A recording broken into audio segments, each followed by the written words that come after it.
Was anybody thinking Rubio wasn't going to win the live chat already? I guess I should introduce what we're doing here first, though. Hi, everybody.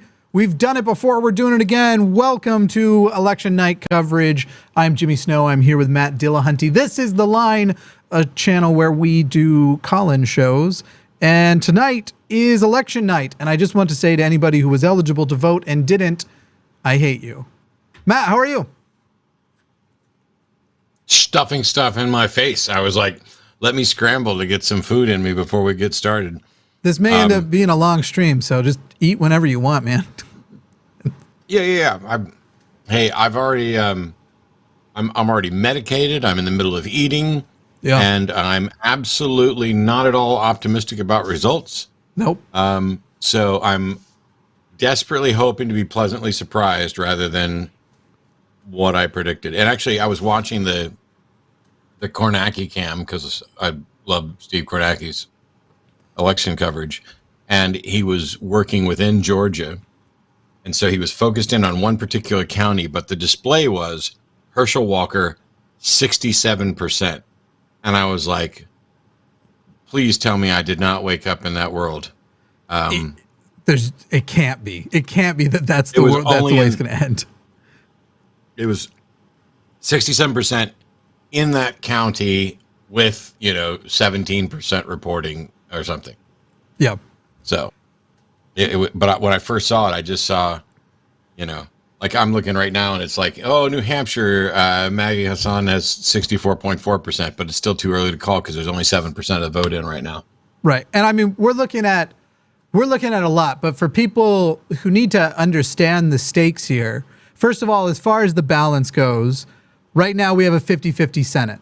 So if Republicans pick up one seat, the Republicans then will have control of the Senate. Now, that said, there's no way that while Biden has the veto pen, they're going to turn over, at least if you're asking my opinion, and you aren't necessarily, they're not going to overturn the filibuster yet. But for all of the shit talking they do about overturning the filibuster, there is a very decent chance that if Donald Trump or another Republican wins come this November 2 years from today, the filibuster will go under the Republicans, even as they try to convince everybody that that's something that they care about. They don't.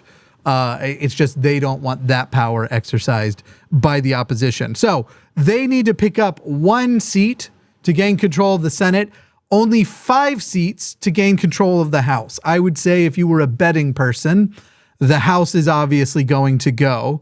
I'll wait for Matt to get back here because there's an interesting. The interesting discussion about the House that I've seen only a couple of people bring up today so far is that it might be worse to lose the House by only a few than it would be to lose by several, because if we do only lose the House by a few, that means that Marjorie Taylor Greene, Lauren Boebert, Matt Gaetz, Jim Jordan, and that little caucus of we are absolutely insane conspiracy theorists now have even more power when it comes to what they can get the new House leader, Speaker of the House, to do, which will be Kevin McCarthy, because they will have to satisfy the extremists and not the moderates basically ever. And so it's an interesting thing to sit here and go, boy, I really hope we win, but if we're going to lose, I don't know that we want to lose by only a few seats. I mean, there's something to be said for losing big in the sense, in a number of things. If you're going to lose, you might as well lose a number of different seats so that you can, ideally it would be like, let's let people have a taste of what they actually voted for, and then maybe we can win back seats next time. Except that I think people have had years and years and years now of taste of what they voted for, and they seem to like it. They seem to like this Trump flavored stew. Yeah. And there's a tremendous misconception that this election was for a lot of people trying to balance out the Biden agenda, because the Biden agenda is basically over. He got as much as he could done. There was not really much chance that we were going to get any filibuster-proof numbers anyway, so everything else in the future would have been reconciliation anyway. The Congress right now is needed not as a balance against Biden, as a balance against the Supreme Court, which has gone insane. The ability to codify something like Roe v. Wade and whatever else is going to come. And somehow, once again, just like 2016, this number of people don't understand that this election is more about the Supreme Court than it is about the president, as it was in 2016. And as a result of that, we now have a 6-3 Supreme Court that are going off the absolute fucking rails. And this election, today's election, has nothing to do with the Supreme Court. Nothing we're going to do is going to change the Supreme Court. We've lost the Supreme Court for quite a little while. It's about working in opposition to the Supreme Court, right? By trying to make sure that we can protect LGBTQ rights and women's rights and Roe and all those things within Congress. Right. And until we can actually do that, we're staying screwed. I mean, with the Supreme Court, that's been lost. It'll be 20 years before there's a significant change in the Supreme Court. Right. Without some. And that would be 20 years, even if we put Democrats in office every year. The lone exception would be if they listened to Andrew Seidel and others and actually exploded the number of justices on the Supreme Court and went ahead and did that and filled in all the judges that were missing elsewhere in the system, where we just got empty seats sometimes. And overturn the filibuster, which Republicans are going to do probably in 2025 after Donald Trump or whoever is the candidate then. I've got my little cards out because I've been fidgeting with my fingers all day. But whoever it is in 2025, they'll overturn it themselves. It's the pattern of what they do. They project, they scream about the thing that isn't happening to them and get super upset, and then they do that very stuff, which is why as we look to the future, the biggest stakes today, besides codifying the things the Supreme Court are running a tractor over, are the next election, where people like Carrie Lake, who is running for governor of Arizona, have said, were she in office in 2020, she would not have certified the election results and sent them off. They are putting people into place now so that the thing Trump failed to do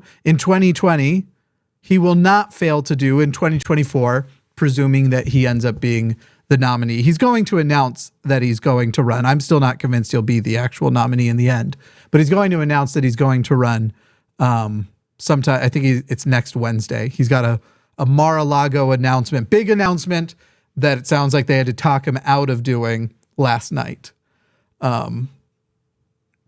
Just right now, the numbers that I'm seeing, with 36% of the vote in Georgia, Raphael Warnock is almost exactly a 10-point favorite over Herschel Walker right now, but it's still too early to call.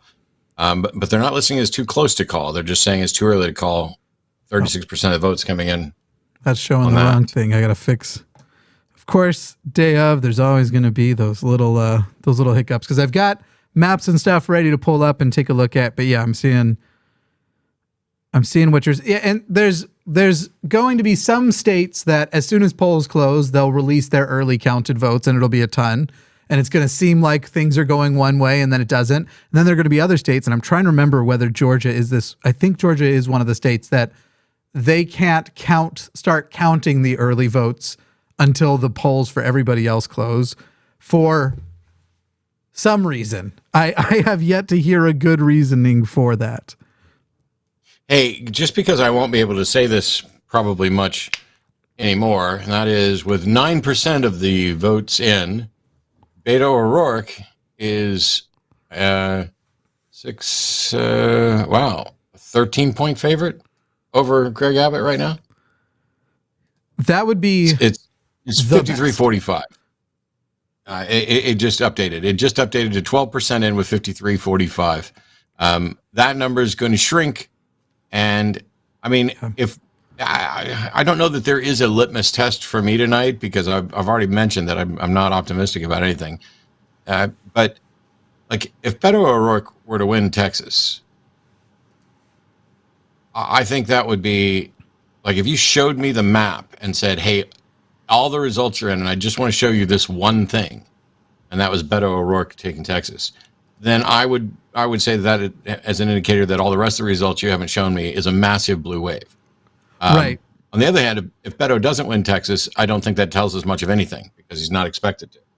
Right. I think if Beto wins Texas, it also might tell us tomorrow is going to suck because there's no way the right will accept those results quietly. But yeah. So far it looks like we only have Dallas in as far as. Yeah, I'll be safe in Austin, and yeah, with only Dallas reporting, that's the way this is going to go. So one of the things is in Texas, every one of the major metropolitan areas is exceedingly blue. Dallas, San Antonio, Houston, Dallas, Austin, Houston, even San Antonio and El Paso to a lesser extent are still blue most of the time, right? And most of the way. And that's where you're also going to get the most early votes, and that's stuff coming in there. It's just that Texas is freaking huge. Yes. And when you start to get out into the rural areas and all the small towns and everybody else, it's that is all absolutely red.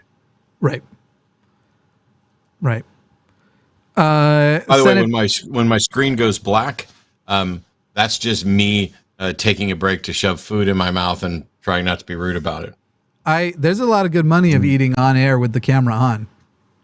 I don't know if you know. Well, yeah. We'll see if anybody donates. If you guys donate enough, I'll go downstairs and get a piece of pie. We probably will do super chats sort of sporadically as they come in through the night. Yeah, we'll do them from time to time. For example, we have this one, which covers our faces if I leave it on this window, so that makes no sense to do. From Totally Not a Demon, thank you everyone who went out and voted. Keep up the fight. Matt, Jimmy, love you all. Thanks for all you do. Much love from Arizona. # trans rights. Thanks, Not a Demon.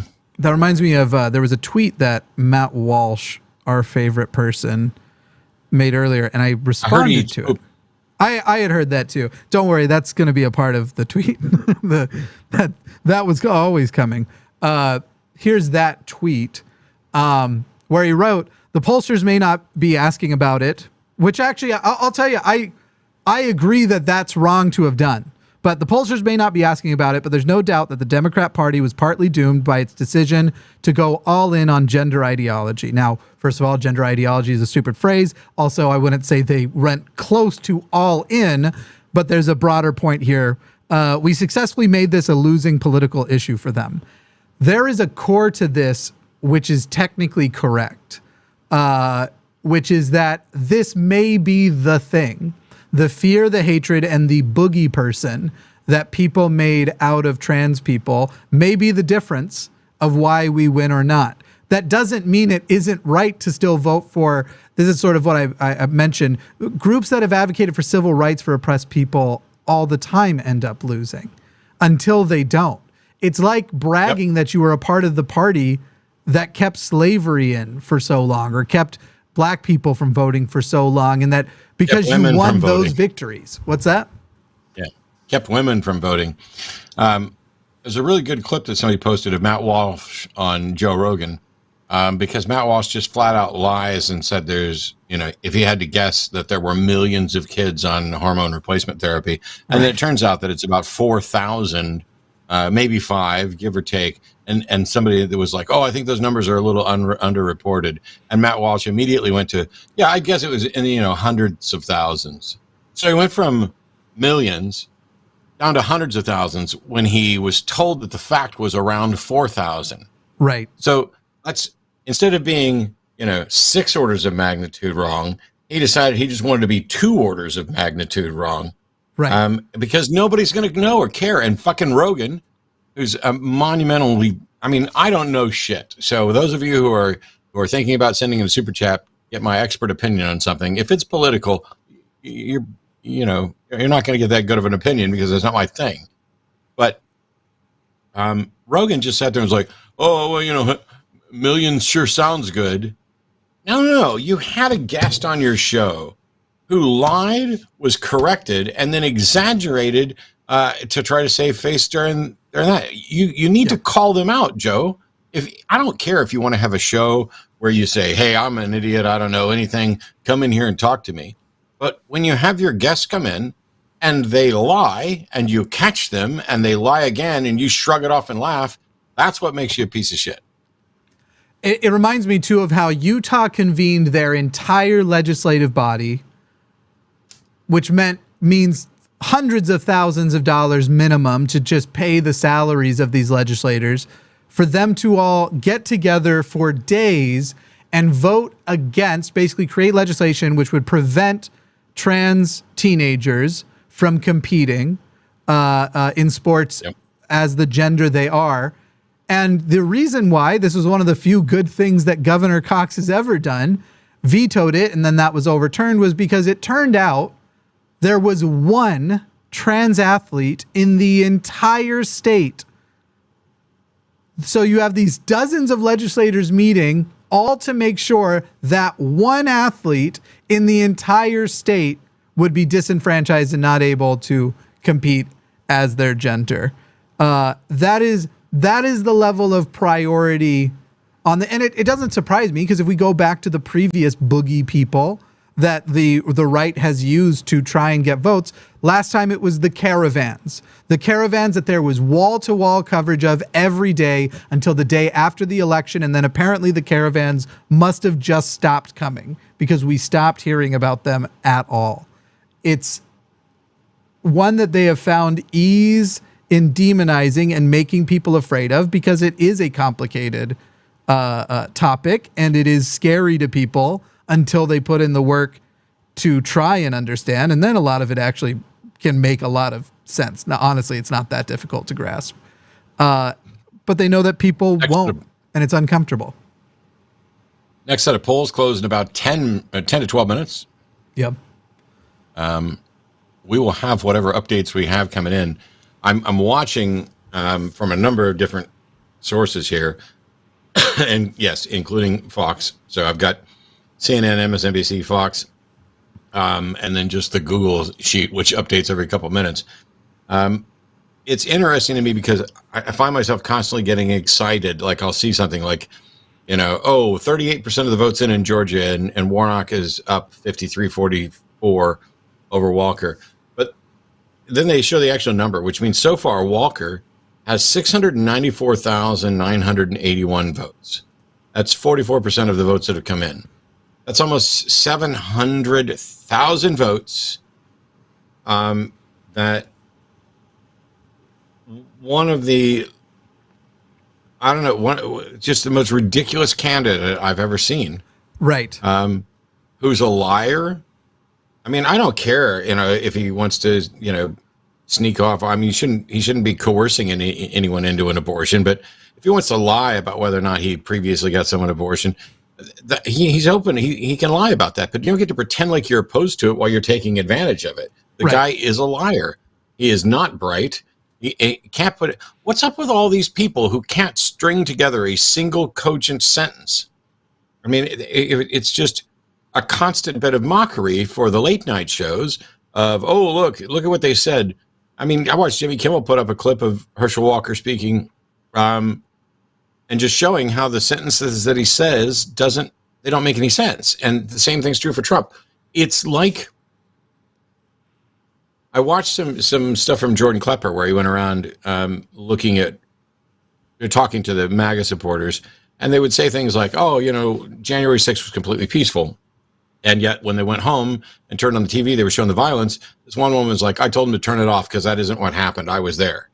And so her view is that she saw a peaceful thing. And so whatever was on TV, even though it was fucking live, was some kind of CG misrepresentation of what was going on at the Capitol. And so now it doesn't matter whether or not you put together, I'm pretty sure that Herschel Walker could stand up and ignore a stump speech and just say, rah, rah, blah, blah, blah. I don't need to say anything at all because I'm with Trump. I'm with Make America Great Again, and I'm not with the woke liberal crowd. Vote for me, motherfuckers. And he would get probably slightly more votes than he's already getting. And there's nothing of substance there that is true or good or honest.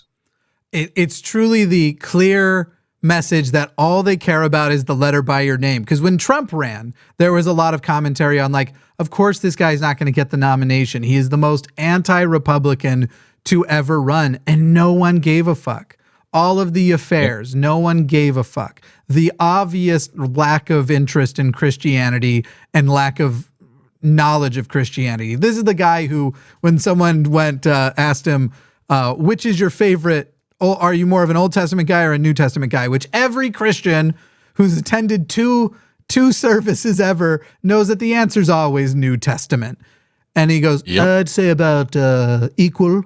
Like, this is who thought it was pronounced 2 Corinthians. That guy. Actually, I'm going to give him credit on that one because while he didn't do it because he's a scholar, there are scholars that would refer to it as 2 Corinthians. As 2 Corinthians. But yeah, that wasn't why he did it. It's a really narrow thing. It just amazes me that I thought they couldn't. I didn't. No, that's not true. I didn't think they couldn't sink lower. I just thought they'd wait longer because Herschel Walker, you want to talk about they want to talk about the Democrats being anti-police. Here's a guy pretending to be police who brings a prop badge to a debate when he's not pretending to be an FBI agent. A guy who says he graduated top in his class didn't even graduate. The guy, but as far as they weren't worried about whether or not he's an intellectual or not. They were worried about who can we put up against Raphael Warnock that we can strip away votes from, and we can sensationalize. It's just you see people like Laverne Spicer and Nick Adams and these people who are growing in popularity and showing up on shows from Vox to Newsmax and are becoming these bigger Republican public figures, not just saying that Raphael Warnock is competent. They're trying to convince people that Raphael Warnock is actually an amazing nominee and saying things like he should be in House leadership or in Senate leadership on day one. Get him in there right away, as though it's a funky type of gaslighting of, no, he's not actually horrible. He's actually the best we've ever had. It's nuts. It is nuts. I'll send a couple more of these super chats through. Totally Not a Demon says, thank you everyone who, wait, we already did that one. Tatted Jedi says, waffles are in fact better than pancakes. That would depend entirely what I'm pairing my mind with. But these are the important things tonight. Thank you, Leslie Marchant. Leslie Marchant says, thank you, Matt, for 2013 when you helped me realize I'm atheist. I still have a lot of cats. Netheria Fade. Never saw so many young women at my polling place before. I was proud, Ohio. But that's the thing that's blowing me away. We already lost. The Dobbs decision has already happened. Roe v. Wade is already repealed, and there are already states that have taken away more rights since it was over and had trigger laws go into effect. It's almost like I wish that had happened 3 weeks ago, because maybe that's how long people can remember to stay pissed off. How this isn't a blowout election, even with the tradition of the president's party usually loses big in during the first midterm. Even with that tradition, after Roe v. Wade, there weren't marches this week of any significance. There weren't how did people forget that quickly, and forget that the Supreme Court has said, by the way, go ahead, start sending us those other ones. Gay marriage, we can overturn that. Anything that was a court ruling of the past, you Republicans know how to create lawsuits that will make it to us and give us the opportunity to say, we think this is up to the states to decide. I don't understand how we are losing this bad, that it is this hard to make this happen. I'm going through right now and jotting down some notes. I'll have something for you in a minute on the different ballot proposals right now with regard to abortion, the 5 states that are voting on abortion access, because they're not all the same. And I want to make sure that I don't misrepresent what any of them say. So give me a minute there to finish this up. Sure. And I mean, we should have been doing way more ballot measures in general. The fact that we didn't put marijuana on way more ballots this midterm, that it's still, and these are the things we could have had codified Roe v. Wade this January. And we could have taken weed off of the Schedule 1 and made it federally legal this January. These things that should be obvious, you'd think with a conservative of, personal freedoms, that should be the things that they are. Again, none of the actual ideology they claim to espouse actually fucking matters. And it's not like we didn't know that. It's just annoying every time where it's refreshed that this is just about oppressing the people they dislike. It's just about fucking owning the libs to them. Let's see. Analog Kid 90125. The good news is when the USA loses its democracy, Canada will be an easy place to immigrate to. Canada upped the yearly numbers to 500K a year. Well, whether it's immigration or a refugee program with the direction things are going, anything is possible. Shannon Mick says conservatives vote against their own interests because they hate the libs more than they care about themselves or others. The votes for Herschel are proof of that. Yeah, because they can't define any of the words they're using. The fact that they think there is no difference between liberalism, socialism, and communism shows the tremendous shallowness of the depth of how they think. Carrie Ann Fry says, shows like The Line give me hope for the future. I hope you all appreciated the pun work in the title. Democracy on the Line. Anybody? But you can actually call us, by the way. We will take calls throughout the night sporadically. I'd love to hear from people of all party affiliations, frankly. We're happy to hear from Republicans. We're happy to hear from Democrats, liberals, progressives, conservatives, libertarians, what you think about tonight, whether you voted and the like. And just remember to shame any of your friends who didn't vote, unless we're going to vote Republican, in which case encourage them to keep voting that way in the future, or hopefully to change their mind and become active in the process. So I'm definitely not one of those everybody should vote people. That is not how I feel at all. Vote if you agree with me. That's I pretty much wish that all the people who don't agree with me would stop voting. Yeah. What I'm glad is that they have the opportunity to vote and the right to vote. So the 5 that I've got, and please, if you're in chat and I get any of these wrong or backwards, and if you're voting and you haven't voted yet and you're listening to me, first of all, what the hell are you doing? Get out there and get ready to vote. But in Vermont, where abortion is already legal, Article 22 is being voted on to basically establish personal reproductive autonomy. So it would enshrine a protection for abortion. The same is true in Michigan with their Proposal 3, which is to amend the Constitution to establish a right to make and carry out all pregnancy decisions, including abortion, and to invalidate existing state laws that conflict with this. So if this passes, not only is their Constitution amended, protecting abortion, but it would nuke all of the existing trigger laws so that if this changes again, those laws wouldn't come back into effect. California's Prop 1 is similar to those two in the sense that it's about reproductive freedom. In Kentucky and Montana, it's a little different because Kentucky, well, let's start with Montana. Abortion is currently legal up to fetal viability. But the Montana referendum on the Born Alive Infant Protection Act, which I'm really confused about. So I'm probably going to do some more reading on this this evening. And if any of you have any additional information, it appears as that what they're trying to say is that they're defining a born alive infant as anyone who, after being removed or extracted from the mother, breathes, has a heartbeat, or definite movement of voluntary muscles. And so this seems to be a sort of end around to say, we're not going to outlaw abortion, but if in the process of removing the fetus from the mother, there is any detectable voluntary muscle movement, heart beating, breathing, whatever, that infant it has to be given all the appropriate medical care. Now, I think that if I'm understanding this correctly, I think that essentially they're suggesting that abortions as they are performed would result in a born alive infant more often than not, which would require medical care. And this may, I don't know. If anybody, by the way, is in Montana or has information about that, feel free to call in, because that's the one that's confusing. Kentucky Amendment 2 isn't that confusing.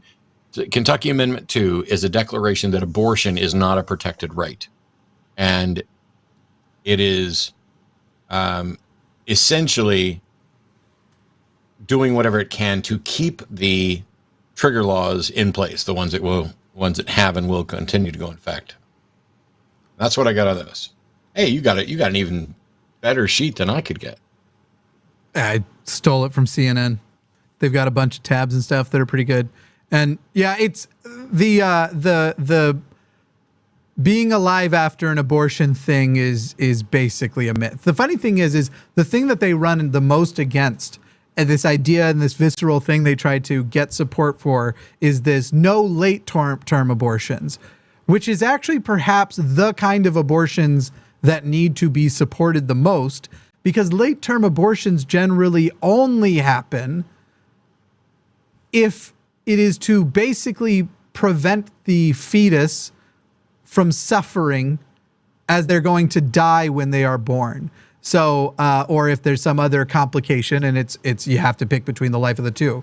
So one of the issues that can happen is a developing fetus might not develop kidneys, which causes blood to back up in the lungs, and upon birth they drown on their own blood and die, and there's no way to prevent it. And when they detect that that's happened, the only option basically is we can put the fetus to sleep and deliver it. It's still childbirth, and they won't suffer, or 100% chance of drowning on the table after delivery, dying in front of you, and you will hear it gasp and die and drown. Those are the common reasons why late-term abortions happen. And those are the ones that they try to use as the they think that up until the day of a delivery, it should be okay to just change your mind and get an abortion, which isn't a thing that is happening. And gynecologist after gynecologist, obviously we've had Mama Dr. Jones on this channel. If you don't follow her, she's great. But OBGYNs, I should be more specific, have debunked this over and over and over a fucking again. And it's some ridiculous shit. But right now, the yes vote is losing on that constitutional amendment, which is positive. However, we have 300,000 people have voted so far, and Kentucky unfortunately has more than 300,000 people. I'm afraid. Yeah, and the thing is, that particular one, if it fails, that just means that Kentucky won't declare, hey, abortion isn't a protected right. That doesn't mean abortion becomes a protected right. Right. So the bare minimum that we can do is to make sure that Kentucky shoots that down, so that there's some hope or opportunity. But shooting that down doesn't make abortion legal. It doesn't make it a protected right. You would need to implement an entirely new amendment, proposed amendment, to say that abortion is a protected right. So you'd have to do what they're doing in other states as well. So this is one of those things it's really kind of bizarre to me. Because when the founders were putting together the Bill of Rights, there were people who objected to it, essentially on the grounds that, hey, if we start enumerating what rights you have, people will assume you only have those rights that are protected. And it creates this mindset of, oh, you have these rights because we say you have these rights. And you have two basic models. One is you have every right and freedom, and then we only specifically limit rights when we have good reason. The other option is to say you have no rights except for the ones that we list. And what that one doesn't even have a chance to get off the ground, because how do you grant yourself the right to even grant rights? Right. With this amendment that would say abortion is not a protected right, it's basically saying the only way that makes sense, because you have every right or freedom until we specifically limit it, is saying, okay, we're going to say this is a right that you absolutely do not have. But not declaring that, if that law doesn't pass, doesn't mean you have that right for some reason, even though it should, because you should have every right or freedom until we restrict or limit it. I can't find the pages that's given those updates on that. If you go to CNN maps things, just at the top, you can change to ballot measures, and it goes from a map to this type of list. This one where you can click between these at the top. And this is, the whole country's ballot measures. So Michigan, guaranteed constitutional right to an abortion so far, with 3% of the vote in, is yes, but that's it's too early. 3%. We got 44% in on the Senate Georgia debate, or the Senate Georgia, and it is Warnock. Now, one thing people have to be aware of is that Georgia has runoff elections. So if at the end of this, one of them is in the lead, but hasn't achieved 50%. So let's say they count all the votes and Warnock has 49.9% of the vote, and that's a 5-point lead over Walker.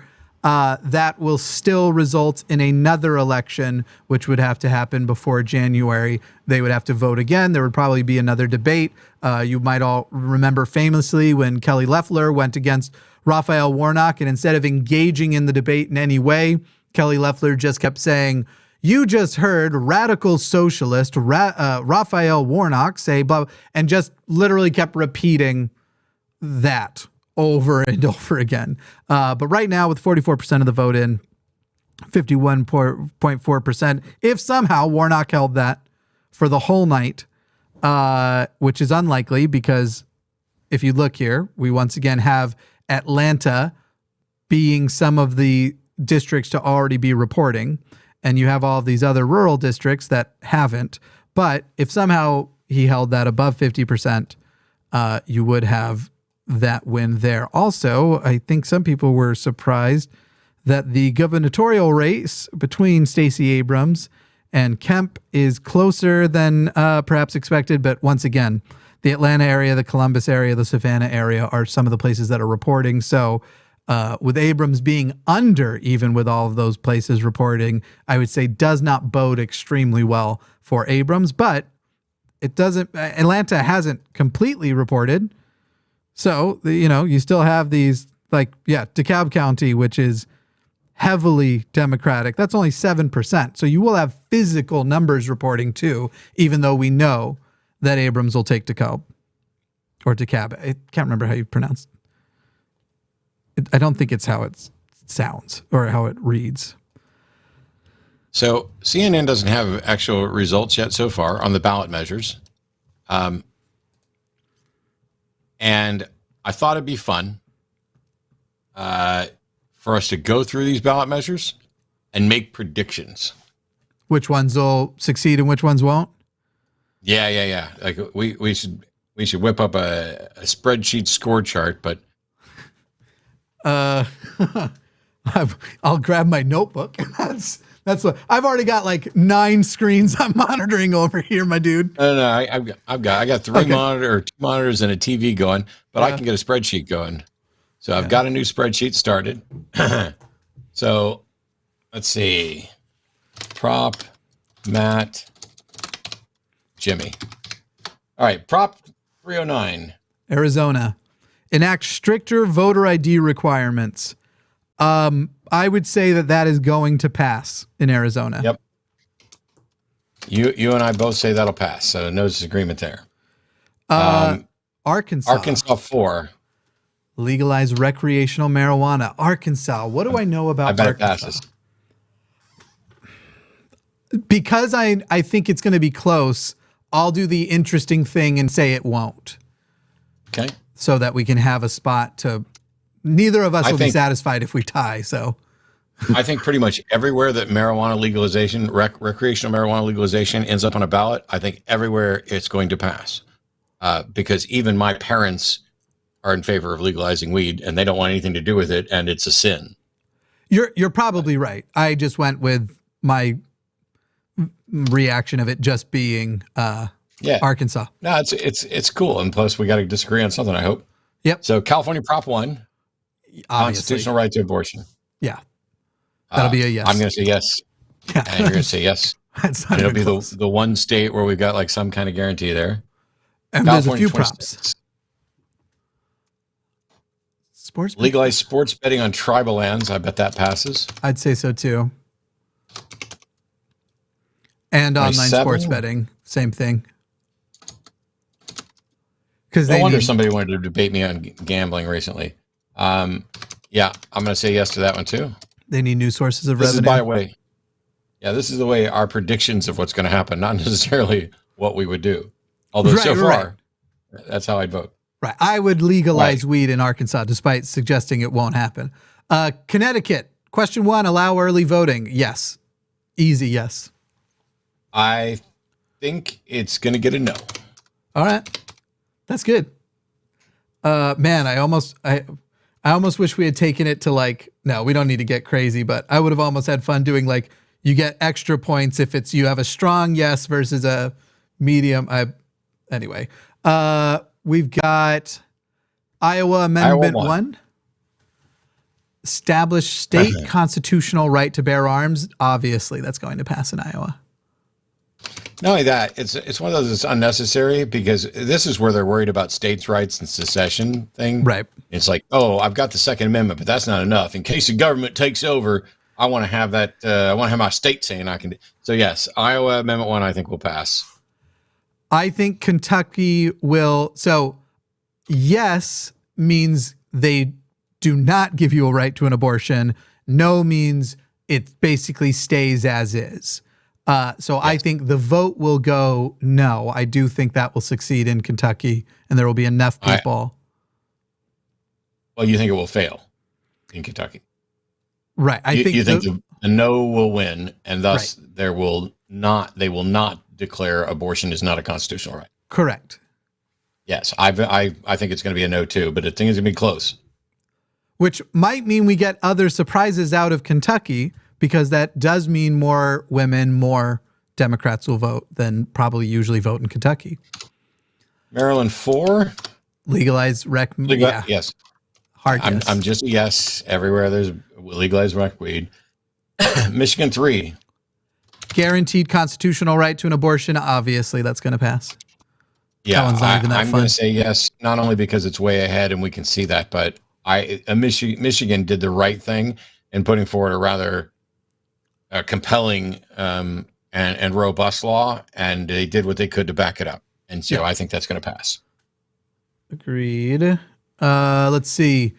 Michigan proposal to expand voting access and policies. Interesting that the same... Oh, it has estimated 0% in. Okay, so they haven't actually counted this one as much as they've counted the abortion ones. I'm going to say yes.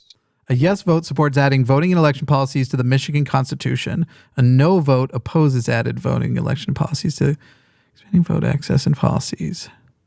9 days of in-person early voting. Yeah, I'm going to guess yes also. It requires absentee drop boxes and stuff like that. I think it's going to pass. I hope it's going to pass. Unless Whitmer loses. Marijuana in Missouri. 3. Ooh. My folks are in Missouri. Yeah, I'd say Missouri has a better shot than Arkansas. I'll go on the yes on that one. We might only disagree on that one. That might be the one tiebreaker place.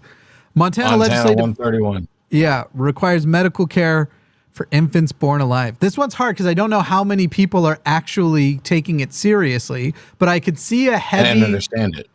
Right. And I could see a heavy abortion, basically people going, it's an abortion law, so I'm showing up to vote on it and I'm voting against the pro-life position.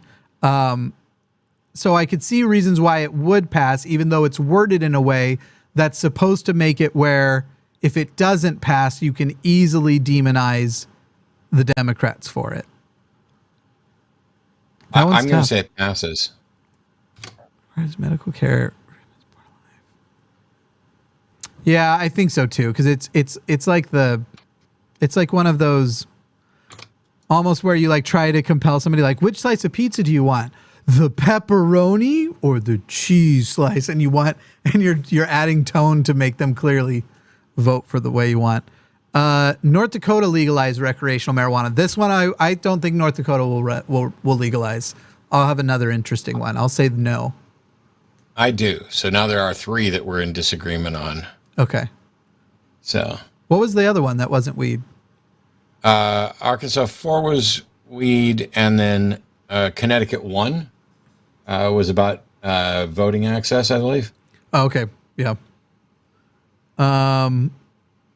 Let's see. We just left off on North Dakota. We did North Dakota measure 2. We got Nebraska 432. Yeah. Voter ID. Yes, that'll pass. Yep. The Nebraska minimum wage that'll not pass. The $15 per hour one. Okay. I'm going to say it does. Interesting. So we got a difference on that. I used to live right next to Nebraska, but I can't say that I know a thing about. I mean, I know they're generally right wing, but I wouldn't say that my proximity informed that vote much. If anything, I'm being stereotypical. Nevada question 3: use ranked choice voting in open primaries. I'm going to say that'll pass. I'm going to disagree and say it doesn't. Cool. Question 2. Increase Nevada minimum wage to $12 per hour. I'll give that a pass also. Okay. I said it would pass as well. Sorry, I'm adding super chats to queues over here. Ohio issue 2. Require U.S. citizenship to vote in local elections. With 33% of the vote in, not only will I say that I think that, it's already been called. Yeah, it's already been called. That one, no point in, that one's going to be a yes. Oregon Measure 111, establish a right to health care. The fact that Colorado couldn't do it 6 years ago, I'm going to say means Oregon can't do it now. And I'm going to say yes. All right. Oregon 114, require permit to buy firearms, ban high-capacity magazines. That'll be yes. I agree. South Dakota initiated Measure 27, legalized rec. I'll go no just to be interesting still, since I did it with North Dakota. Okay, I'm saying yes because I said it was going to be yes to all of them. Yeah. This is going to be the turning point. Vermont Proposal 5 guarantees constitutional right to abortion. That's going to be an obvious yes. And I agree that that's going to pass as a yes. Yep. I believe that's all of the ballot measures. So I've got a spreadsheet here. And which one had already been called? That was Oregon 114. And now Ohio issue 2. Ohio issue 2 has been called as a yes. Yep. And it was Oregon 114. Let me go find it. It's near the bottom.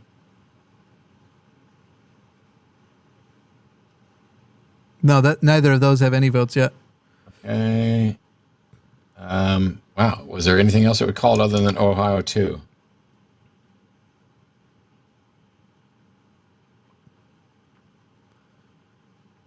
Don't think so. No. Yeah, nope, not yet. All right. Well, nothing else has been covered, but we hit the Ohio 2 one correctly, at least based on the current results and projections. With 30% in, Abbott has a 4% lead over Beto. So that's to be expected, but obviously not definitive either. Let me get a couple more of these super chats in, and then maybe we'll hit the phones up. Tabathug says, I'm at a NA, Narcotics Anonymous, sneaking to listen to you. Thanks again for the other night. I feel like an adult, challenging beliefs and caring about politics. What the fuck? Love you, Jimmy. It's nice to occasionally get the Fan mail directed at me. Shem Tactics says, how is weed a sin? Do you know which Christian apologetic they use to defend that position? No, it's really simple. You shouldn't be drunk or intoxicated, and you shouldn't be putting anything in your body that doesn't add to the glory of God. They would think of this, that it should be legal because everyone should have the opportunity, and God put it here, and you get to decide. But yeah, in their mind, smoking weed would be sinful, but it's not that big of a deal because virtually anything and everything you do is sinful.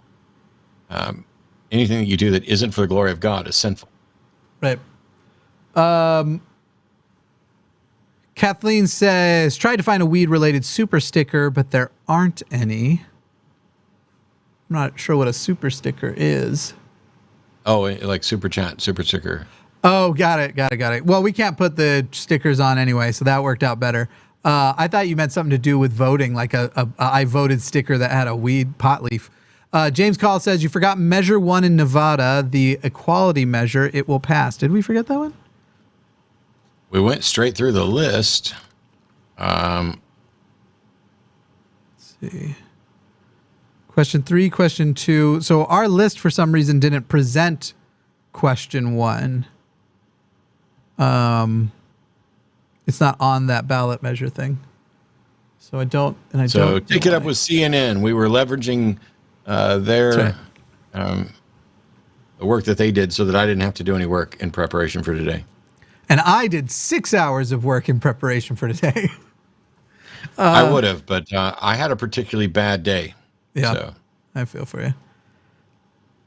So Senate races right now. Essentially, CNN has it a tie right now.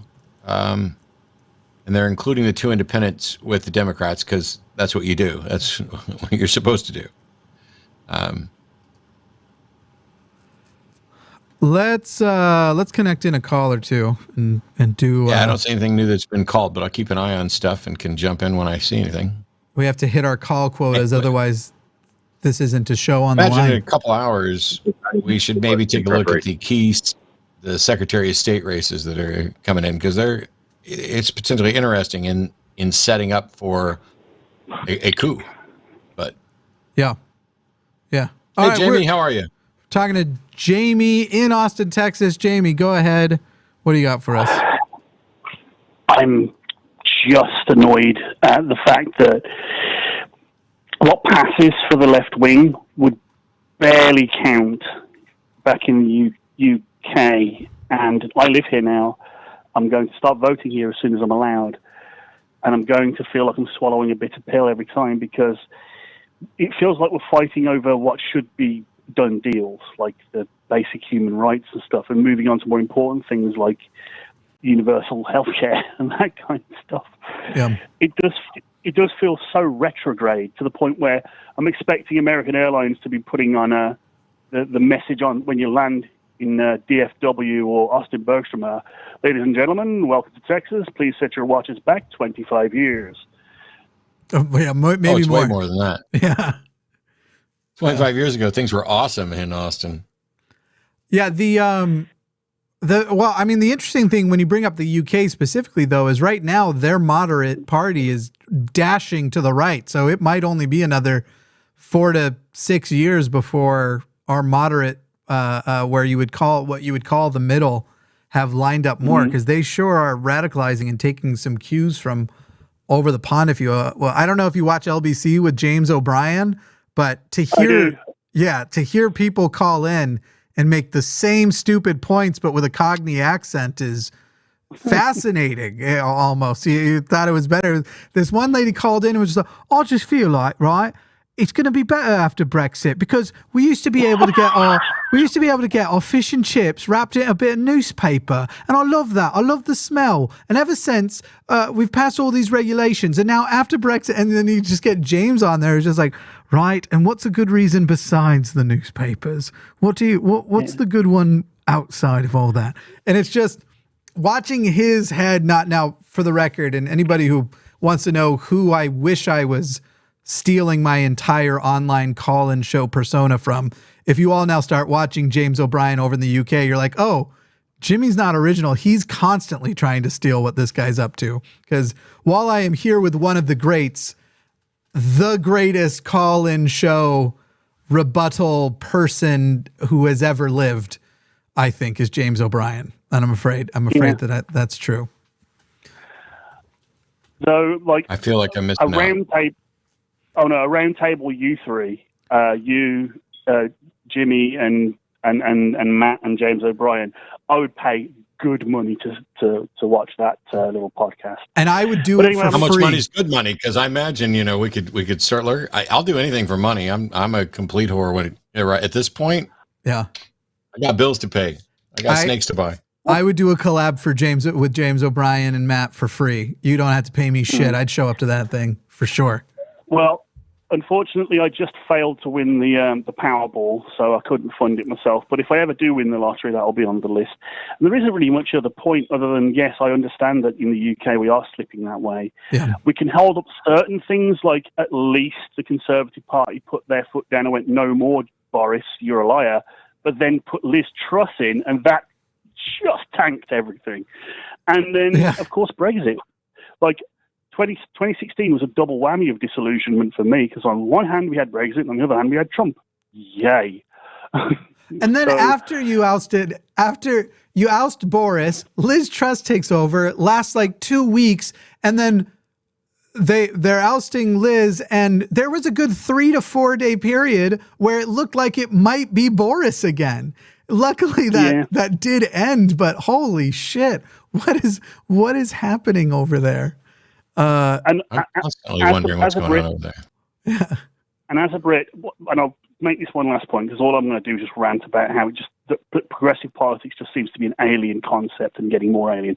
But you have my permission, as Austin's resident British person, to not let people pat themselves on the back for electing or allowing to be a leader, a practicing Hindu, I believe, and the first Asian prime minister, because none of that matters. He's still a rich, out-of-touch, conservative, right-wing prick. Yeah, he sucks. He sucks big time. Yeah. It's, it's nice to have, but Sarah Palin was almost the first female vice president. That wouldn't have been worth it.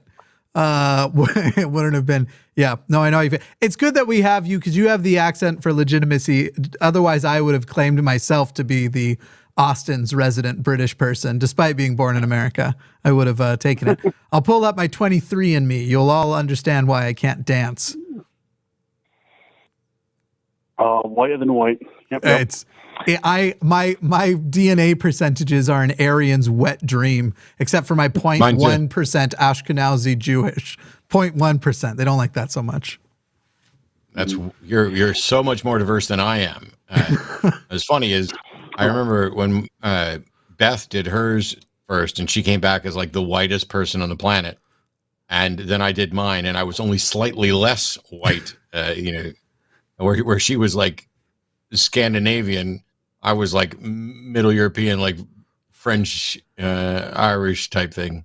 Mine shows 99.8% British Irish, 0.1% Ashkenazi Jewish, and 0.1% unidentified. And that unidentified, I have so much hope for it. Give me something. There's got to be a right reason why I like spicy food. This is plain toast over here. I need anything. Hey, if you're British, then you have a history of stealing everything from India, including all the good food. So that's why. That could be it. But I don't like a curry. I'm more into Mexican food than Indian food. Can't. I have to leave now. We have to kick you off. Who doesn't like curry? There are some that are fine, but I'm not. It's not what I crave. I like them both. Yeah. But I won't take too much of your time, gentlemen. I'm sure there's other people who want to speak to you. I did get a tiny flash of hope from Google's election results that maybe, just maybe, Beto would win, but no, that's probably not going to happen. Probably not. Stuck with Abbott again. But thanks for taking my call, guys. Thanks for letting me vent. I'm feeling incredibly impotent right now, and I'm just watching these numbers like I was in 2016, going, "Oh no, please don't! Oh no, please don't!" Yeah, same. Thank you, Jamie. Yeah. Take care, dudes. I feel like even when the content is sad, callers still make me happier to do on a day like now before we do something like go back to the maps and go back to the numbers, which I think we'll do now. Yeah, I had a miserable day, and a portion of that was because of the election day and what the actual coverage suggested. Yeah, it's looking bad, and starting. It was. Well, anybody who follows my Twitter knows that I was having something of I want to call it a meltdown, but things were getting very negative in my life around, 2 a.m. last night, 3 a.m. last night. Depending on how the results go, I actually brought my VR headset and I'm considering moving into it permanently if the results go too terribly. We'll just be here all day. I came in, I was telling everybody, I streamed for a while today on my Twitch stream, and I let everybody know I'm expecting the worst. Yeah. And, and there's stuff that I don't remotely have enough information about. I'm on, pulling up CNN's page. You can pull up the page for CNN's Secretary of State results. Yeah. This is a big one. I'm looking at this because you can see there's a number of different states where the Secretary of State is in fact up for election. In Tennessee, there's no Secretary of State race in Tennessee. So that's the light gray. The dark gray, like you see in Alabama, Florida, there is where there is a race, but we don't actually have any results yet. And while by and large, I'm concerned, I don't know which of the Secretary of State races are absolutely the scariest. For me, I think it would be Ohio and Arizona. Arizona, yeah. Big time. Yeah. And yet, what is it you're looking for? Well, generally, I would say I'm looking for blue. But when you look at the key races for Secretary of State that's just below the map, CNN's listing 4, Arizona, Georgia, Michigan, and Nevada. I didn't even think about Michigan and Nevada. And it looks like right now, with only 5% of the vote in, Benson, the incumbent Secretary of State in Michigan, has a really strong lead. But the fact that they haven't called that means that, okay, we got to keep watching this. And so these 4 states, which are quite off, they're larger. Well, they're either larger electoral vote states or they're more likely swing states, and places where there was, accusations of voter fraud and stuff that had absolutely no evidentiary support at all. And so that's why they list those 4 states. But you can see in Illinois, I don't know if they've called it yet. No, they haven't. But or they're projecting the Democrat win because 57-41 right now in Illinois. And something similar is happening in Michigan, although we're not ready to call anything. The thing about the Secretary of State, for those outside the U.S. and who aren't paying attention, is that in most states, this is the individual that is the grand poobah of the election. And, they are the ones that administer the election, that tally the results. It's their office that's responsible for all of that. And so there's a lot of concern in thinking that if you get enough secretaries of state, let me pluralize that correctly, that are conspiracy theorist minded, who think the 2020 election was stolen, who are convinced that there's actually voter fraud left and right. If you get enough of them in there, all of a sudden elections don't matter. Right. Because if you get the right secretaries of state with the right mindset, they can find ways to challenge, throw out, and add restrictions to voting, all out of a fear of a problem that doesn't exist. They're very much, this fear of a problem that doesn't exist is what the whole world's dealing with right now. When we were talking about Matt Walsh earlier, talking about, I suspect there's millions of trans kids who are being offered hormones when it's like 4,000 to 5,000 in the last year. And then he corrects himself to 100,000. That's not a correction. This same thing is happening when we look at what people are saying about the voting results. The same thing's happening when people talk about what happened January 6th. I was there. I saw it. It was peaceful. What about the cops that were beaten to death? What about, the violent property damage, the storming of the Capitol? That just didn't happen. That was CGI. It was literally live on the news. I know that we are entering a terrifying age of AI and CGI and all these things that people don't know and understand, where anything could be faked anywhere else. And so we're on the brink of being in the sort of world where you no longer have a good chance of telling the difference between truth and fiction. And if we can't care about it now, when we absolutely know what the truth was, when we absolutely know that there was an insurrection, that there is a conspiracy to declare elections null and void in order to put in the leaders they want. We know that's happening.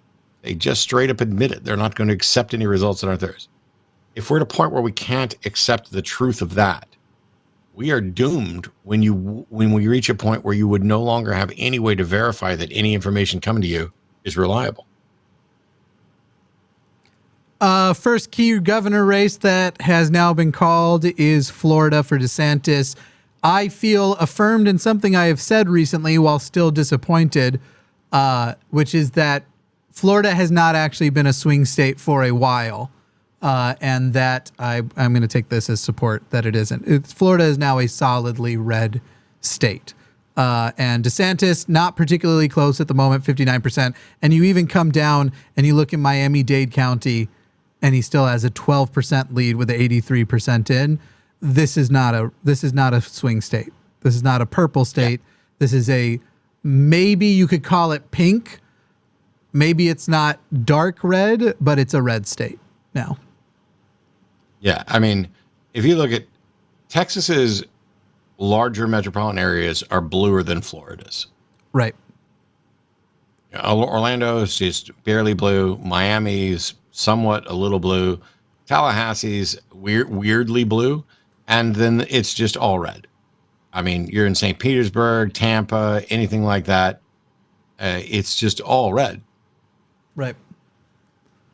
And this being what is looking like a significant win, because they already have 85% of the vote in for the whole state.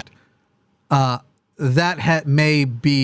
This may have just clenched the nomination for DeSantis because it's not a small win. This was still considered it was leaning heavily DeSantis, but it was still possible for some sort of upset. And this is a blowout. So I've been telling everybody who will listen to me, it isn't Trump Biden 2024. It is going to be DeSantis Newsom. It will start off as Trump on the way, and he will drop, not because he's losing. They'll come up with some bullshit thing, but because he's going to want, as more special prosecutors and more legal stuff comes out, he's going to want the blanket pardon. And the way that he can guarantee that is by designating himself the kingmaker and coming up with, I don't even want it anymore. It's such a rigged system. I don't even want it anymore. And it's going to be DeSantis versus Gavin Newsom because Biden feels too old to run again. And I'm also standing by that. Biden wouldn't have been saying that he hasn't decided if he's running again in 2024 if there was a chance he was. He's already decided he's not, in my opinion. But sort of as you've just said there. I don't necessarily agree with that. Yeah, a lot of people don't. Josie yelled at me on Twitch about it. I think it's sorry, I just got a text about an event. I think Joe's the type of person who has great respect for the process. He's a politician through and through. And so I think that his coyness about whether or not he's going to announce about 2024 is because he knows it's not strategically wise to say so. Either way, it's not strategically wise. If he says, yes, I'm running, then everybody, now they know who they're fighting and where they need to focus. And if he says, no, he's not running, then it turns into a zoo of which Democrats are going to rise up, and we're going to have a 2-year battle with, 15 people. I mean, we've seen this before, and I think that Biden would like it to run more smoothly than that. So whether he runs or not, I don't think you're going to hear anything about it for quite a while. So there was something that happened over the summer where you had several candidates, Nina Turner, Gavin Newsom, and others starting to do certain events that started to look a little bit like, oh, these people are doing the types of things that challengers do. And up and through that moment, Joe had broadcasted that he was going to be running for re-election. And then you had each one of them, one after another, sort of fall down and go, right now what we need is a unified Democrat Party. And so I'm telling you, I'm not planning to run against Joe. And you shouldn't expect that out of me. And it all happened in rapid sequence with like 8 of these people at the same time.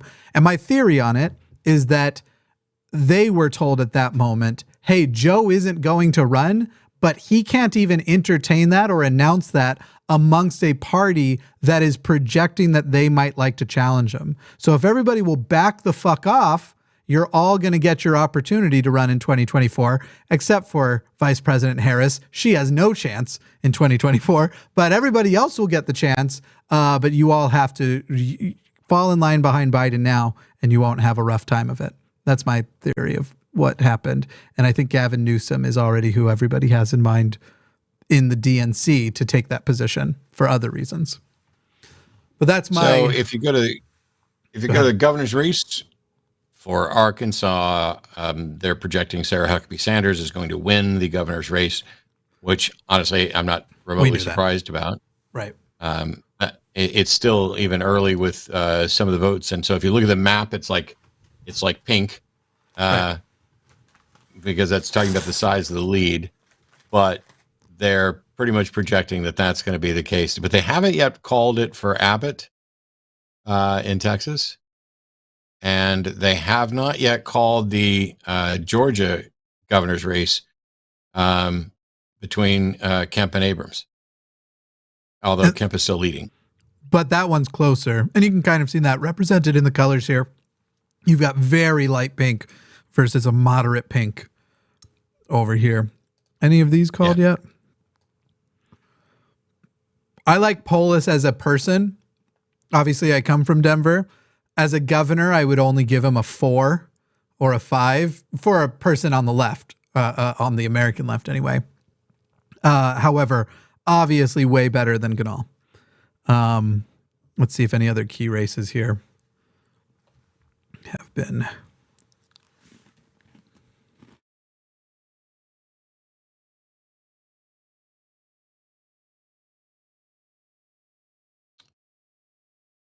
Yeah, Arkansas not even listed down here because we all knew it was going to be Huckabee Sanders. So right now on the chart I'm just running through them to see the various data, like for the House and the Senate. The Senate needs to flip 1 Democratic seat. So far, nothing has been flipped. In the House, the Republicans need to flip 26 seats, and they have flipped, I believe it's 2. Maybe 3. Looks like 3 in Florida. They have flipped. Yeah, it looks like Republican Bean in the Florida 4th is being projected as the winner.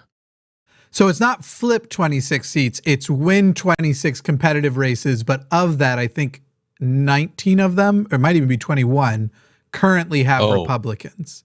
They only need 5 gains to take control of the House from where they are now, where they were yesterday, I guess you would say. All right, then I'm looking at I'm looking at the wrong information. So it looks like the House 7th in Florida, they're calling for Mills. And then the third one that looks like it's a flip is the House 13th, where they're projecting Luna to beat Lynn. Other than that, there are no House seats that have been flipped yet that I can see, unless there's a really small blue one somewhere. But so we're not seeing anything there.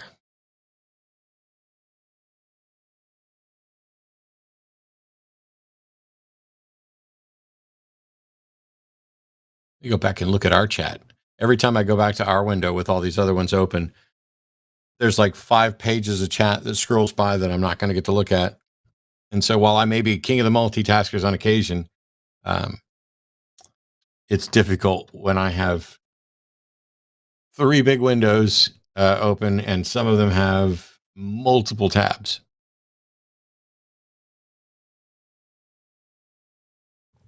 %63% of the vote in. That's a good lead for Warnock, but again, a lot of blue places are reporting. Let's see how much. So 70% of in Fulton. Yeah. To call up 65. These are pretty good. 65%. I don't know that if we can't get down closer to the district level, and I don't know Atlanta. What's that? The gray one that's due south of Atlanta? Because that may be the next big one that they're waiting on. That's Fayette. And, that one's got Warnock's 66 in. Yeah. Yeah, but they're not even identifying as blue because the lead's only 6 points or 5 points. Right. All right. It's an interesting night where we kind of know how it's going to go, but we're hoping that there's at least a couple of things to pull out and not feel so awful about. We knew Rubio was going to win. One of the issues where you and I, one of the first issues that you and I disagreed on was the Arkansas 4th ballot measure to legalize weed. And you went with a no. And I will say that no is currently winning. Granted, there's only 15% of the vote in, but it's 56-43. And I think I'm going to be surprised on a couple of these. You might hit them all. The thing with legalizing recreational marijuana in Republican states are most of the Republican public figures who support it are now called rhinos. They're the people who don't like people like John Boehner who aren't liked by Donald Trump. And so I think that there's a problem with that association of, are you voting with the quote unquote rhinos or the never Trumpers? Any ballot measures others been called? Yeah, none of them have been called, but they're starting to do updates. And so with 0% of the vote, Missouri's legalized weed is not looking good. And with 5% in North Dakota, that one's not looking good either. They should have done this not during the midterms. I'm going to go down and get some of my legal weed here in a minute. Them alt strains. Yeah, South Dakota, only 3% in, but so far no in the lead. It's still early. I think on the ballot measures, on a good chunk of them, we may know some. I'm wondering which races we're not going to know about tonight. You know, which one is really going to be too close to call, or where we're likely going to get a recount, and which one of those are going to be, significant. Pennsylvania has some of that because Philadelphia may take a few days to count. So we may not know between Fetterman and Oz tonight. I think that's the big one that people are watching. Ooh, yeah, CNN's got some projections up. They haven't called what I'm looking for. Which ones? I was going to look at Pennsylvania Senate. Sure. It's looking good. 64% to Fetterman, 33 to Oz. Just not just looking at the percentage of votes, but looking at the number of votes. That's 500,000 votes to 250,000 votes, pretty much. Mm-hmm. He's 247,000 votes ahead of his opponent, who's at 269,000. I guess as much as I dislike Oprah, we should get her to come out for other candidates. Maybe. Well, let's see. So how much of Pittsburgh is in? So that's 42% of Pittsburgh with 15% of the vote in. And if you want one of the quick things you can do if you're hoping your candidate's going to succeed is you want them to be in the lead in places where that number, this number being 42% in, means that this is disproportionately represented in this overall number, which is only 15%. So if these numbers were smaller, that district also has more people than some of the other districts put together. Right. So let's go look at Philadelphia, which is 12% in. So this one's more hopeful than that one because with only 12% in against the 14%, you can hope that this 91.9% lead holds. However, that might entirely be just mail-in votes so far. Yeah, and it's very, very early on this as well. I don't have a news desk leading. to get the reports and checks from like a lot of these places. I'm confused right now because Missouri appeared to be light blue, and that would be a surprise. So I don't know enough about this particular Senate seat because the candidates, neither of them is listed as an incumbent. So I think this was for a vacant seat. And it's Bush Valentine at 53% of the vote, with Schmidt at 45% of the vote. And while it's early, and that only represents about 15,000 votes total difference between the two of them, Jackson County, Bush is up 60%. Bush Valentine, sorry, up 60%. And in St. Louis County, it's 68% with only 17% in. That's going to be a much bigger number. I mean, Missouri is where I grew up. I was born in Kansas City. I went to school in St. Louis. And I can tell you that once the numbers are in from St. Louis, most of the rest of the state's not going to make much difference. Jefferson City is going to be red. That's not surprising. Columbia is probably going to be blue only because there's university there. I could be wrong about that. We don't have any numbers from Columbia, from Boone County around Columbia. And none of the other places, like you look at the things that are listed on the map. Joplin is a tiny little, sorry to my friends and loved ones in and around Joplin. Joplin's a tiny little insignificant town, and yet that's all that's showing up on the map.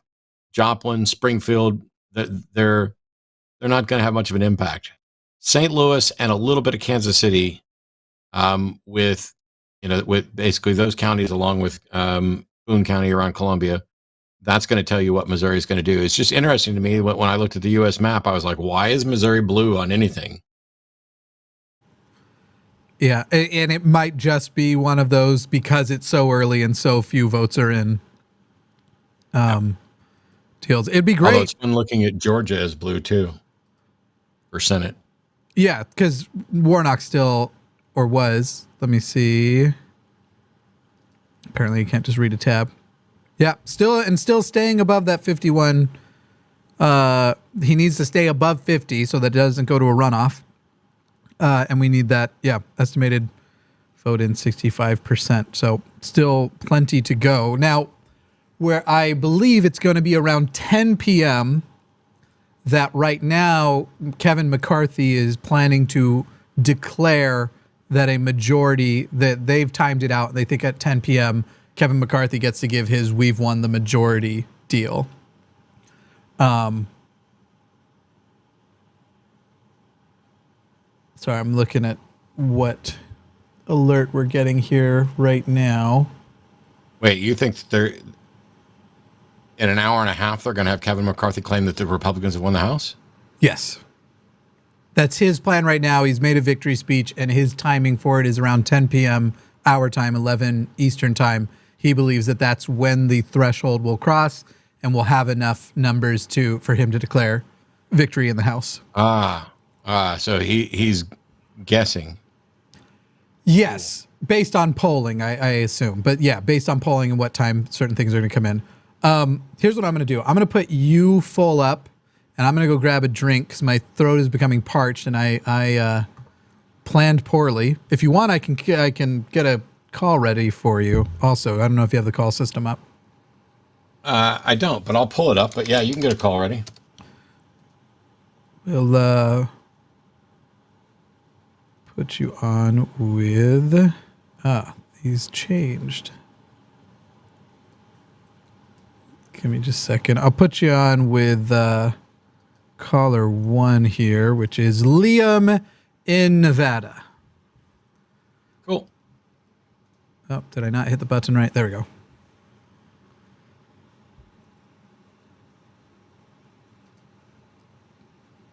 Liam, Nevada, can you hear us? There we go.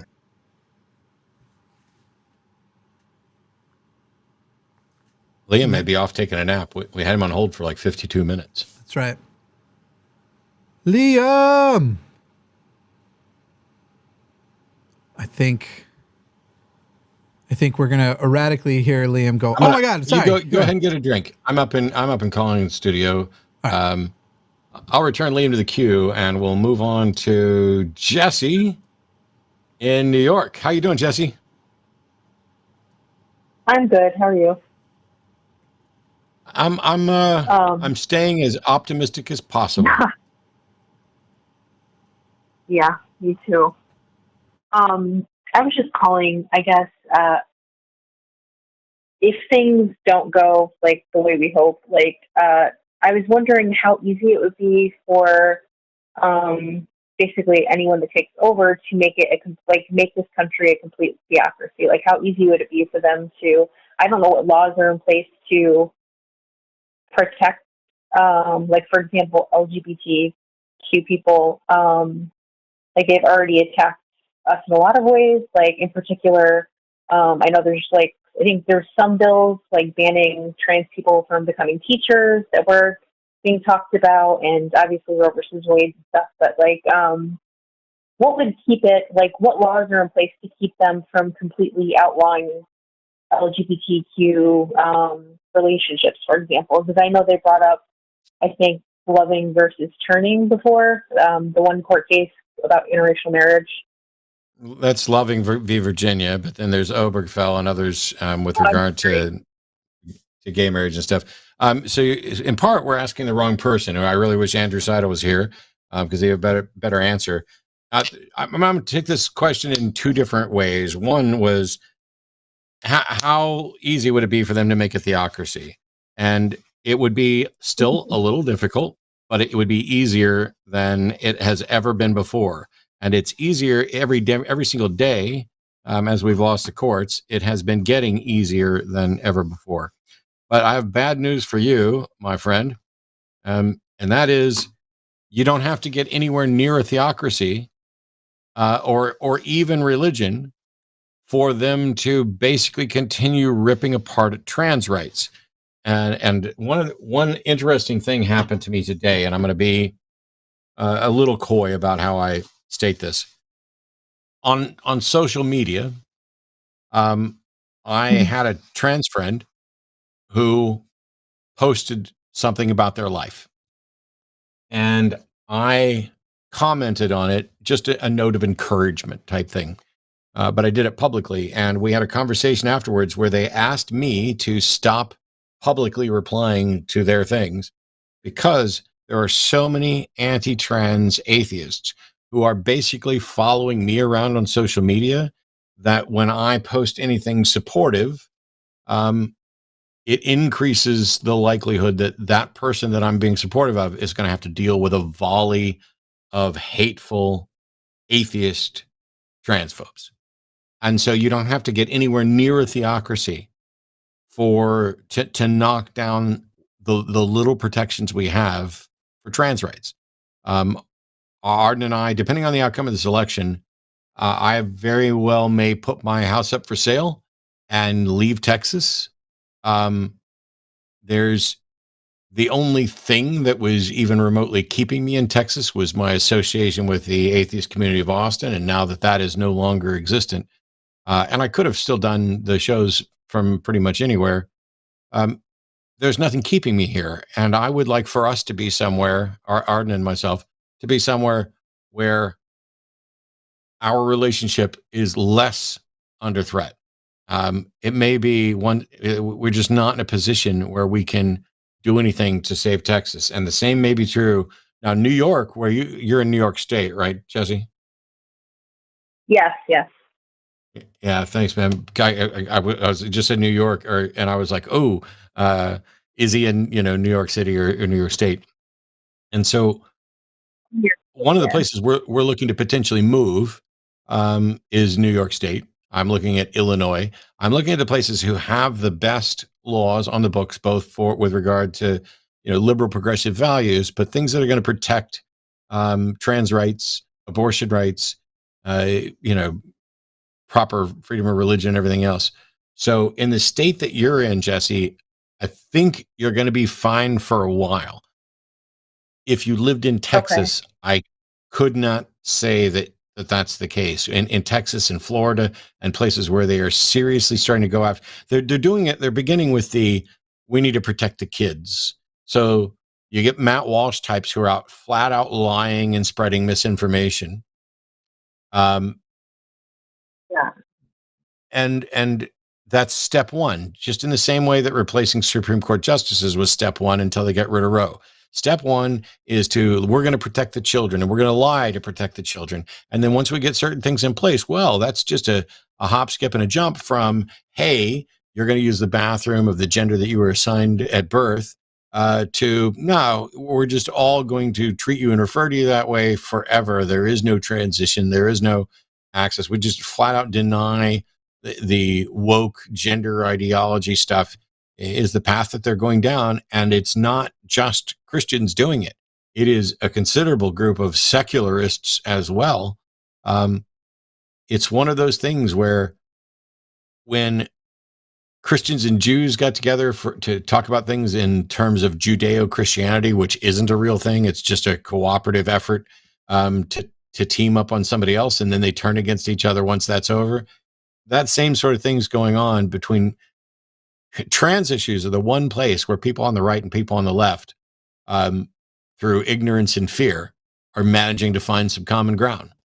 You folks are the target from all sides, and it does not look good. Republicans were delighted to find that out, by the way, because last time caravans of illegal immigrants, that was only good for activating their side to vote for them. Now they found an issue to get the other side to vote for them. And they've done it before. This was gay marriage in 2000 all over again. Yeah, that's like what I've mostly heard pushback on is trans issues, also immigration and stuff, and like the whole fentanyl scare and all of that. Is a big like anti-immigrant push.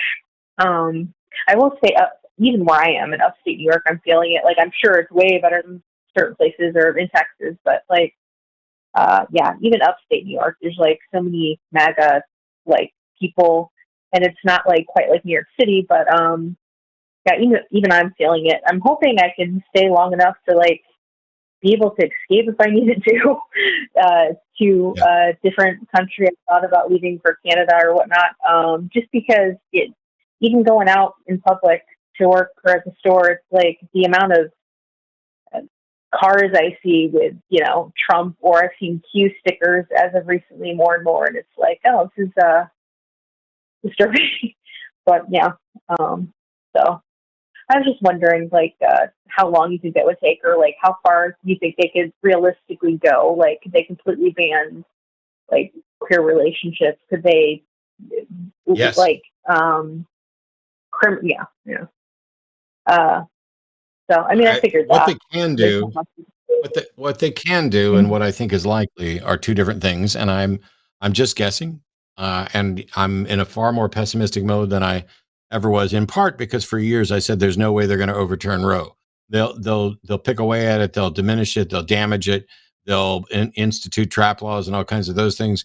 But they're not going to get rid of Roe. And I was completely wrong, because their long-term goal was to lie and cheat and steal a Supreme Court seat in order to prop up their justices in order to throw out precedent.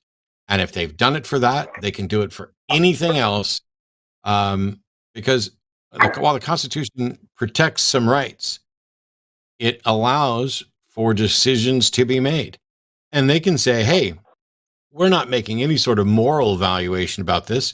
It's just maybe even just for ease and practicality, you get one birth certificate, you're going to be assigned a sex at birth, and that's all we're going to care about for the rest of your life with regard to anything. And they can make arguments for it, like, hey, men and women both, and people who are non-binary, but they're not going to talk about non-binary people at all.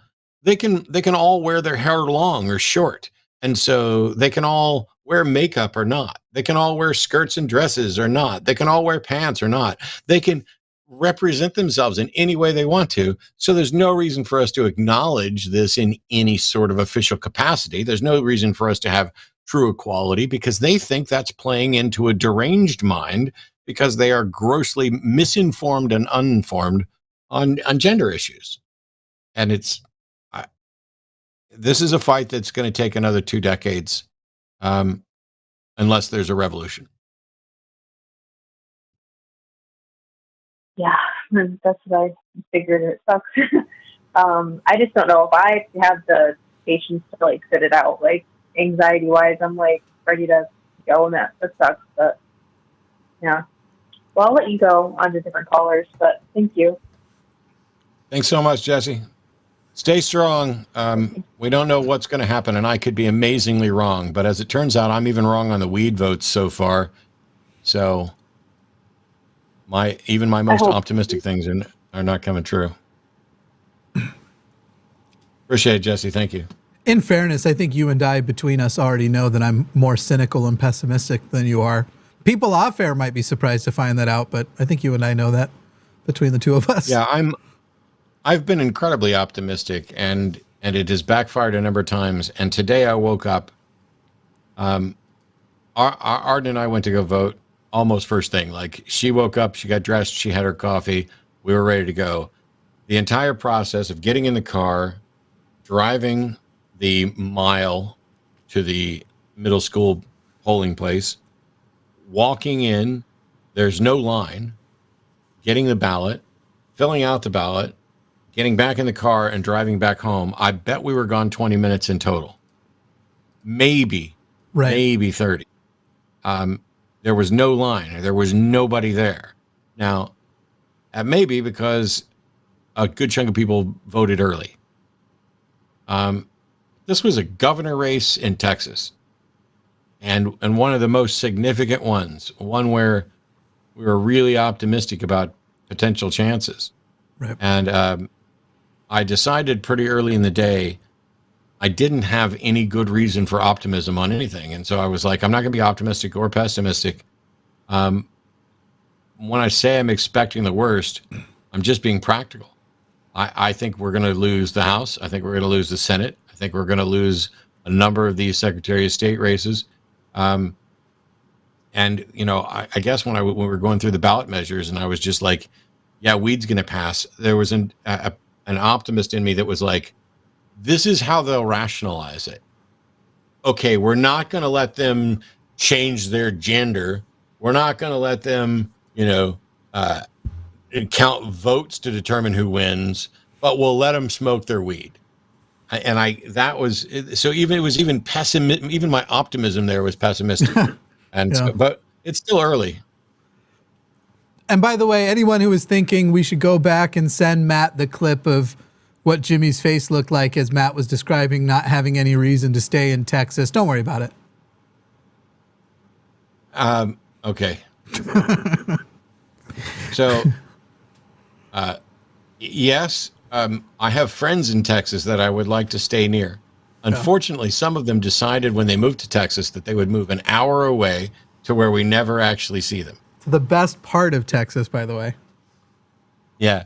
Yeah. You are an hour away. You are an hour away from the best part of Texas. I'll never do a big city again. I think I've done so much city life. I'm good. I'll pass.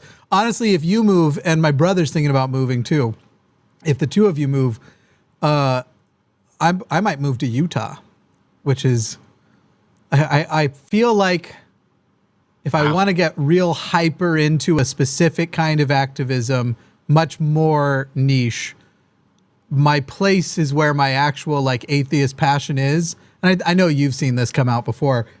I so much more care about being amongst ex-Mormons and fighting Mormonism than anything else in this realm. And I think I'd go be their neighbor and do it on their door. I think that's where I'd go. Well, whenever we do make a decision about selling the place and getting out of here, you will be one of the first people that knows. I should hope. If for no other reason, then you need to come over to my place and pick up like that dado stack and a bunch of other stuff that I'm not going to take with me. Yeah. Yeah, I would hope so. I'd hope I was one of the first, because we'll also have to plan our show schedules and everything, you and Arden. Oh, yeah. Let me pop these on. Sorry, there's too much. I'm going through. There hasn't been any updates. I'm assuming the next set of polls close in 20 minutes, but I haven't seen for sure. My friend Sarah messaged me that Florida has elected a Gen Z Democratic congressperson and was excited about that. A young Congress person. I can't say I am or am not. So I met someone at the Free Flow event who was a young state congressperson. We're not looking at any of the state races other than below governor. I think this was federal. I think this was House. Oh, really? A House, victory. Okay. Yeah. Well, then let's pull that up. We got a couple in Florida here. Yeah. So Soto was the incumbent in the 9th district. Frost, they're declaring to have won the 10th district. That's Northern Orlando. That could be the Gen Z. I don't know. I think I've just been told that Marjorie Taylor Greene has been called as winning. Yeah, I think so. I'm looking for it. I guess I can pull this back up here. We can control. Yeah, F around and just type. Tampa, we had Castor. In the 20th, there's Cherfilus McCormick, who's going to win by a landslide, looks like. In the 22nd, it's Frankel, who was an incumbent. Moskowitz in the 23rd.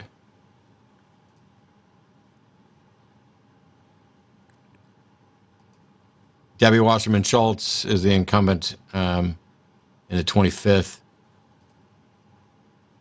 And Wilson's the incumbent in the 24th. I'm not exactly sure which one your friend's referring to, because I don't know Florida all that well. Yeah, I don't know it either. Yeah, Marjorie Taylor Greene has beaten, I forgot what the person's name is, Flowers, which I guess, on the one hand, if you just said Republican versus Democrat, I would have told you that for sure. The hope one has is that something changes when it's Marjorie Taylor Greene. It doesn't, but yes, I agree with you. Yeah. Let's go, in fact, take a look at Colorado and see how Boebert's doing. There's something that happens, and I can tell you right now that when I went in to vote today, I voted. Everybody that I voted for had a D after their name or nothing after their name. Now, I can't then go and say, look, all those people in Georgia who walked in who voted nothing but Republican, look at them. They just voted for every Republican. Right. Yeah. I think there's a difference in that it's about a different view of what makes a better world. And the Republicans have an advantage, a massive advantage, in that people who are delusional about their own pocketbook and their own likelihood of having wealth and everybody aspiring to wealth and all this, they're going to buy into the fiscal conservative stuff because they think they will wind up with more money and they think they will pay less taxes. And while they may pay less in direct taxes, they will still have a wrecked economy that ends up costing them more. And then there's the people who are not so much concerned about protecting their own bank account from the government's grabby little fingers, and they're worried about social issues. So the Republicans have this two-pronged approach where it's like, on the left, you have people who are willing to pay more because we want nice things. This is why when somebody tells me I'm socially liberal, but I'm fiscally conservative, what that means to me is you are the special type of idiot that wants us to have nice things, but you don't want to pay for it, which means we don't ever get nice things. That there's a conflict there. And so if there was a fourth prong, right now there's money, old-timey religion, morality, and social justice issues, those three prongs. And the Republicans have two of those prongs, which means they don't have to have a majority on money. They don't have to have a majority on the religious. They get to pander to the religious folks who are appealing to that, and they end up with 2/3 or at least more than 50%, which is all you really need. That is where the advantage is. And so when somebody walks in there and they vote straight Republican, is it because they are a fundamentalist who's voting the party they think God wants? Maybe that's 15%, 10%. Or are they old school, I want smaller government, I want less taxes, and I don't actually care what the truth is about anybody's policies, in which case those also vote for R. There's nothing wrong with walking in and voting for the party that you think is most in line with your values. I'm not objecting to that. I pretty much did the same thing today. What I'm objecting to is either your values, which I'm definitely going to be in disagreement with, or the fact that you are not voting in accordance with your values. You're voting in accordance with propaganda that you think you're going to be better off, and you're not. We have, so in Colorado, let me go back. I'm looking at. That's Texas. Yes, I know. I'm just messing with you. I was like, you moved from Colorado to Texas, and now you can't fucking tell them apart. And this is also, I'm realizing I'm on the governor's map because I wanted to look at Beto and I wanted to look at Boebert. At the moment, so this isn't insignificant because while this is spread out, I guess I want to know what Grand Junction specifically is doing, and there's no way to see how much of that specific area is what's been counted because it doesn't break it down below the district. Yeah. Right. And so this is this could be a good sign, a 5% lead, Frisch over Boebert. It's 5,000 votes with 41% in. Yeah. That's slim. At the district level, is there an easy way to go and just pop back to the last one? I was hoping there was just a quick button. I wanted to compare it to the time prior. I don't know. The fact that she didn't have a hard time winning last time, and part of that is obvious because no one ever played a word she ever said. She didn't really no one was aware of Boebert until she won the election because this was one of those ones that the R by your name gets you the vote. And so I don't know. I'm just really, really hoping. I truly, truly despise Lauren Boebert. At I guess a slightly more personal level. On the one hand, this is going to sound elitist, and I don't care that much, but it's a way that the ammo can be used against me / us, whatever else. Yeah. For years in hosting live call-in shows talking about religion, I pointed out that I don't care about IQ, that IQ is a measure of how good you are at taking IQ tests. I don't care where somebody scores. And that even in the colloquial sense of smart and stupid, I didn't get smarter. Well, in the colloquial sense, I got less wrong, which could be viewed as smarter, but my intelligence didn't increase when I stopped believing in a God. And the people who believe in God aren't necessarily any stupider, any less intelligent, don't necessarily have lower IQs, any of that. There are people at all abilities and knowledge that have come to different conclusions about a God, and I think for bad reasons. Set aside the God thing. Never in my life have I seen so many absolutely stupid as fuck people running for and winning elections.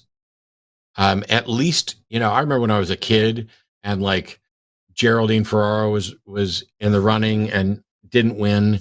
There was at least, you couldn't say we elected somebody who was an idiot. It was a difference in ideology.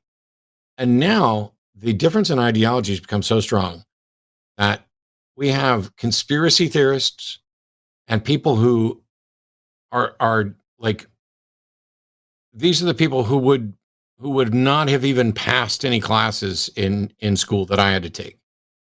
You have Marjorie Taylor Greene and Lauren Boebert and Herschel Walker. These are three of the dumbest people I've ever seen in my life. And yet one of them has won twice. And the other two still could win. And I remember, growing up, science was lauded. It was, here's a scientific finding. It's the science. And I mentioned this the other day in a discussion with Aron Ra, and that's that we might have shot ourselves in the foot a little bit. Or no, this was during my discussion with Yogeshwara, the Hare Krishna. We elevated science and in some cases scientists. And then when people figured out, hey, science is a modest endeavor and that we don't make proclamations of truth. It became, well, science used to say this and now they say this. They used to say there's global cooling and now there's global warming. They used to say, cigarettes were fine to smoke and now they say they're not. And people don't understand that is a strength of science, that upon finding new information, we're able to change our perspective. And that this is always the case. But it puts us in a position where we now live in a world where you can't trust, and you may not know who you can trust. If you don't do some research, you definitely don't know who you can trust.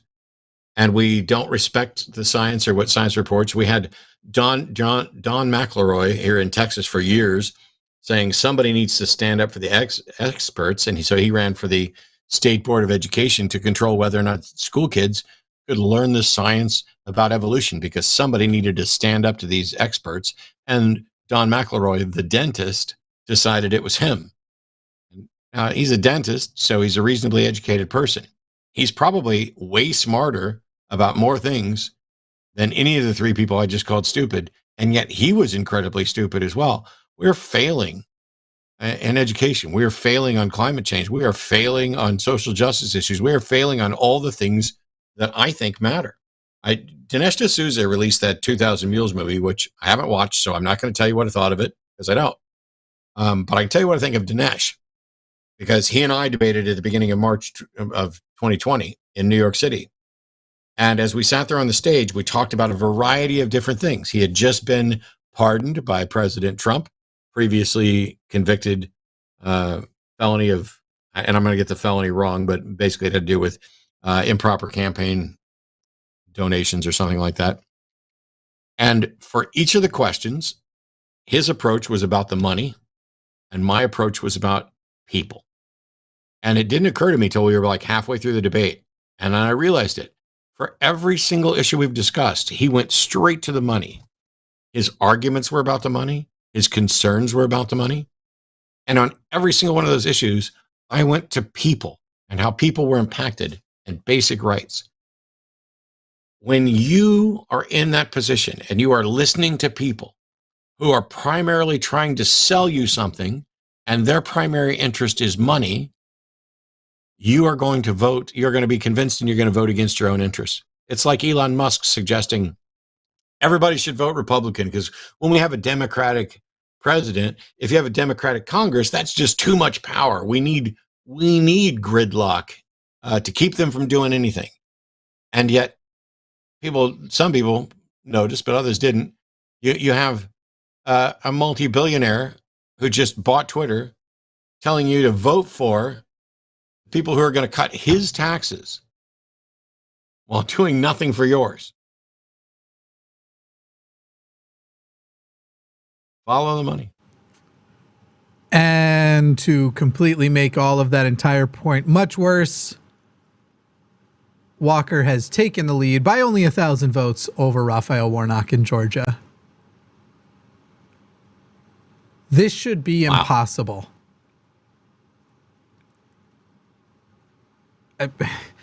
Walker already has more votes in Georgia than should be possible. Not just the lead. 1.5 million votes in an election that'll have maybe 4 million, like 4 to 4.5 million votes total. Now, yeah, and also I don't know who this Oliver person is, who's the third person in the race there, who's drawn 58,997 votes so far. Yeah. Some people are going to get pissed off at me for saying this. If that actually bled votes away from Raphael Warnock, I'm going to be absolutely furious. But if it also keeps them both under 50% and it bled it from Walker instead, I'm going to be stoked if it leads to a runoff election that Warnock would have otherwise lost. It's hard to say because I don't know which side Oliver appeals to either. I don't think that's going to be a Lincoln Project third party candidate. But I'm not sure. Now the good news is all of these red wave assholes who have been screaming it in our faces all month have been saying all week, y'all think you have certain things locked up. You don't even realize we're going to win Colorado. You all should watch Colorado. You think you got it. Watch Colorado. They lost Colorado handily thus far with 55% of the vote in. It's not particularly close, close to 20% difference so far. So Michael Bennet is still going to be the senator from Colorado. We'll have a look at, I don't know why they thought that was where their big thing they were going to pull out was. Why am I suddenly in Nebraska? Yeah, the third person running in Georgia is Chase Oliver, who is a libertarian. And because of that, it's difficult to tell. Right. It could be siphoning votes off of either one of them. Now, I get it. People are going to be mad at the language. Yes, I realize those are his votes. They're not the other people's votes. Because there's 58,900 people who are stupid enough to realize that this was a two-person race, or were too stupid to realize that this was a two-person race, and so they voted for the third-party option. I get it. Some people are going to vote based on what they wish happened, but anybody who thinks that this third-party person ever had a shot of doing anything but siphoning votes is ridiculous. And that Chase Oliver should have also recognized that as well, that as a third option, the smartest thing he could do would be to throw his support behind either Herschel Walker or Raphael Warnock, whichever one he most agreed with. That would be, I get it. I wish there were a 10-party system. I wish we had ranked voting. I wish there were other options. But right now, until things change, anybody who thinks that, there's a shot of Chase Oliver winning anything ever in a state Senate race in Georgia, I mean, you're just not in the same reality as the rest of us. DeKalb only has 65% in with 76% of the total vote, and that's one of the big districts around Atlanta. So this 2,970 ahead, you could literally, with just increasing DeKalb from 65 to 75, put Warnock back in the front. And what I'm saying isn't that you should expect Warnock to be in the front. I'm saying right now it is so close that who's in the lead right now does not matter at all. Like, this is, neither one is truly in the lead at the moment, based on when it is this close. So Georgia, we almost need to step away from until they get some more significant counts in, and see what happens there. Yep, I'm monitoring everything. You want to take a call? Yeah, let's do it.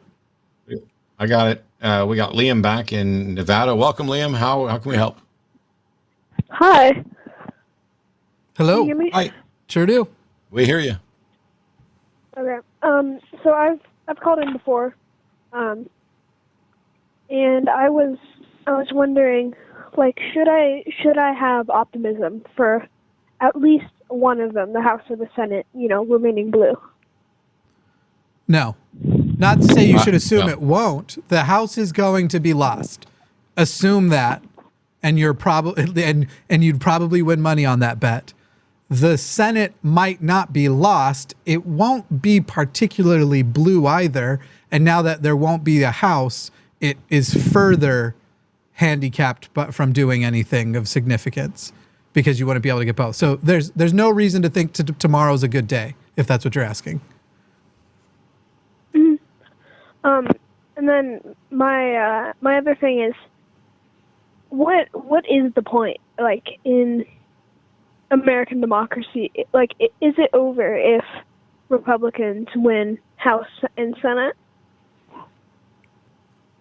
Well, no, because we still have the White House and the veto, and they're not going to have enough to override the veto. But when you say what is it over, I genuinely don't know. I remember Andrew Seidel and I have talked about the likelihood of whether we are heading towards civil war. Oh, you cut out. I don't. I said Andrew Seidel and I have talked about our suspicions about whether or not a civil war is likely, because at some point, if you are going to be installing conspiracy-minded secretaries of state who are going to ignore the will of the people, ignore the votes, and install the leaders they want, then that requires revolution. I hope it doesn't get to that. I hope it never gets to anything, remotely violent. And I hope that at worst, I hope I spend the next however many years just bitching that I'm not part of the majority. But I don't have any optimism today for either the House or the Senate. It will be a peculiar civil war if it ends up being a civil war, because you always think of civil wars as being mostly within one's own country, but it would be the fascists versus Canada and Europe and the people who aren't sacks of shit in America. So in a way, it would be a lot of other countries would get pulled into that war. And you're basically, if you're not in the Christo-fascist section, you're hoping you live long enough for Europe and Canada to save us, because that's going to be the stakes. But this is almost fantasy level speculation because we aren't there yet. The question is whether it's at the beginning of the end or the middle of the end, or where we are, or if it is the end at all.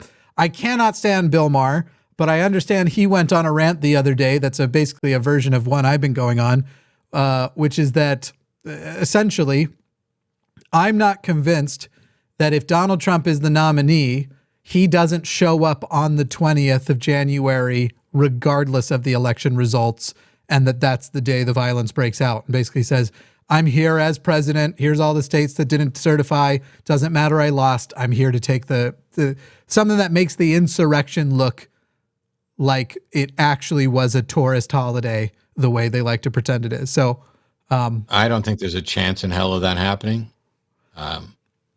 Because he's too cowardly? Yeah, I mean, somebody would put a stop to that.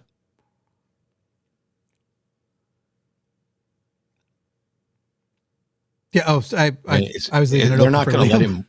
Yeah. They're not going to let him just walk up to the mic at the inauguration and declare himself president. Certainly, no. I'm not saying on where the inauguration itself is happening. I'm saying another ginormous million MAGA rally where they're there. Maybe it's January 6th or whatever it might not be on the 6th, but the next count That'll be their new holiday. Right. It'll be another big moment of, we're here to take the election and force you to count it the right way. And I don't disagree that somebody will stop it, but what I'm saying is that the stopping it might be the beginning of what the big violent revolution thing looks like. Yeah. I don't know. Liam, were you wanting a hopeful message? My bad. No, I wasn't expecting one, and I wasn't, thinking very hopefully about this anyways, but it does suck that we live in a country that's this conservative and this fascist. What do you think Nevada's going to do today? Do you know? Nevada, I think all of our ballot measures are going to pass. And I think the governor is going to, my prediction is governor's going to go Republican, but Senate and whatever the House is here in Clark County is going to go Democrat. So you think $12 minimum wage and ranked choice voting, they're going through? And then the discrimination one, which is no discrimination based on gender, what was it? It was gender, race, it was like all the stuff. But you still favor the Republican to win governor? We're not seeing that on Yeah, our I favor list of Republican. Nevada. Yeah, I don't know why that's not showing up there, but it was definitely on the ballots. Was that measure 1? Because we showed 2 and 3. And then what I'm really worried about is Secretary of State here in Nevada, because I think it should have. I think National Democrats should have put a lot more money into Secretary of State advertising. Because it would have been, very good for people to be aware of just like what the Secretary of State can do and how awful. Is Nevada the only state where you get the option of none on the ballot? You get Republican, Democrat, none. Is it only Nevada that does that, or do other states do it too? I have never seen it. I haven't heard of any other state do it, but we do have it, in Nevada. Yeah. None. The only third-party candidate that will win. Has that ever won? Do you know? No, I don't think that's ever won. People are too partisan, but I think that would probably do better, outperform any third party. It'd be awesome if it would win one time. All right. It would genuinely be a good thing for me to laugh at. That would bring a little mirth to me today. Yeah. Right now, we're looking at the Senate with 40-40, and that hasn't changed. Let me let Liam go, and I'll pull the map up and see what we can take a look at. Thank you, Liam. Yep. See ya. Have a good day. Hopefully. Sorry for the sad message. No. Oh, my bad.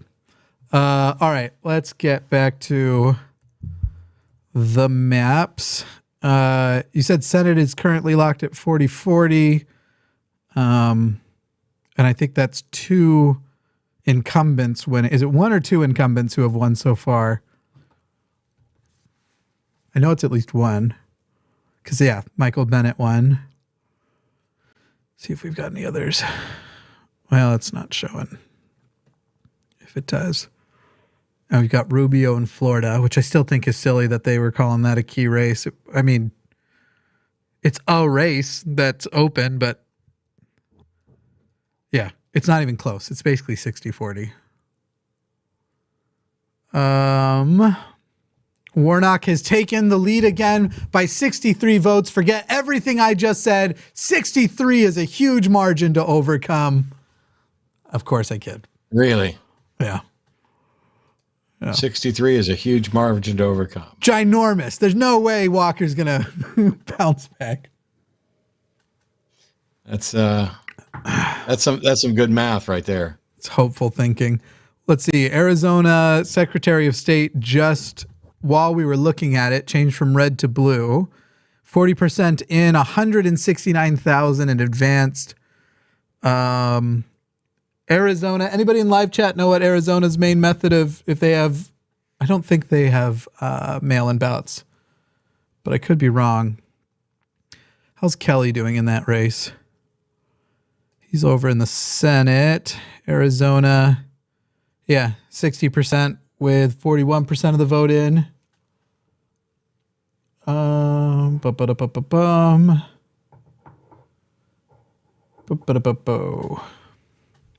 Those are the sounds I make when I'm vamping for time. Buca-da-beppo. Boop-a-da-bop-a-doo. A place I haven't eaten. A place called Buca-da-beppo that I haven't eaten in many years. Still no ballot measures called. Yeah, I haven't seen much yet in the way of results anywhere. Let's go look at some of these marijuana ones. Arkansas still showing no at 56%, 32% of the vote in. Right to bear arms is a yes so far in Iowa, 27%. No constitutional right to abortion. Yes, supports changing the Constitution, so there's no right, no. And so no is still in the lead with 59% of the vote in, but we don't even have district breakdowns of this part, so this is hard to say. Maryland legalizing weed, that's a yes. That was one we agreed on. We agreed on the abortion in Michigan, though that's a closer margin than I was expecting. Oh, it's only 12% in, so that's nothing. Michigan, Missouri, Montana. Oh, Missouri weed. Yep. It's a no. 16% of the vote in. Not a huge margin either. North Dakota, it's a no with 27%. I promise I'm not rubbing it in. I just felt like checking. South Dakota. No, it's fine. I Also no. got tired of reading the nose. Yeah. We've got Democrat Moore and Healy winning in Maryland and Massachusetts. Neither of those are particularly. How do they determine if something's a key race? Because, the Republican won in Oklahoma. But it was so close. And Texas is looking like shit. Yep. 60% in. Let's go have a look-see around the Secretary of States.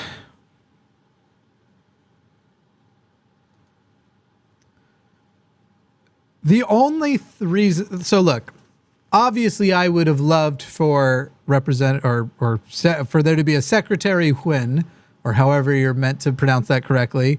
However, there is something a little bit encouraging that Raffensperger is doing so well, despite being largely blamed by Donald Trump for losing. That's the guy he called and was like, all I did are 11,200 or whatever it was, and 30 votes, which is one more than we've got. I don't know. There's something about if there's going to be a Republican who does win tonight that I will be the least upset about, I guess it's got to be Raffensperger in Georgia. How is that governor's race looking in Georgia right now? Yeah, okay. We got like a 7% lead with 79% of the vote in. That's not looking great. Let's go look at DeKalb. That's only 68% of the vote in. There will be 71 there, 87. So there will be some pickups in the immediate Atlanta area, though not the areas directly around. Let's go down and look at Savannah, 93% in. That's pretty much locked. 88% up in Richmond County. 66 in Muskogee, which is also just fun to say. We actually fact-checked that. That turns out to be true.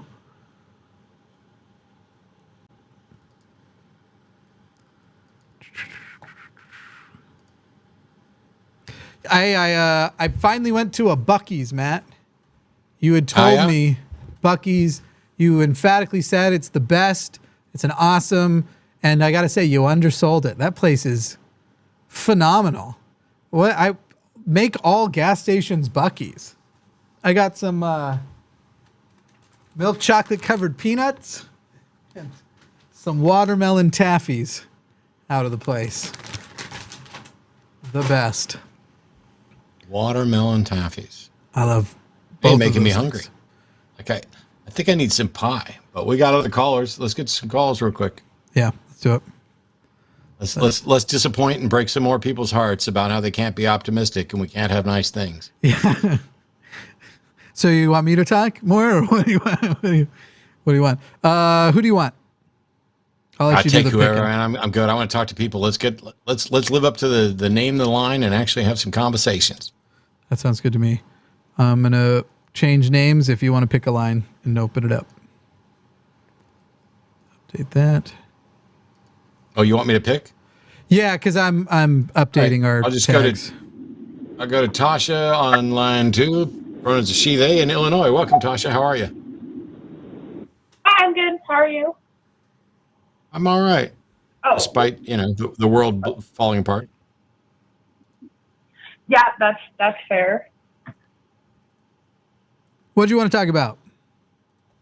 Well, honestly, I just noticed around here, and so there's a ballot measure. I'm living in Illinois in like the really gross red part of Illinois, and I noticed that there's a lot of signs up about the ballot measure saying, reject raising property taxes, vote no. But the actual amendment has nothing to do with tax. The amendment is for workers' rights. So like I actually have it up here. It says a yes vote supports, so it states that employees have a fundamental right to organize and bargain collectively through representatives, blah, blah, blah. It's basically saying, and it will stop any law that interferes with that. It just kind of pisses me off, and it seems like it's a tactic that I see a lot from the right, is just saying stuff and knowing that their base isn't going to bother looking it up. So they'll justify whatever they said in some roundabout way. So real quick, again, what did you say the sign said? It said, reject higher property taxes, vote no.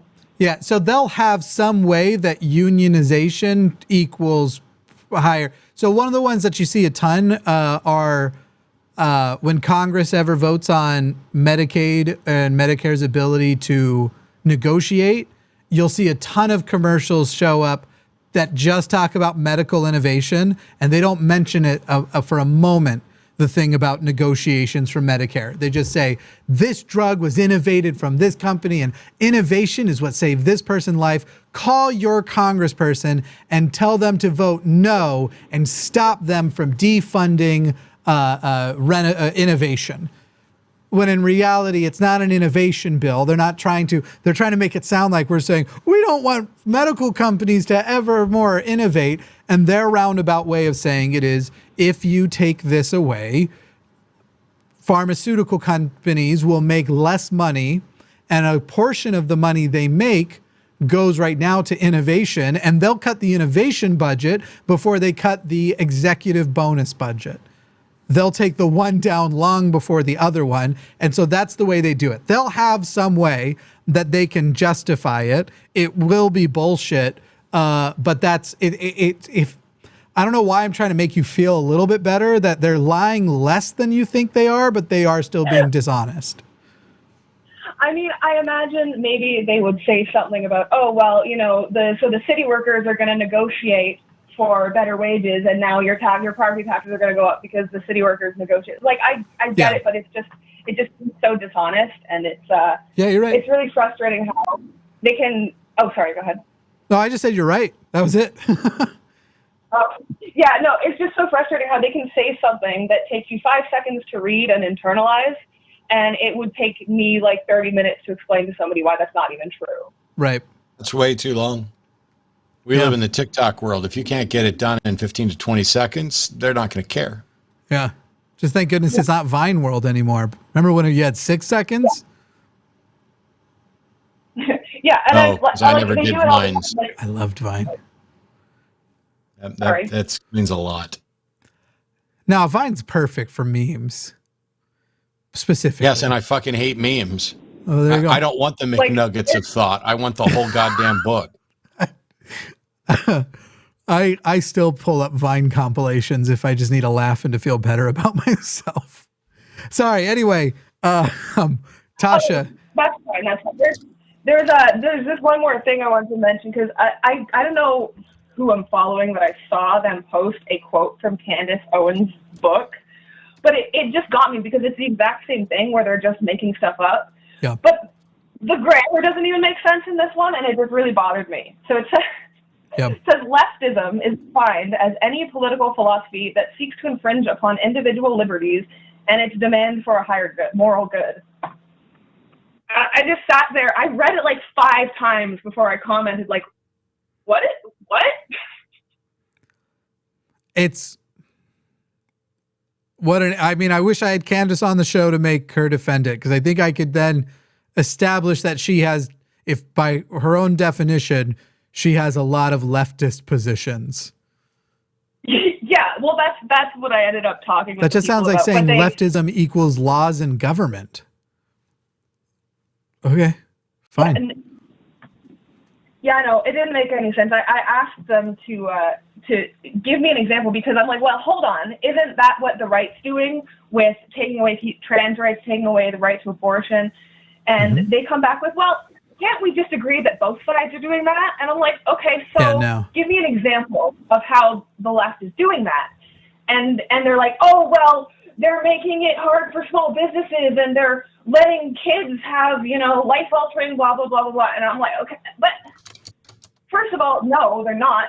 Second, that's not even what we're talking about. How is that taking people's rights away? By the way, nothing has destroyed more small businesses than tax incentives for huge businesses.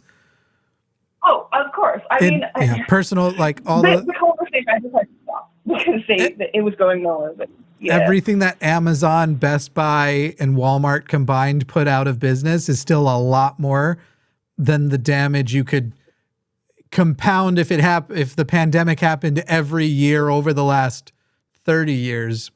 Wouldn't even be close to in that same amount of time what those three companies did. But yeah, Tasha, thanks for calling in. Yeah, no problem. I'll let you guys know. It is all a bunch of dishonest bullshit. I think you're quite right there. I don't know how long ago they were. Anyway, thanks, guys. Thanks. I don't know how long ago they were called, but I guess technically both of these count as flipped seats, even though they're not. And that is in the governor race. We have we're projecting Moore as the Democratic governor of Maryland and Healy as the Democratic governor of Massachusetts. And my understanding is both of those were previously Republican seats, although there was no incumbent running. The governor of Massachusetts, who was that? Was that Scott? What's his face? No. That was Charlie Baker, who did 2 terms and isn't seeking re-election. That was Massachusetts. In Maryland, I can't remember. Let me see. Yeah, I don't see.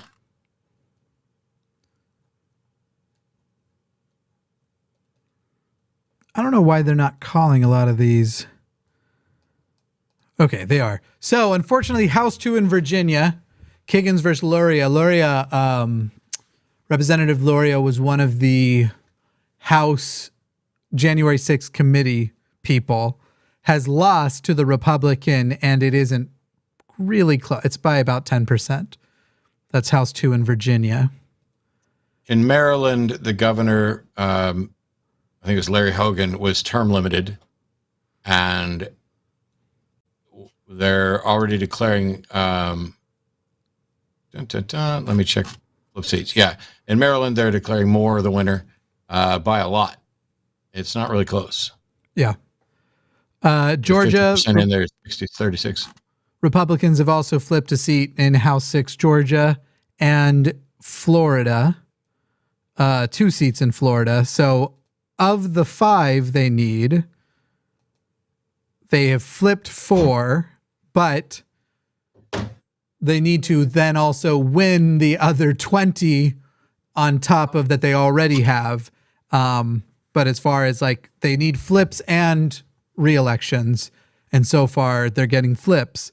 We'll see if the re-elections continue much after the same vein. But again, as I told Liam, the House is gone. We've lost the House will be lost tonight. Whether or not it is by a lot or by a little is what we're waiting to find out. And there are good reasons to wish it would be by a lot and not by a little. My wonderful, lovely partner brought me some fresh apple pie. There you go. Enjoying the taste of America while you can. As America burns, I will eat a non-burnt American apple pie. What? These are governor results. I've also lived in Wyoming. I can't say. At a certain point, it's like, why do you even run in Wyoming? This guy Livingston. Granted, they had what was his name? Dave something. Was it Frudenthal?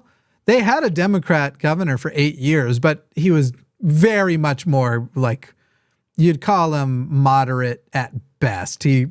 But he was a well-liked person in the state also.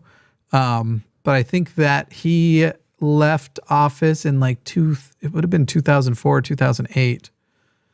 I think. Yeah, I don't know.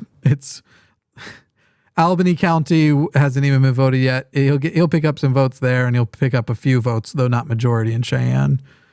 But that's just a sad state of things. Arizona, Hobbs over Lake, 9%, 42% reporting. Kari Lake is an insane person. Just so you all know, like, this isn't just monumentally stupid or succumbs to conspiracies. While both of those, she's also insane. Like, just nuts as a person. And by the way, this isn't just to cover me and Jimmy. This is something I genuinely care about. It's very difficult to come up with language that isn't ableist or disparaging of people with mental health conditions when we're talking about insane, crazy, nuts, blah, blah. And yet I don't know how else to talk about it, which is why I tend to lean more towards the colloquial. But it's just saying, if you were to say Kari Lake is grossly irrational, that doesn't even come close. Not even a bit. Kari Lake she's like, I don't think Lauren Boebert or Marjorie Taylor Greene are as divorced from reality as Kari Lake is. They're wrong. They're not very bright. They're boneheadedly stupid in a number of categories, but I don't think they're as divorced from reality. I don't think they're quite gone down the conspiracy theory tunnel to the extent that Kari Lake has. If you had made me stop and say, hey, don't use a colloquialism, come up with the right one, I would have gone deeply delusional, is probably what I would have said. Kari Lake is deeply delusional. But then I want to switch right from deeply delusional back to fucking nuts, this person. And again, I love the tinfoil hat thing, because that's where she is. Yeah. And Kari Lake is the reason why this one is significant is this election, had it happened in 2018 instead of now, Arizona wouldn't have certified their election results, and the insurrection as it was could have been a whole lot worse. And even just the counting could have been stretched over days. And so while because I'm not anticipating a much better 2024, there will actually be something to feel a physical relief, as though you have dropped something incredibly heavy, if Kari Lake both loses and loses handily. It would be nice you want at least one, two would be excellent. To lose a lot would be even better. Yeah, I'm not trying to diagnose anybody. I don't care what the reason for them being divorced from reality is.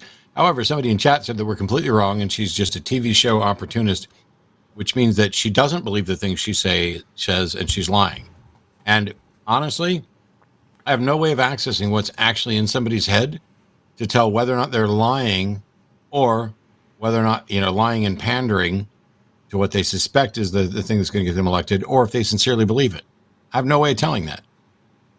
I've seen enough of her talking, not just to crowds, but to donors and the like. You can say she's an incredible actor, but people who've been acting their entire lives don't put on as convincing a performance as Kari Lake. I can't prove she's not, but your assertion I don't think has more basis than mine does.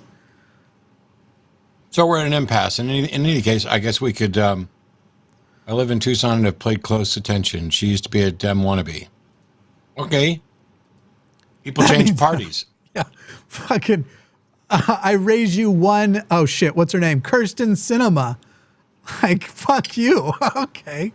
You think Kirsten Sinema's faking it? Because Kirsten Sinema was left of Bernie back when I first became aware of her ex-Mormon socialist ass.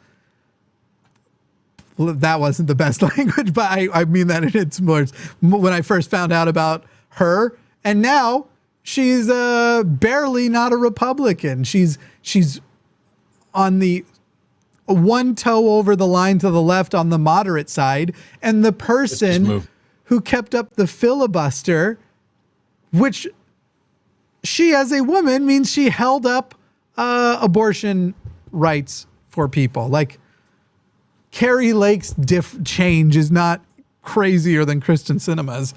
And you're going to tell me Kirsten's lying? Well, we're at a point now where it's just you and I have an opinion based on what we've seen and understand, and somebody else has a different opinion. There's no way we're going to figure it out. But the person in chat is just, oh, they're all opportunists. Sorry, I'm not quite that cynical.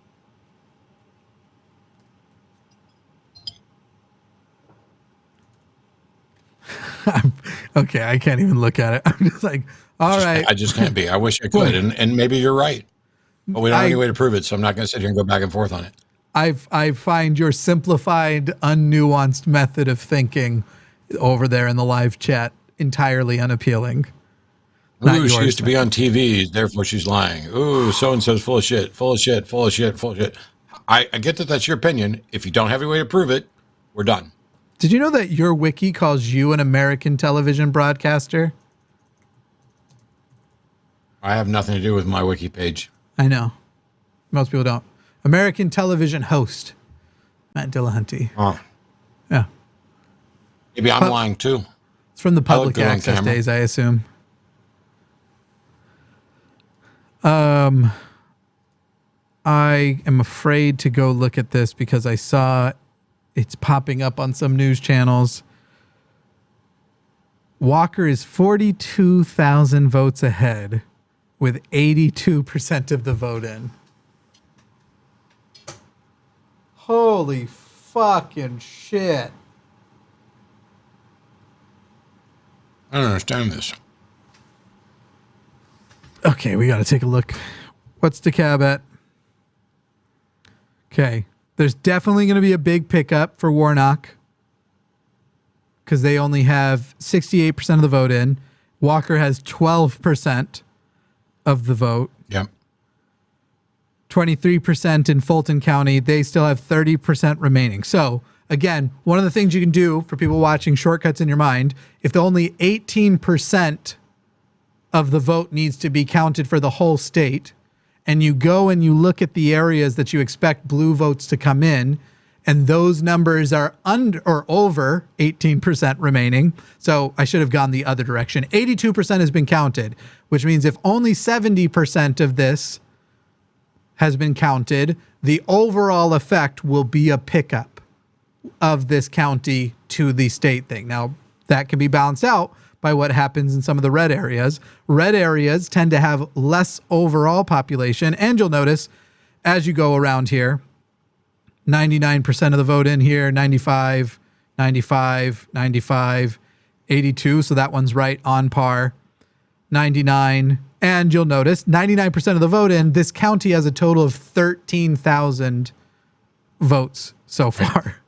And they got their own ass representative. Essentially, by the end of it, 15,000 people will be represented. No, sorry, this is the Senate race. That was entirely wrong.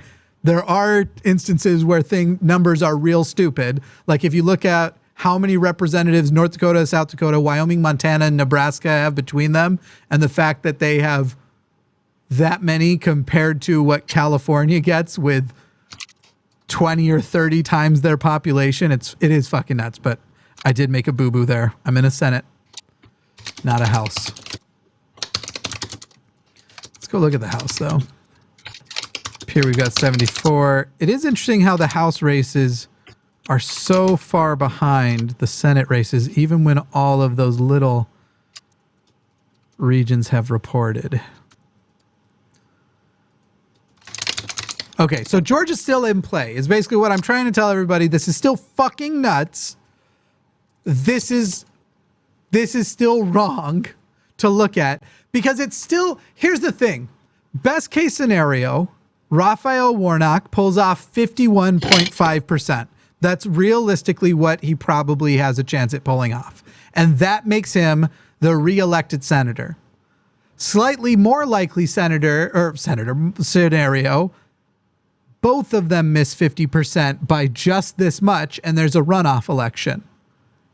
And then potential scenario, hopefully the least likely, Walker wins above 50%.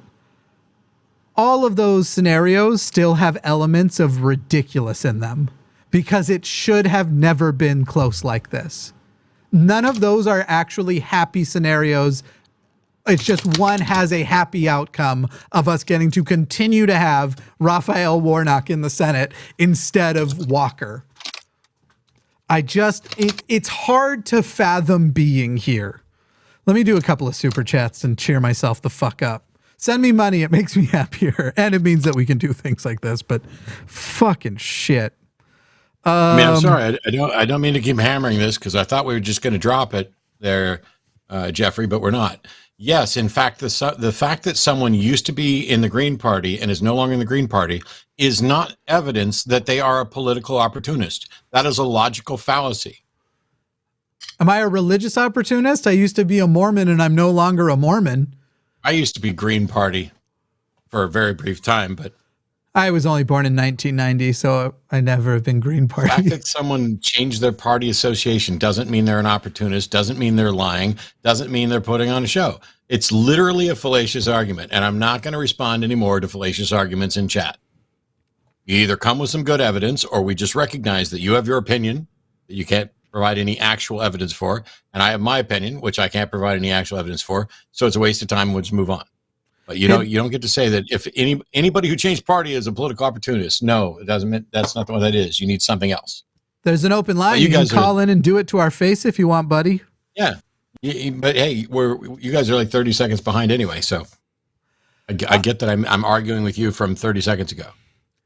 No, Dante, it's not. It's a data point. I'm sorry, Jeffrey, but you don't know what the fuck you're talking about. It's just a fallacy. It's legitimately a fallacy. Either call in and make the case where I can explain it to you, or drop it. Dante Verona says, after the midterms, all eyes are on AG Garland, also the AGs in Georgia and New York. Any commentary? AG Garland, shortly after the announcement of Donald Trump running for president, which I think is next Tuesday or Wednesday at Mar-a-Lago, will designate a special counsel to take over so as to appear basically for the optics of making sure that it doesn't seem like the AG is trying to in any way interfere with the election. So we'll have another Robert Mueller situation. Hopefully I can't envy whoever that's going to be, because you are going to get death threats within the first 5 minutes of being designated that special investigator. And then AG in Georgia and New York, any commentary? New York's going to be funny. No, all my commentary would be not that great right now, but I'll be watching New York too. Georgia, I'm not aware of what the controversy is on the AG. You know that dangerous incel video that you shared today that I then forwarded? Dargendorp just said that dude's been arrested. Fuck yeah. Good. I'd love to know the charges. I hope has been arrested because he did something to that poor woman. Yeah. But yeah, I hope it's for stalking or harassment or whatever. They can get him with. Black Rose Gallery says, you have both inspired me immensely with your service. I got out this year and volunteered with my precinct. We just closed down the polls. It was my first year as an election judge. Thanks for inspiring me. That's amazing to hear, and we want to hear more stuff like that. Definitely everybody needs to get involved at any level they can. More and more when it comes to how people are treated day to day, local elections, especially when you're talking about the queer community, are affecting people on a daily basis, in some cases more than federal elections are, as school boards, for example, determine which children get treated like humans and which get treated like they're sick freaks. So just something to think about, everybody. Adam says, Northern California is beautiful. May I suggest moving to Point Reyes Station or the Bay Area? The air is amazing here. Good luck. I'm not trying to sound pretentious or I don't know what it might sound like. I am pretty committed to living in red states going forward because I want to be a part of turning some state blue. I have no interest in, it isn't useful if I have the means to live in places which already are going to go blue. And so I will probably be living in red states for the foreseeable future. So I'll probably be sticking around in Texas, or like I said, I might move out to Utah if both my brother and Matt, well, let's call it what it is, abandon me. All right, next one. Yes, it's absolutely abandoning. By the way, for the people who are suggesting places, I've been looking all over the country. There's a number of different factors. Number one is, what can I afford? And I need to live somewhere cheap. I'd like to sell this place and get a house. I also need some specific things with regard to facility because of the hobby/business that Arden and I are running, where we're breeding snakes. And so you need certain space and requirements for that. I have to go where the laws are favorable on a number of different things, including the laws need to be favorable on snakes. And like right now, I'm not going to turn this into the snake show, but Florida's Department of Wildlife is essentially making a number of different reptile keeping and transportation illegal. It's happening all over the country because they're listening to liars and non-experts talking about who couldn't tell you the difference between an invasive species and a non-native species. And they're all up in arms over the big snakes, which we've proven genetically are the result of a hurricane taking out a breeding facility. They don't seem to be at all worried about the invasive species, the other invasive species there, including the cats that are there. So basically, my hobby and retirement thing is being attacked in a number of places. So it depends. I have to be very careful about where we move. But the biggest issue is I'm not going to move somewhere where my relationship with Arden is illegal. That also, as far as the financial thing, I will remind the audience, all of you have the power to make both Matt and I millionaires. You could do it if you just wanted. We're going to need some $1 million super chats, though. If anybody in here can actually make me a millionaire, go for it. I don't believe anybody in our chat can make me a millionaire, and I'm happy for you to prove me wrong. Call in and make me a millionaire, you coward. What was the next one? As a Texas voter, I thank you guys for providing some commentary. I'm really feeling the uphill battle. I was losing my mind just staring at the map. Today could have been worse. And by worse, I mean, we could have thought there was a chance going into it and been confident in polls that made it look like there was reason for hope. And then the outcome of today still be what the outcome is probably going to be. I find some comfort in, I recognized about 2 weeks ago that the fascists are definitely winning this one. And so there's a little bit of comfort in at least seeing the fascists coming, right? Maybe? I guess so. I'm going to run and get a snake real quick. Some people were like, snake. Donnie asked where my relationship would be illegal. Right now, it wouldn't be illegal anywhere, both because we're not married, but also because they haven't engaged in their laws that are completely outlawing. But if they make it illegal, if they go after same-sex relationships, if they deny trans identity and trans rights, then you could end up in a state where any queer sort of relationship could be illegal. The Supreme Court's already signaled that sort of thing. And so while there isn't a place I can point to now to say this is where it's going to be illegal, I can say that there are places where it's clearly safer and less likely to become illegal. And Texas is not one of them. Yes. You get a snake. Go for it. I'm going to keep doing super chats in the meantime, waiting for this one to load in. Sheridan Bernasconi says the DT Republicans are planning to declare victory. Thanks for this show. I appreciate you. And the gratitude always feels good. Let's pop to the next. James Call says, proud to be a fellow Nevadian, I suppose what is that? Nevadite? With Liam. Yes. Liam's a good egg. Tapu Ahmed, perhaps. I'm very sorry for my ignorant regional pronunciations. Big fan, Matt. Keep it going. I'm glad he wasn't here to hear that very specific and isolated compliment that didn't include. No, I'm kidding. I'll pass it along. Let's see. Next one here is Kathleen Moncrief says, can't make you a millionaire, but yay for snakes.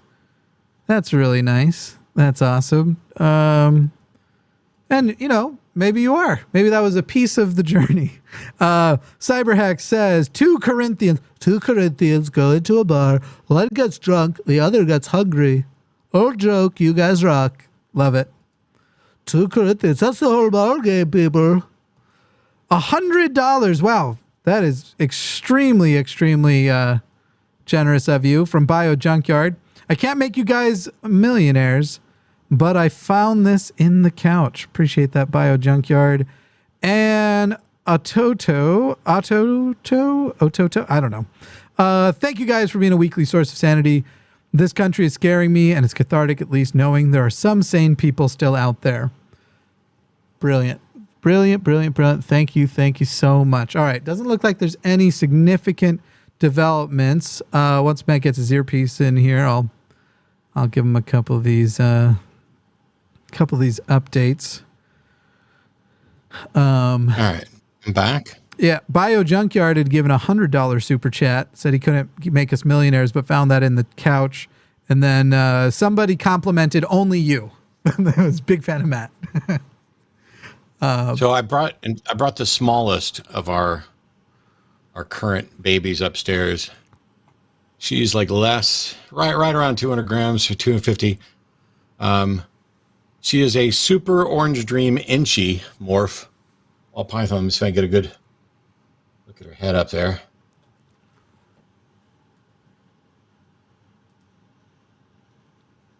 It's hard with the autofocus because it's always used to me exactly where I'm at. Yeah. Really pretty, you though. Can see the great blushing on the side of her, these little flames on the side. Almost like I want to put her directly in front of a candle. Yeah. Because it looks like there's a candle flame. So, hi. Thank you for climbing up on the monitor. Nothing new. So that is Chandra, our super orange dream inchy ball python. Who's the smallest we have. I may get the biggest later. So, unfortunately, this is that sad, shitty moment that we all knew was coming. We've known it was coming for a while, but what are we calling? It's over. For Greg Abbott has beaten Beto O'Rourke. It has been called. Only 67% of the vote in, but they're probably quite right on where it's going. And so it'll still be important to see tomorrow how close it was.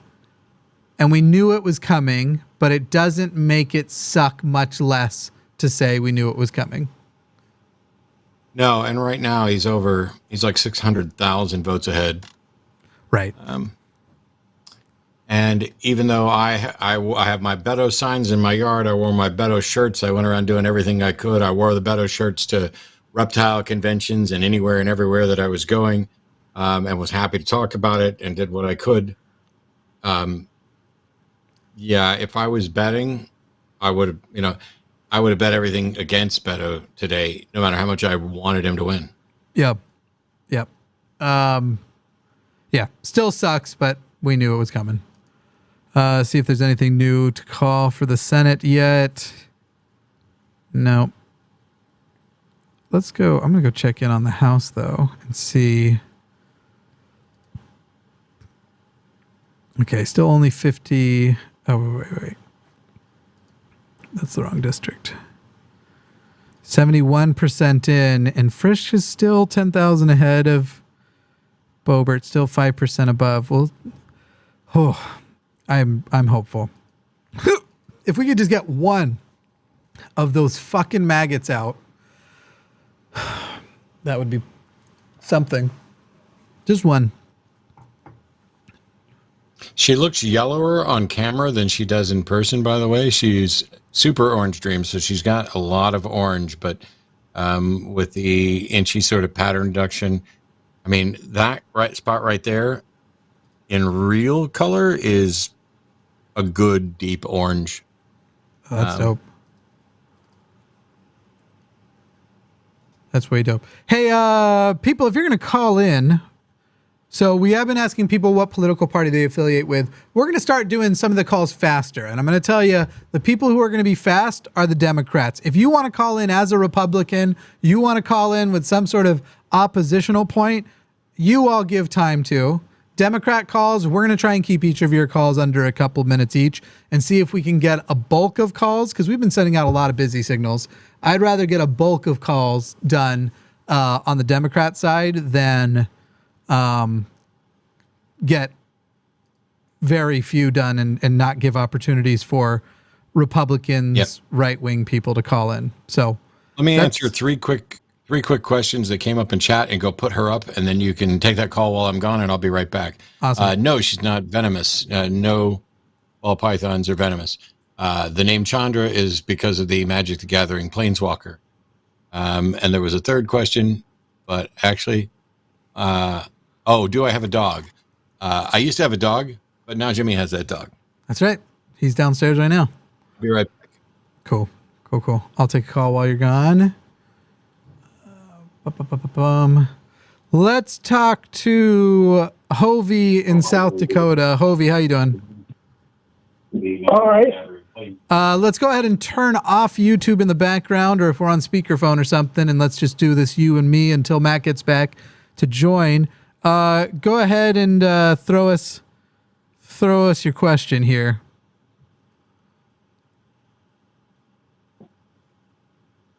I guess I was just going to say I was thinking that for South Dakota, the legal weed will probably pass. It already passed once in 2020, or in the last election for 2020, but the governor and the people in Pierre, South Dakota, decided that what we voted for shouldn't work. I guess I don't understand. It's something similar to that actually happened in Utah years ago, where it was overwhelmingly past medical use of cannabis, and basically the Mormon Church came in and went, no, so fuck that, and the church decided that's not going to be a Utah thing, and that all got reset. What happened in South Dakota? I don't really understand it. More people voted for legal weed than voted for the governor, Kristi Noem, and I think she was pissed about it. I can't imagine somebody actually uses that as their motivation, though. You know what I mean? Like to pull that off. Here's the thing. So right now you have 36% of the let's just go with the Senate race. Is there a governor's race there right now? No, right? Yep. Oh, there is? We're trying to get Kristi out, but it's probably not going to work. In fact, not only is it not going to work, it's already been called, just so you know. So Noem has 64% of the vote. I don't understand how they're calling it. So the two biggest cities haven't reported at all. Yeah. Sioux Falls, they show 20% of Sioux Falls reporting and nothing for Rapid City. And all the blue is going to come from Rapid City. Basically, it'll mean that all of their exit polling is so overwhelming in the rest of the state, so overwhelmingly indicates a minimum number of Republican votes will overcome the maximum possible numbers of Democratic votes. Also, they probably went, what state is it? South Dakota? Yeah, that's going to go Noem. Unfortunately, that's probably the case. She only barely won last time, and I was so sure she might actually lose this one, but unfortunately, there's a lot of crazy shit going on. I've never even heard of your Democrat there, Smith. Nobody has. Yeah, that's nobody unfortunate. knew who Noem was until she won. Now, they've got 38% of that vote in, and with 38% of the vote, there's 64% going to Noem. If we go over and we take a look at, it's basically the same percentage of vote in with 54%. So basically you're seeing that, what's that? Like, not literal subtracting, but basically 20% of people who vote for Noem vote to legalize weed, and the rest vote no. And so if the margin closes and that stays true, then it's possible for South Dakota to legalize marijuana. However, if current trend holds true, then it won't happen. But both of those things might not happen because, frankly, South Dakota has a ton of super rural districts. And you know who smokes a shit ton of weed? Goddamn cowboys. So there is reason for hope. But I can't say that I'm still feeling good about that. When Matt and I went through them, I said that it wouldn't pass. I still think I've probably got the edge there, but you're not out of hope. A third of the population of the state is in two cities, Sioux Falls and Rapid City. Yeah. And basically, Sioux Falls is only at 20% reporting, and they have zilch for Rapid City. So I think it can change still a bit, but who knows? Yeah.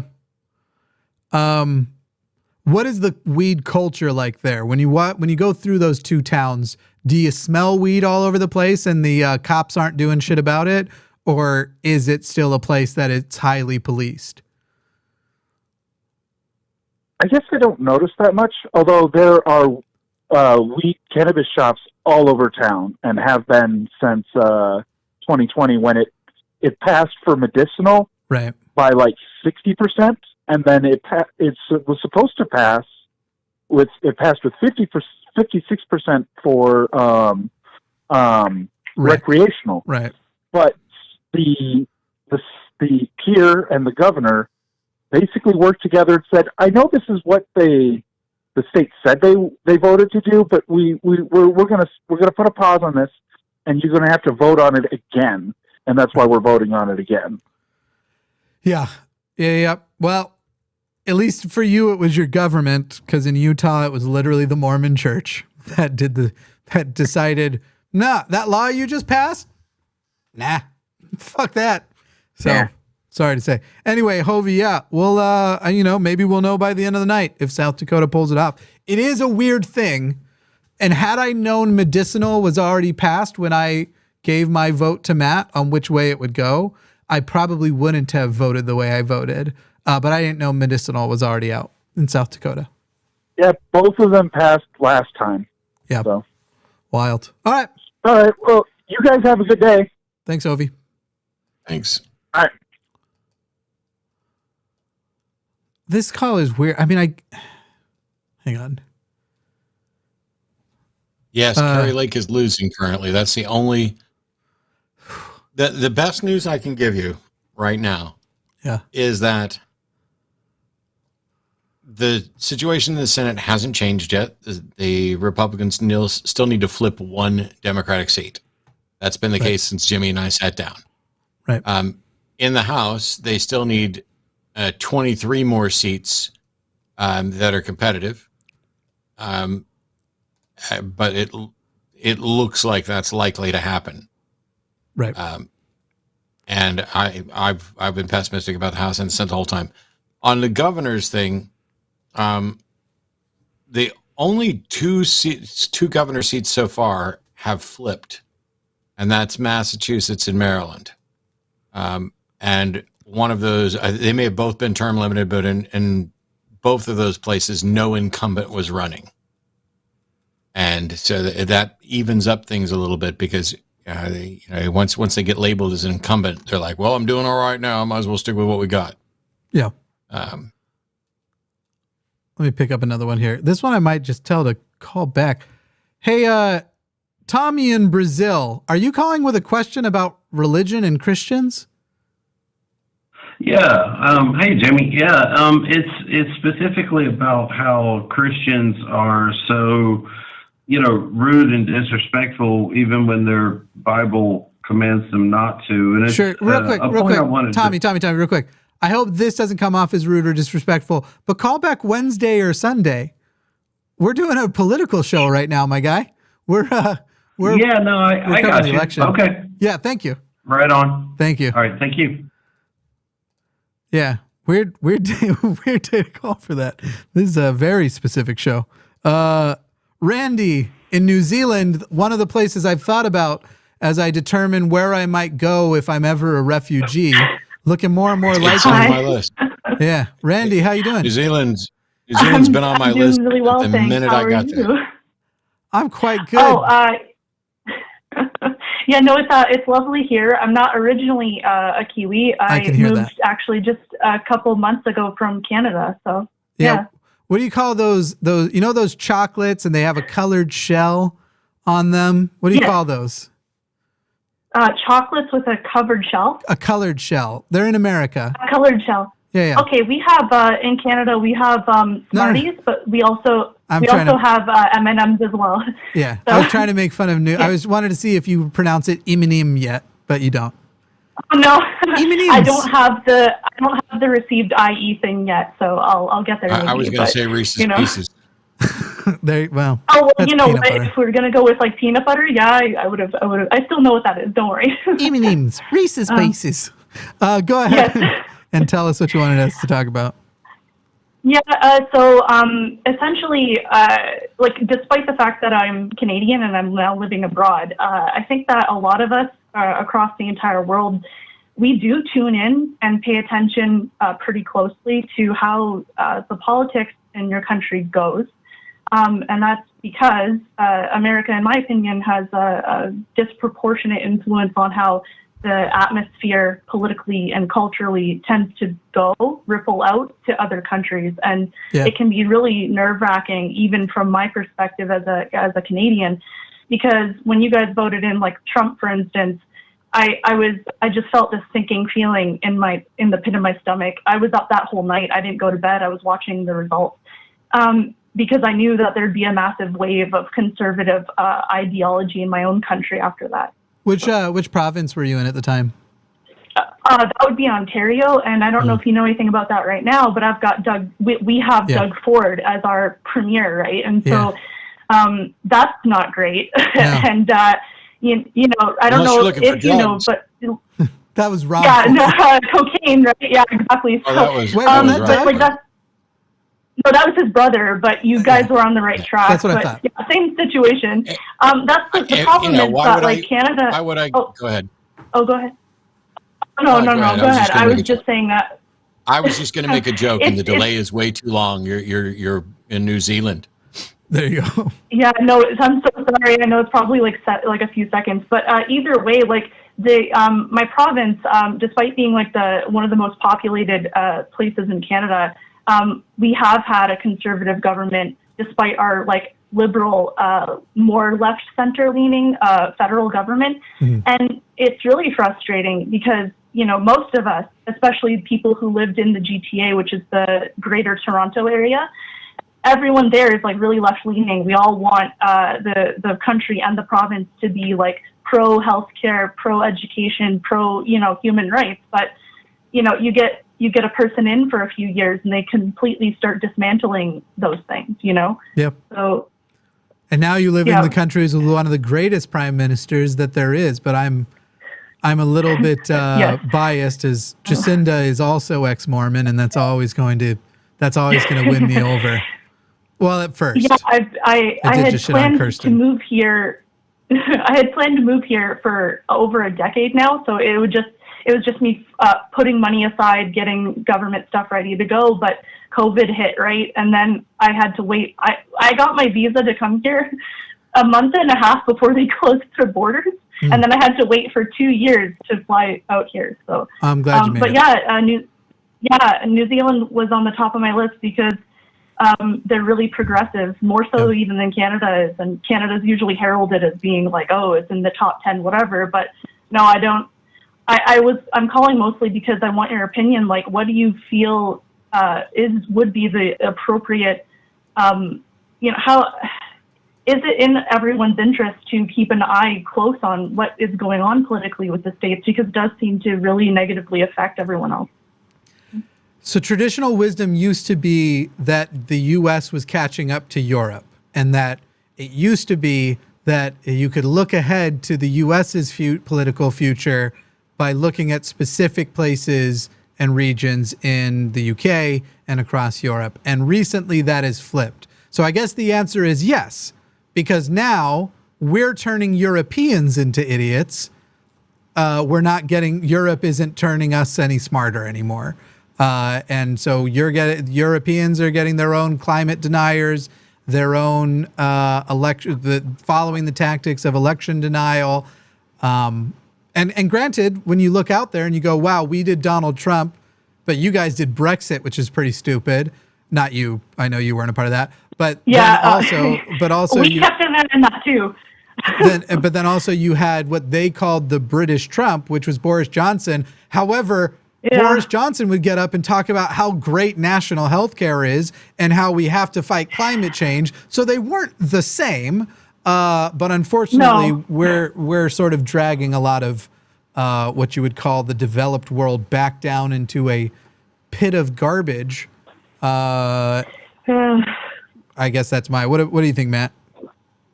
I don't know how anybody could not pay attention to what's going on in the United States. Yeah. Oh yeah. I mean, I don't pay any attention to what's going on in New Zealand, ever. I do. But, we're doing okay over here. Yeah. Yeah. As soon as I get over it's easier to not pay attention, right? Sorry, I was just saying that I think it's easier to not pay attention to places where they're kind of stable and not doing anything crazy, right? You sort of watch the train wreck and you kind of ignore the like boring field where nothing's going on, you know? Yeah. Yeah, though if Jacinda keeps snubbing Trump on the world stage, he might nuke it when he gets in. He's not above that. Oh, wow, yeah. No. I did just want to let you guys know, I think a lot of us are rooting for you. I know that it can be like scary, and I heard earlier you two were just sort of kidding around about, immigrating to other places if it got too bad, but I think I'm literally not kidding at all. No, I know. I just, you know what? I think it's everyone's, if they're good natured and they're not shitty people. I think that, I think we all want you guys to pull out of this and do well, right? Like, Yeah, just don't count on it. I used to root for the Mets, and that's probably what you're kind of doing right now. Like, it's well, yeah. I hope that you guys can kick this fascistic trend, right? Like, you got it. Thanks. Thanks, Randy. Appreciate it. I'd love to come back to New Zealand. I love my time there. I couldn't live in New Zealand. Well, if I did, I would have to give up my snake hobby because there's no way New Zealand's going to let me bring any of them with me. Right. No, they have extremely strict, they have protections on their native species because they're an isolated island, right? And it would be catastrophic. I'm well aware, and Australia has similar draconian controls over their particularly reptile wildlife. But reptiles bear the brunt of most of this. In Australia, cats are an invasive species, and you just go hunt them. And frogs. Same with New Zealand. Ferrets, I think, and like weasels and like cats. Like, there's huge fines if you've got like a cat that goes loose or something like that, because they only have ground birds, right? None of them are evolved to deal with that. We've got to cover some political development, so I got to let you go here, Randy. But appreciate it, sure. And maybe we'll be neighbors one day if I can only get over my fear of flying over the ocean, which is immense. Well, come visit if you feel like it at any point, but I wish you guys luck. I hope it doesn't have to come to that, right? Sounds great. Thank you. Thanks much. Bye. Yeah, and you know what? It has nothing to do with flying itself. It's the isolation from medical care. I have this paranoia that I'm going to have a medical emergency on a plane over an ocean 4 hours away from the next place I could get care. And I can't. And yet you moved out to the middle of nowhere where the likelihood of you being. I've got an all you can eat health place, not all you can eat, an all hours urgent care like 6 minutes away. And my closest hospital is 15 minutes away. By ambulance, I got to think it's 10. I'm not as out in the, you exaggerate my, yeah. I think there were big developments. The first one being, and again, these are sad, but we knew they were coming. This one we really honestly knew was coming. Brian Kemp has been declared the winner in Georgia. Let me get the governor's races back up here. Brian Kemp has won Georgia. I hope that doesn't bode unwell for Warnock. But it has been called, and Kemp is back. Back again after winning in 2018 by being the Secretary of State and disqualifying many votes, which would have not gone for him. That is, he has won re-election. Also, a Republican governor who is hated by Trump and who hates Trump. So again, of the Republicans you want to win, higher up, I guess, like in the same way that I root for the Lincoln Project sometimes. However, Stacey Abrams is about as good a person as exists. And I'm certainly sad to see that she is not going to lead that state. Yeah. It's disappointing. I was more optimistic about Stacey Abrams winning than Beto. Actually, than Beto, but I was also more optimistic about Stacey Abrams winning than I was about Warnock winning. And they may neither one win. Interesting. Yeah, that's interesting. Warnock right now is down. Oh my God. It's every time if I just look at Warnock's number and I just go, okay, that number is smaller than the other. And every time I just see the name Walker, I go into a rage because it's not just that he's down. It's that Raphael Warnock is losing to the worst person in modern history to run for political office. It's fucking... Oh, I would say Trump's worse than him, but... Oh, I cannot agree. I think as president, Walker would be worse than Trump. Walker is... Trump had some level of I'm trying to think of how to even want to put it. Walker only regurgitates what he says or what he's told to, and not well. And is a fucking... So basically, you figure he gets in, and Jim Jordan, because that's sort of the branch of all that he's come from, essentially it would make Jim Jordan the president. And I can't stand Jim Jordan either. I don't know. Here's hoping. What do we got? 86% of the vote in. Let's go look at DeKalb again. Still only 68% in. There are a lot of votes here still to be, but not as much as you'd hope for, because let's see. 228,000. No, 228,000-ish at 68%. So at most, there's like another 175,000, of which you wouldn't expect more than 150,000 to be for him. If you add that 150,000 onto the current count, yes, that would put him ahead. The question then becomes how much of what else is left is going to Walker. And almost all of these red areas are in the 90-ish% area, but they add up. Not to much, but they do add up. That's only 33,000 votes in a lot of these. I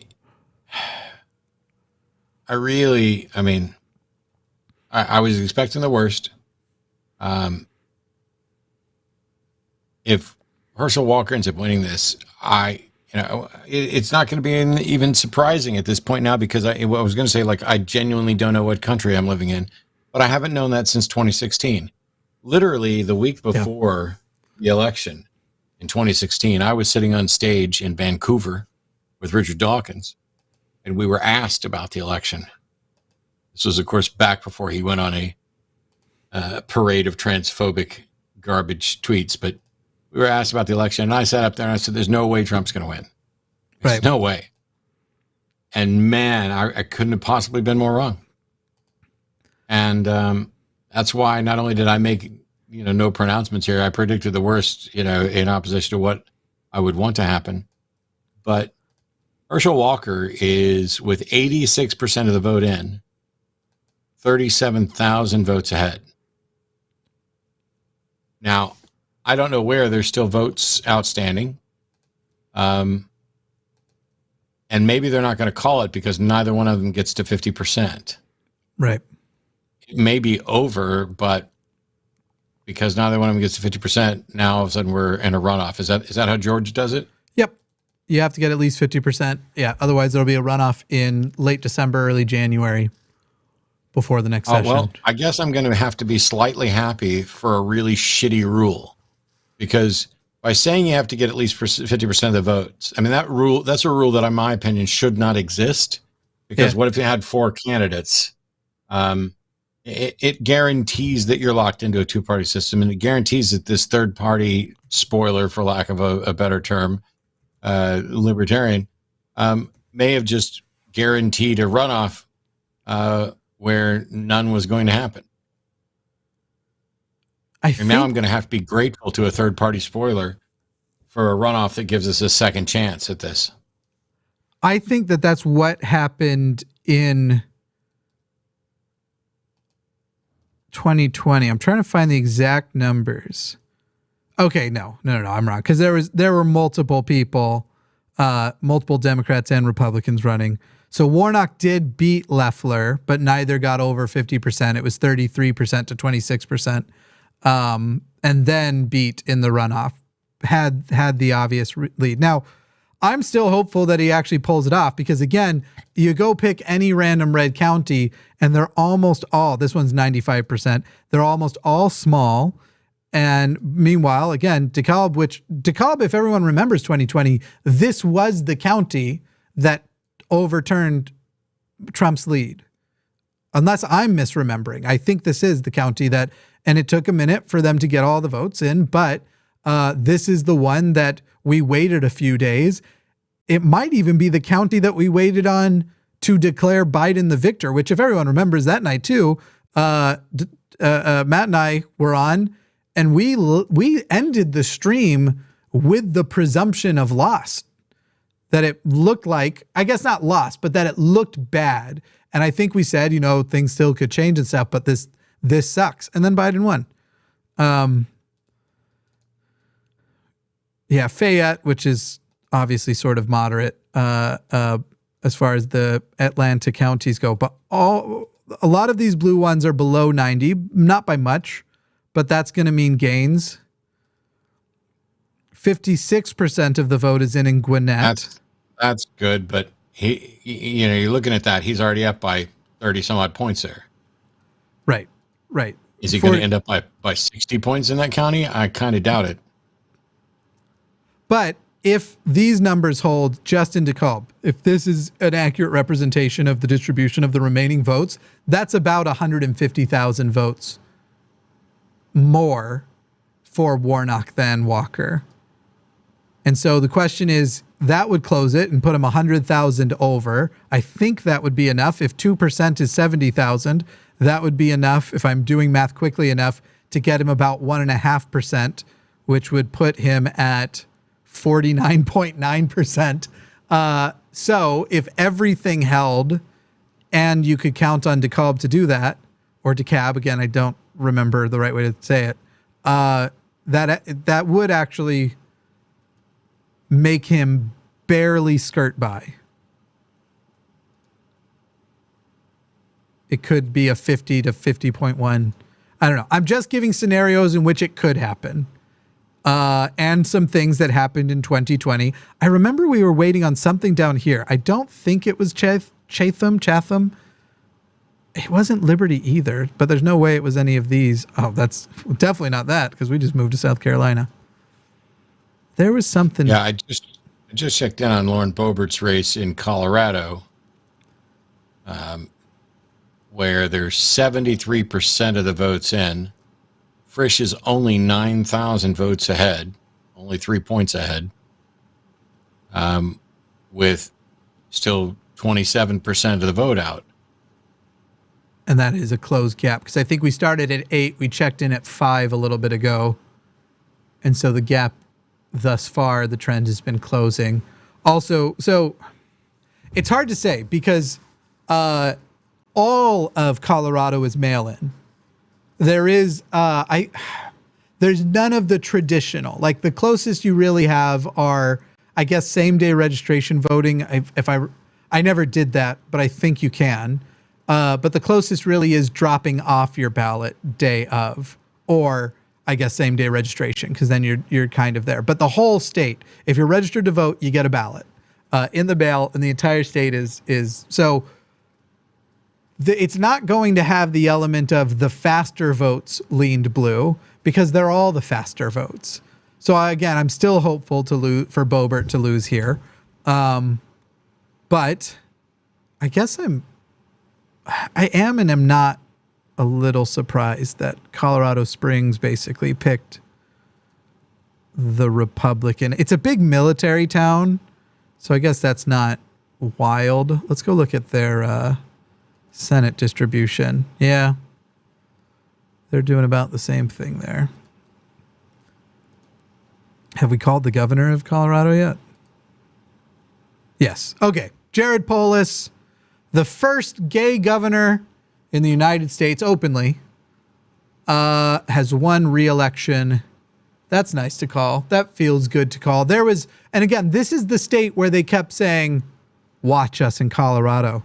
Y'all think it's not going to, the red wave's coming and you're going to, Colorado's the reckoning. To the point where it got to me for a minute and I was like, fuck, did I leave the state that I was so sure wouldn't miss my vote? But it didn't. And also I lived literally right under where you see the dot for Denver. That like bottom circle of the Denver icon is basically where I lived. Yeah. It didn't. Let's see. Anything else called that's interesting? So Maine, I don't see anything else I called. And functionally nothing's changed. Right. From the last update. The Senate, the Republicans still need to flip one Senate seat, and that hasn't happened. And they still need to gain 23 more seats in the House. It still looks like they're likely to do that. Shapiro is projected to win re-election in Pennsylvania, which let's go take a look at. Every time I hear that name, I freak out. I can imagine why. This is the good Shapiro. Yeah. Fetterman. One of the reasons I'm considering Pennsylvania.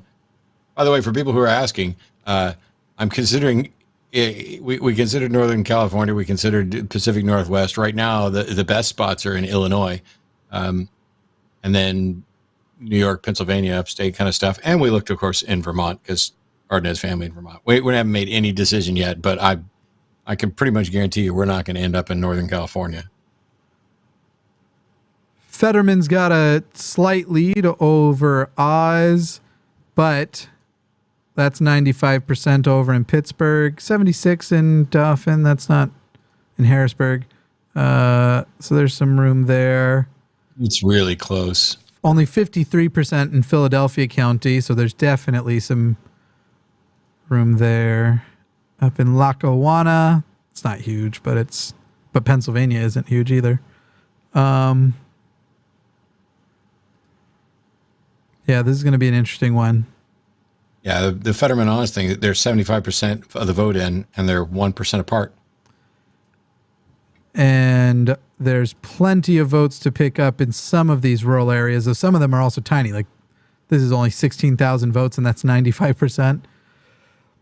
This one's going to be the nail biter and might not get called today, and will almost certainly, regardless of outcome, people will come up with conspiracies surrounding Pennsylvania. Almost definitely. Nothing flipped. Let's go look at you want to check on McMullen versus Cox? Let me find that. No, wait. No, McMullen versus not Cox. Sorry, I always have Cox on the brain. Lee versus Utah McMullen. governor? Senate of Utah. Senate. McMullen was governor last time.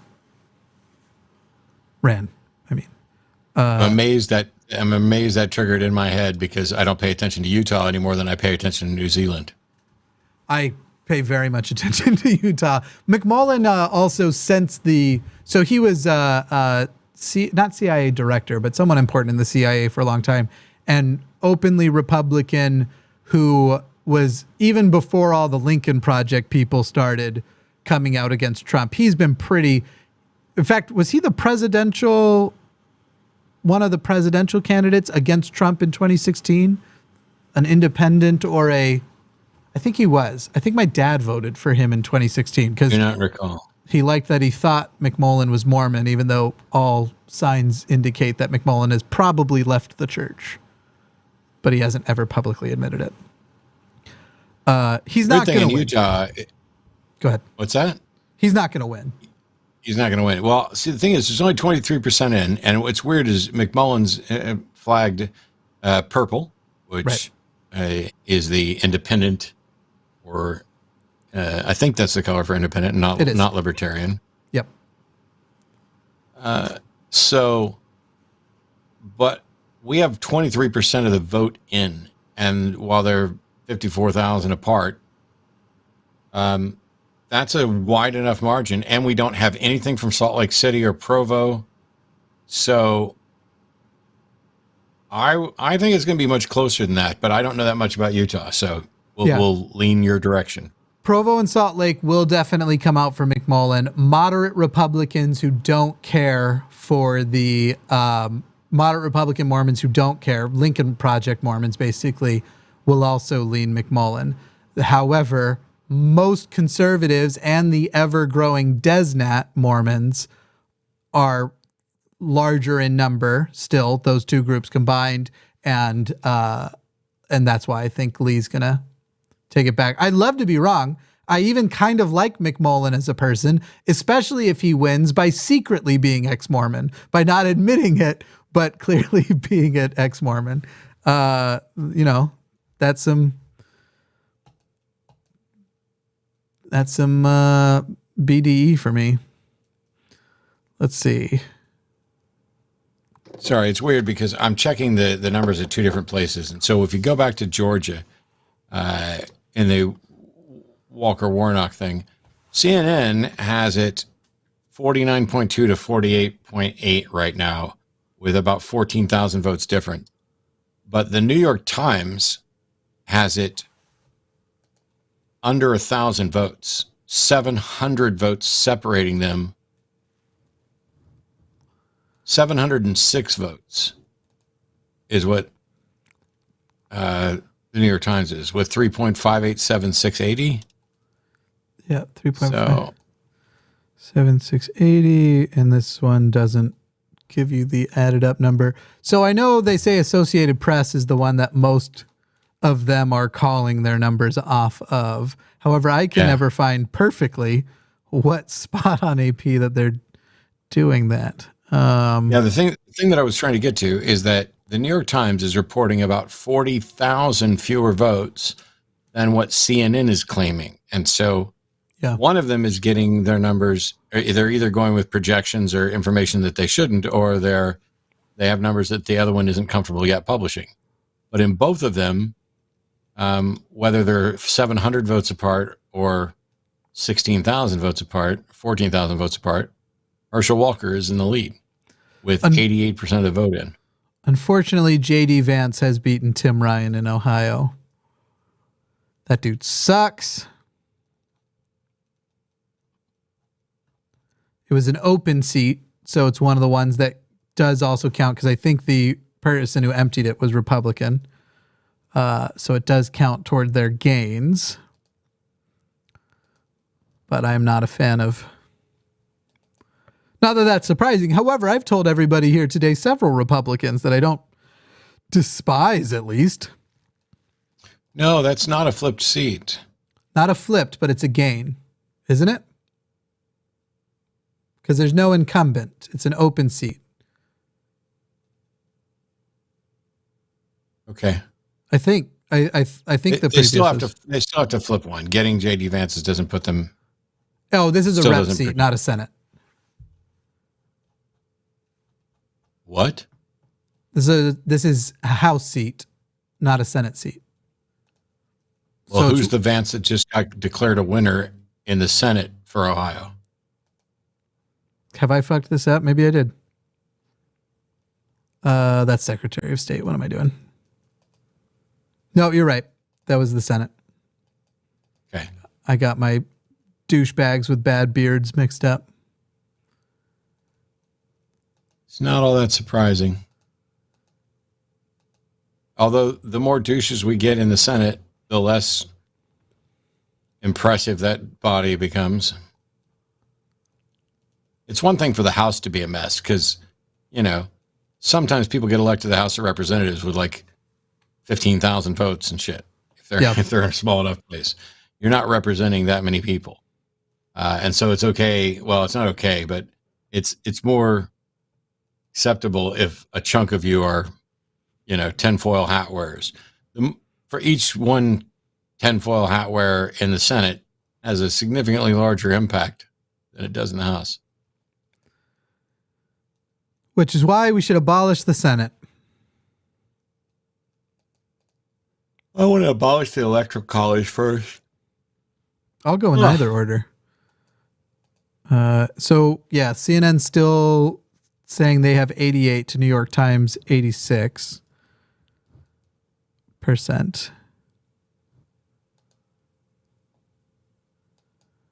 With a difference of...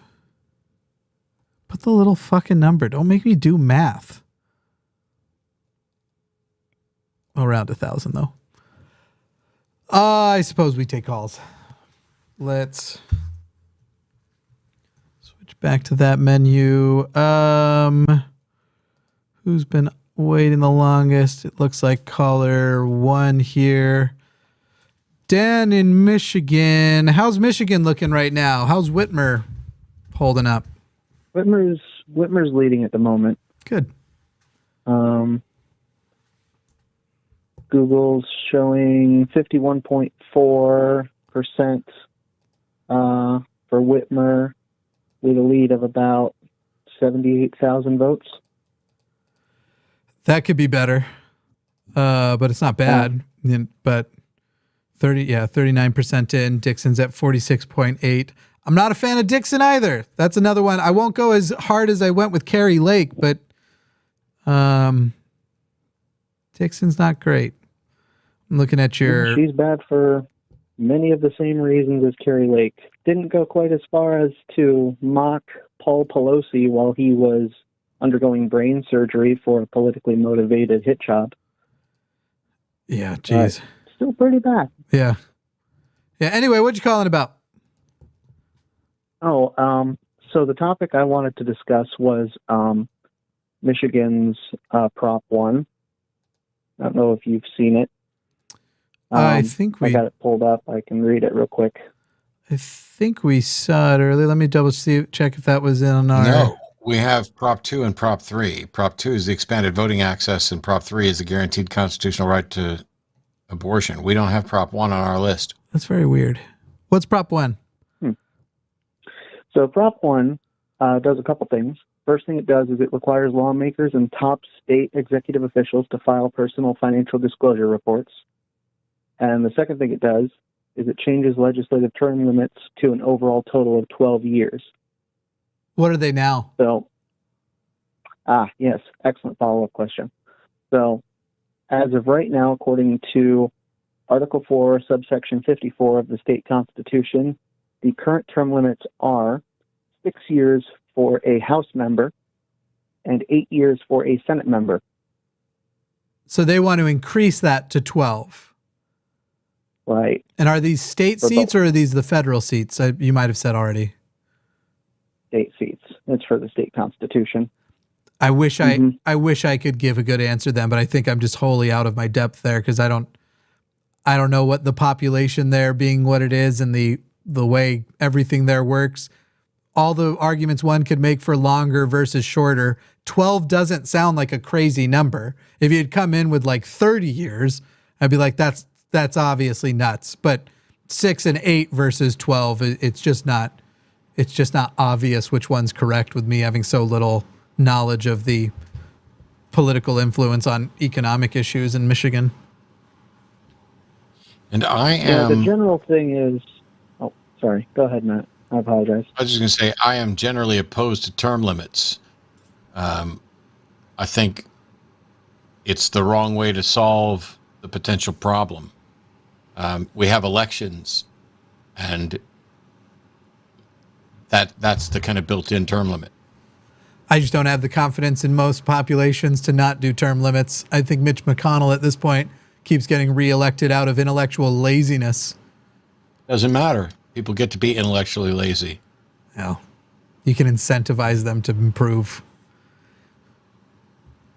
Anyway. I know you can. I'm just saying I'm not sure the term limits are, in my view, the correct or best potential solution to the problem. If the biggest problem is we think the electorate is stupid and not responsible, and I think it's a piece. I think a lot of people who advocate for term limits also advocate for it because of how re-election turns a lot of politicians into cowards, and so you usually get out of your own side their best work in their final term, if it can be done, if there's power to do it. Whereas right now it turns everybody into let's always satisfy the moderates, which is the constant state of, on the left, the constant state of politics. Here it's, for the right, it's not anymore. I don't know. I think, go ahead. I think that the solution to things like that, every single thing that you objected to, it still has to do with how ridiculous the electorate is, and how to solve it. And I think term limits give people an excuse to be uninformed and uninvolved. Because, hey, if we put term limits on stuff, well, even if it's bad now, eventually somebody else is going to get it. We're going to have to vote for somebody else. And there's no motivation to work towards change and make it reasonable. It's like, and for the people who are like, this whole system's rigged, et cetera. And I'm not hardcore anti-term limits. I just think that everybody who's ever presented a problem and said, hey, this is why we need term limits, I just don't think the term limits are the solution to that problem. But how do you feel about them for president?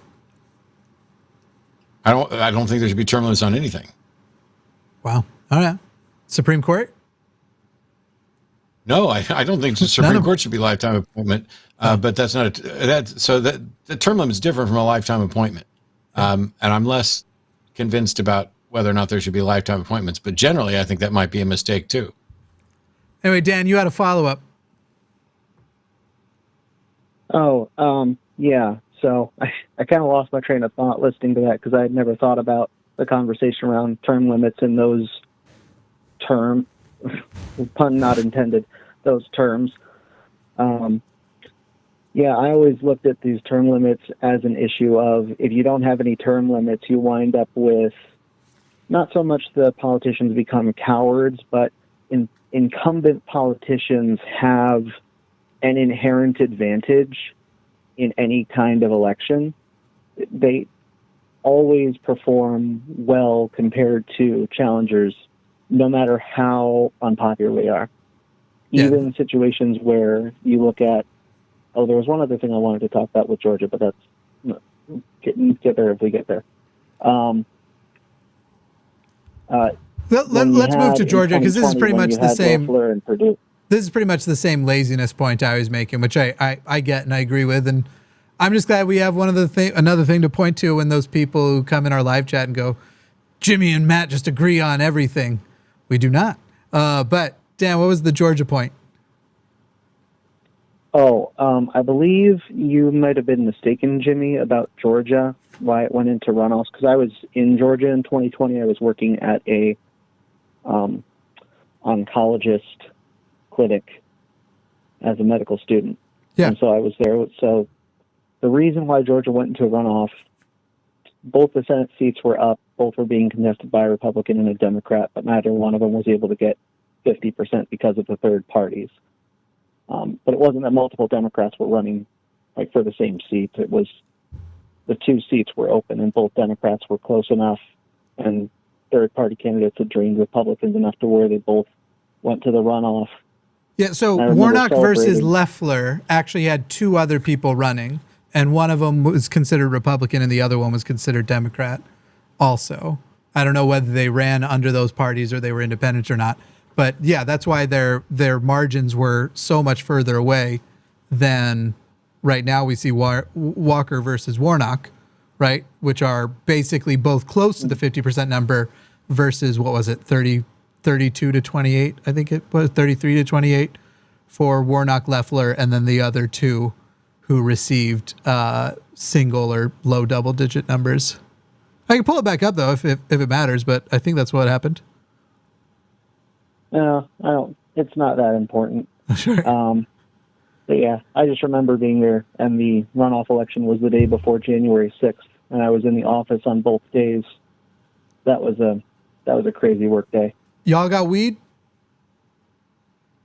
Not legal in Georgia. No, in Michigan. I don't, because even though it's technically legal, it is legal then? If you get a drug test for work or anything, yeah, and they find it, you're screwed. Gone. I was just wondering if it's legal there. What do you think? Do you think they're going to make abortion a constitutional right in Michigan? That's proposal 3. You think it's going to go yes or no? I think yes. I did too. I think when you take the power directly away from the BS gerrymandered legislatures and the Republican gerrymandered everything, then yes, I think it'll most likely pass. I don't know what the margin will be. Yeah. I expect Prop 3 to pass. I hope Prop 2 will pass. It seems like Prop 1 has the best chance at the moment. I don't know how to feel about that one. Yeah. You said you think Prop 2 will pass or no? I think so, yeah. Yeah, me too. That's the expanded voting access. It's pretty popular. Right. And right now it's only at of course, 55%. It'll be interesting to see because it looks like it's trending with the Democratic vote right now. So I guess we'll see we'll see how Republicans. Wow, such a difference in because there's a difference in count. Never mind. I was going to make a point that was going to make me look real stupid. I'm glad I caught myself before I did. Anything else before we let you go? No. Good luck, everybody, and be well. Let's get through this together. Do our best for sure. Thank you, Dan. Thanks a lot, Dan. Yeah, nothing new has been called that I can see. I've been watching a lot of them, and right now the Senate's basically 46-46. With no upsets, right? Yeah, there's been no flips. Key race is still Arizona, Georgia, Nevada, obviously, Pennsylvania, Utah, and Wisconsin. And Utah is the only one where there's a significant, like right now, it's only 36% of the votes in, and that's the Lee McMullen race. In Pennsylvania, it's a dead heat at 81% of the vote in. In Wisconsin, it's a dead heat with 74% of the vote in. Same is true in Georgia. We have no information on Nevada. And it looks like Arizona is leaning strongly towards Kelly, the Democrat, who's the incumbent, but we only have 51% of the vote. Now, I don't know what time. Have the polls closed in California now? It's 10:43, so I think the polls closed. I think the only polls still open are in the states we ignore because they're not part of the...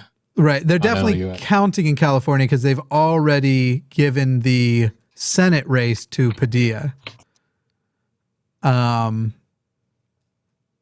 With 34% of the vote in and 2.5 million voting for Padilla versus 1 million less to, how do you say it? Mouser. Governor's race. No surprises here. All polls are closed except for Hawaii and Alaska. Yeah. Newsom has also already been called for governor of California. Literally zero surprise. He survived a recall election. Was that earlier this year? Is that how recent that was? Last year, it must have been. Yeah. And he won a landslide. I mean, they're calling it, they only have 34% of the vote, but they're calling it because he's got 2.5 million votes right now. Right. It's an insurmountable lead.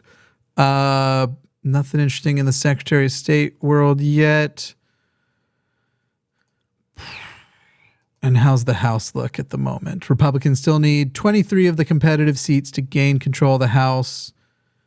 They did successfully flip in Georgia and Florida and Virginia. They have 5 pickups so far.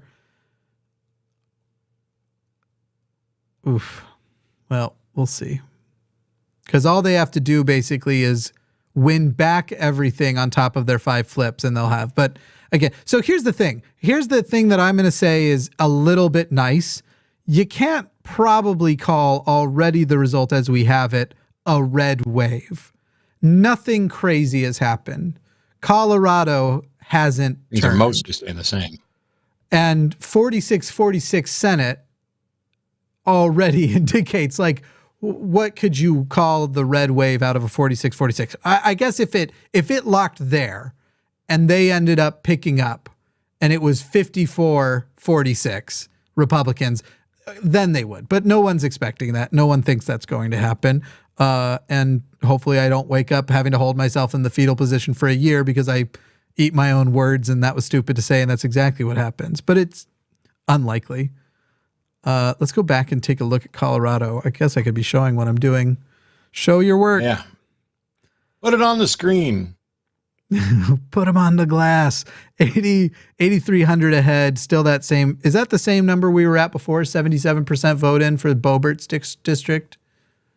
It's about the same lead, but I don't know if that was the same count. I don't recall. I don't either. Anybody in the live chat saying we've got something interesting? Nope. Nope, nothing neat to call just yet. These maps are the ones that frustrate me because if you're a Republican right now, 1, you are most likely stupid.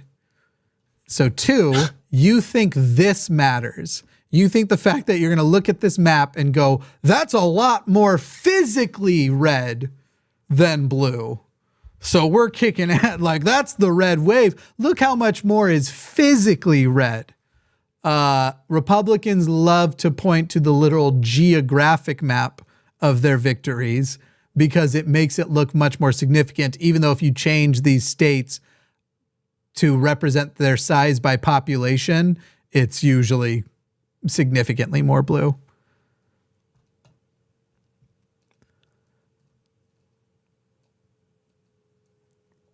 Why do we not just combine Wyoming, Montana, North Dakota, and South Dakota, and Nebraska maybe too? Maybe that's the one I would consider not. But the other 4, that should just be one state. They should get 2 senators, 8 senators for Wyoming, Montana, North Dakota, South Dakota, to California's 2. That makes sense to anybody? That only makes sense to me. Let's take another call. That'll cheer me up while we wait for more results to come in. I gotta switch my deal here.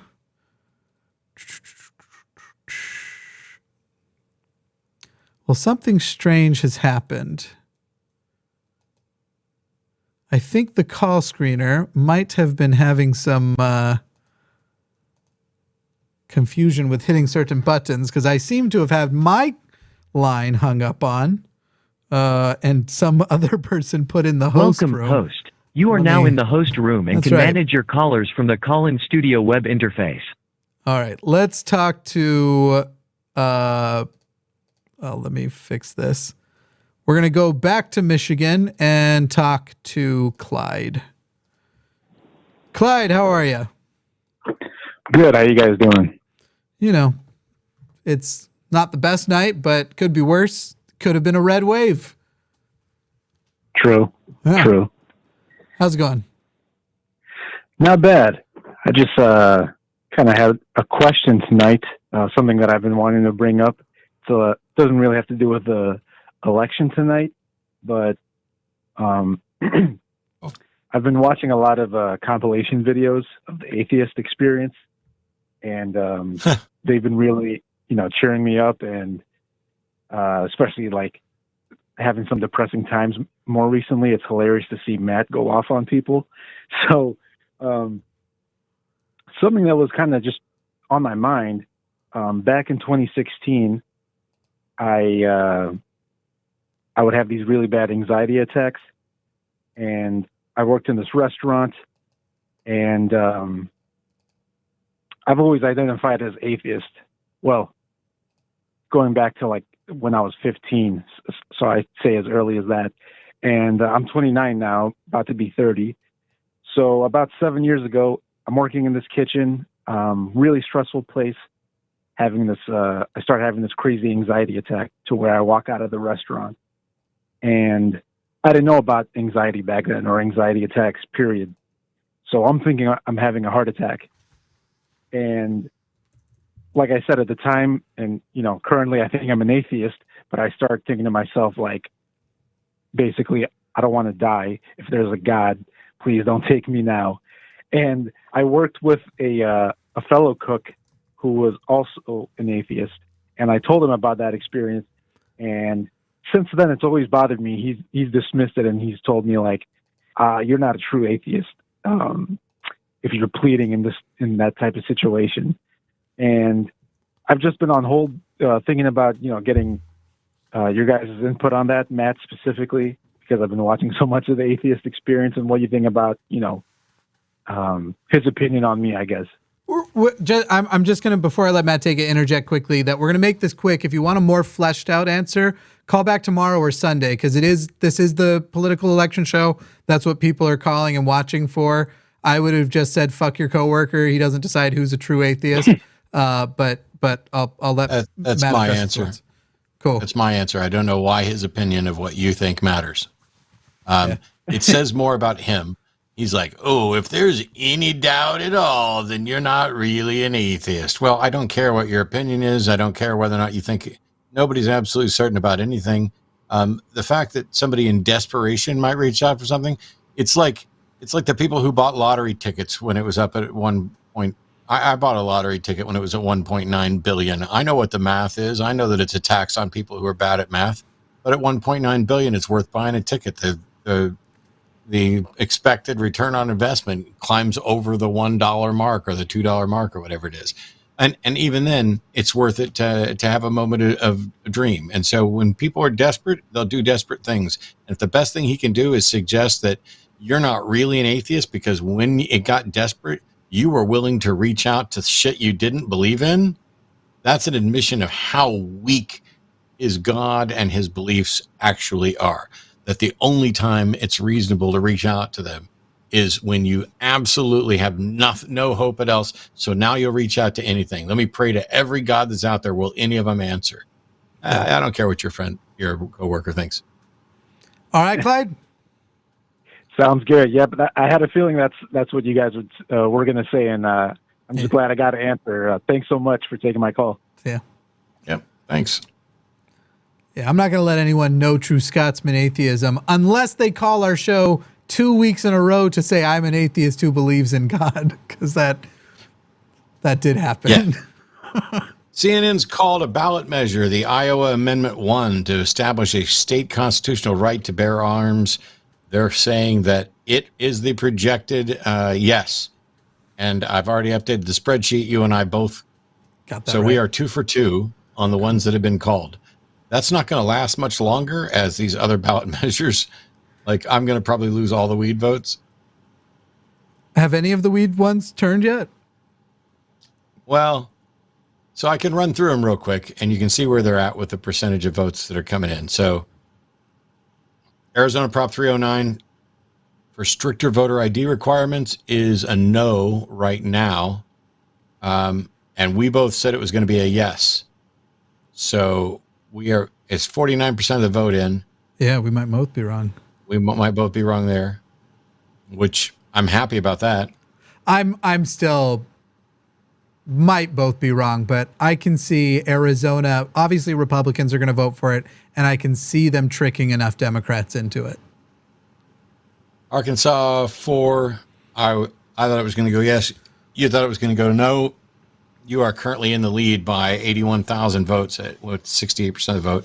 There's no sense in going through all these yet because most of them are too early to call, but because they had called one, I wanted to at least get that in there. I have no new calls for the Secretary of State races. Nothing seems to be changing there. In the governor races, there are the 2 flipped governors that we'd already talked about in Massachusetts and Maryland.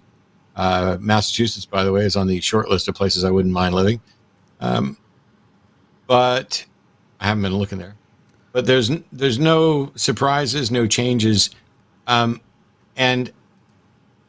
I don't want to, wow, I'm reluctant to say this at all because you talked about how the one good piece of news is that this isn't a red wave. Yeah. I think there's a way in which it is a red wave. Not in the truest sense. This is a very, very persnickety look at this. Yeah. Because if you would have sat me and you down in 2020, well, we did sit us down in 2020. If we had sat down in 2016, or you and I had looked at the 2012 or 2008 elections, I think we could have looked at it and been not only close to calling what was going to happen, but we wouldn't have been that surprised about anything. The fact that the Republicans are doing so well after the most dishonest president we've ever had, after an attempted coup insurrection, yeah, after Roe, demolishing Roe, taking over the Supreme Court, and basically raising the flag that we'll start considering other social justice issues, for the Republicans who have done so much that is antithetical to who you and I are, and to still be doing this good, it's a red wave in the sense that it violates the ought. Right. Like even if we're looking at what ought to be balance wise, right, it shows that the people in our country genuinely do not care or share the values that you and I have been espousing, yep, to the extent that we would hope that they would. Yeah, I agree. Banjo Miner in the live chat said, if we live in a republic, how is democracy on the line? Do you wake up embarrassed, Banjo? Do you just wake up and you're just like, oh, I suck at this. I just suck. Like, what is that question? How does someone still seriously ask that question? I don't get it anymore. It's one of those things that I used to do all the time that was pedantic, and that we don't live in a democracy. We live in a representative republic. Well, that's true. And we live in a democratic republic. And so democracy is a part of it. Yeah. If the buses are late, how is the train still on time? They're both transportation. That's about how much sense that makes, what you just asked. If you disagree, call in and fight about it. How is democracy on the line if we live in a republic? But democracy on the line, even if it weren't on the line, is a great, great, great title for this live stream. Right. It's a pun. Like, let's start there. You're aware that you're watching this on a network that is called The Line, which evidently a lot of people don't understand, because when they tune in for the hang up, they think that the network's an hang up. We got to do some branding stuff. We got to make it clear. Hey, welcome to The Line. You're watching the hang up on The Line. You're watching democracy on The Line. You're watching the Transatlantic Call-In Show on the line. Yeah, that's true. Maybe we should Who's start on the line today? Today it's Matt and Jimmy. Who's on the line tomorrow? Tomorrow it's me and Jim Barrows on my show, The Hang Up on the Line. Different type of, yeah. Josie Caballero is back on Thursday, possibly with Jesse Gender, but that was still getting all figured out. Maybe we should, Josie's awesome. Too good. Too good. For any of you who have not been watching Transatlantic Call-In Show regularly, or haven't seen it when Josie's been on, definitely tune in this week, because I was instantly impressed with Josie, not just for her amazing knowledge and the fuck ton of volunteer work and activism work that she's done, but just the second she was on the air, she was a natural fit and a great host. And I'm going to be sitting here Thursday, living with one of the primary hosts of the Transatlantic Call-In Show, who's not going to be on the show, and I'm probably going to watch the episode just so I can watch Josie and see what kind of calls they're getting. Hell yeah. Let's take another call, I think. Go for it. Stephanie in Maine. How you doing, Stephanie? Well, I'm good. I'm up here in the great state of Maine. I know you. I know you. How great is it? Oh, both you guys. That's right. The great state of Maine is the way life should be. It's our state motto, apparently. Actually, our state motto is Dirigo, which is I lead. But Anyhow, in the great state of Maine, at the moment, with 62.16% of the vote in, Janet Mills, the incumbent Democrat, is ahead of Paula Page, the fascist Floridian, 54 to 45%. It's been called, by the way. And has it really? Yeah, right. It's been called for Mills. There's no way LePage is going to make that up. And the distribution is really interesting, looking through the thing. But the most interesting race in the state of Maine is I clicked on the wrong damn button here. It's House District 2, and I'll point out, you were talking about the runoff thing in Georgia. Mm-hmm. Well, we have instant runoff, basically ranked choice voting in Maine. Right. Jerry Golden, the incumbent Democrat, is ahead of Bruce Poliquin by 6%. 48 to 45 at the moment, according to the Portland Press Herald. Oh, I'm showing 49 to 43. Okay. I'm going to trust my local sources a little bit, but if you like. I'm looking at that. Yeah. But, whatever. So anyway, it's still not the 50% threshold. And the way ranked choice voting works is Tiffany Bond is an independent. She's in the race. She's actually a very good candidate. She's a good person. She could be a spoiler, but I don't think so. I think her votes are mostly going to go towards Golden. But you rank your choices, and if your candidate doesn't get 50% of the vote, you go and see the second choice. So I don't think Golden's voters are going to have their second choice be Bruce Poliquin. I think they're probably going to be more Tiffany Bond voters that will be their second choice would be Jared Golden as opposed to Poliquin. So I think Golden's going to hold the seat, which means no pickup in Maine. I got my fingers crossed. I'm confused about the way you phrased that, where you said if your candidate doesn't get 50% of the vote, then it goes to your second choice. But right now, none of them have 50% of the vote, and it's possible that none of them would have that. So it's not just the Bond voter, the people who put Bond first.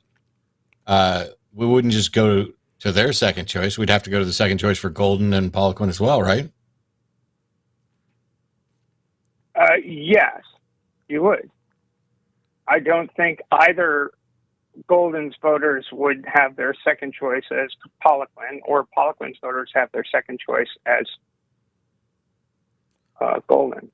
You see what I mean? I guess I'm confused too. I thought what happens is whoever's at the end, they get knocked off and their votes get redistributed based on the ranked voting. And their votes get redistributed. Right. So what's going to happen is it's Golden only the people who ranked Bond first, only their votes are going to get redistributed, because what you had said was anyone, if your candidate doesn't get to 50%. So yes, it's the lowest. Yeah, we skipped the part. I got it now. Right. Okay. I may have been unclear, and I probably was, because, hey, it's late, and no worries. Being a political junkie, looking at the state of Maine. But Maine is a very interesting place, because it's the only, it's a state that in land area is as big as the rest of New England, and it's only got 1.3 million people. It's a very, very peculiar place. It's a very rural state. Or the largest city is Portland, and Portland's vote isn't in yet. So in all of these figures, you can be sure that Portland is going to be, well, it's not going to have any impact on House District 2, but that's why Mills is going to trounce Paula Page. Cumberland County is just not all in, and LePage will be running back to Mar-a-Lago saying, "Jesus, boss, how much harder do I have to kiss your ass?" But good riddance to the son of a bitch. He hasn't lived in the state for 4 years. Anywho, that's my report from the northeast corner of the United States. There you go. An interesting place. Our foreign correspondent from the third world country that is Maine. That's right. Thank you, Stephanie. Yeah, and which is why my closest, aside from New Brunswick, which I don't really like a whole bunch in Canada, but Nova Scotia, that'd be my second. That'd be my escape plan. You could practically walk there. Yeah, well, if I could walk on water like Jesus, I would. That's right. But the tides are pretty awful in the Gulf of Maine. Anyway, I will say I'm happy about the way my state is going right now. I think it's positive, but I am so scared of the way the Southlands are at right now. I'm feeling great sympathy and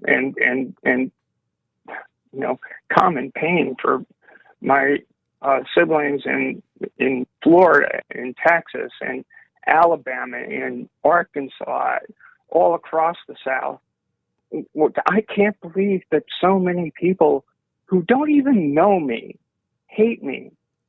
Hate the very concept of me for one aspect of who I am. And if they met me, they'd probably like me. It's funny the way that works. Sort of the opposite for me on YouTube. Most of the people who like me would hate me. Difficult. It is difficult. Yeah. It's difficult for a human being to be reduced to a concept and to a flag that gets waved in order to gain votes and political power. It's very, very difficult on a personal level to accept that. Yeah. And I just wish we could be honest about this bullshit. Anyway, that's my double-pronged assault on this political discussion this evening, and I thank you for the opportunity to participate. You. Thank you, Stephanie. Thanks. Bye. Always glad to have Stephanie come in and give us information. It does look like there are some developments that I was going to run over. Let me get back to my maps here. Because I know in Ohio, Democrats have actually flipped a seat for the House. And I think these are going to be updating further. Let me hit refresh and see if that forces something through here. No, not really. But I know that there are more seats that have been called in like Tennessee, but these are House seats and some gains. So now that's 22 competitive seats left. One flip seat on the Democrat side for Ohio. Otherwise, you see Virginia, Georgia, Florida, and Tennessee now with a flipped seat in favor of the Republicans. So we're seeing where their gains and pickups are happening. Let's go take a look at, see if anything has changed in Senate Georgia. Well, it's tightened. Walker is now only 12,000 votes ahead. Let's go check DeKalb. 78% in, so still lots of room for, well, not lots, but some room for pickup. Certainly more than that 11,000 lead, but it could be in more places. Let's go back down and check these areas too, above 90.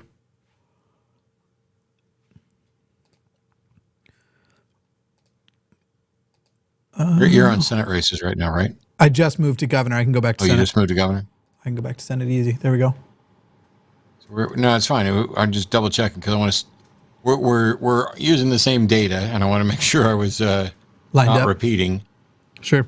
Because when we look at, there's another flipped seat that's been added in Tennessee for the House. Right. And that's Tennessee House 5th District. The Republican Ogles won. There was no incumbent. Yeah. So, but that still counts as a flip seat because evidently it used to be previously Democrat. Right. The person before. Still a pickup. So now they only got 22 more seats they need from competitive races. But at the same time that was announced, that's also when Ohio flipped a Republican seat to Democrat.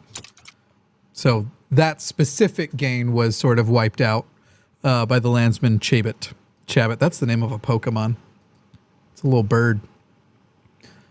Nothing new on ballot measures. Yeah, nothing new on ballot measures. Senate's still looking the same. Obviously, Georgia's the one we're watching hard. Pennsylvania's the one we're watching also. I'm just not convinced that we'll have, though Philadelphia's had a ton of the vote in, 66%, and that's the one that I think they were saying might take the longest to count.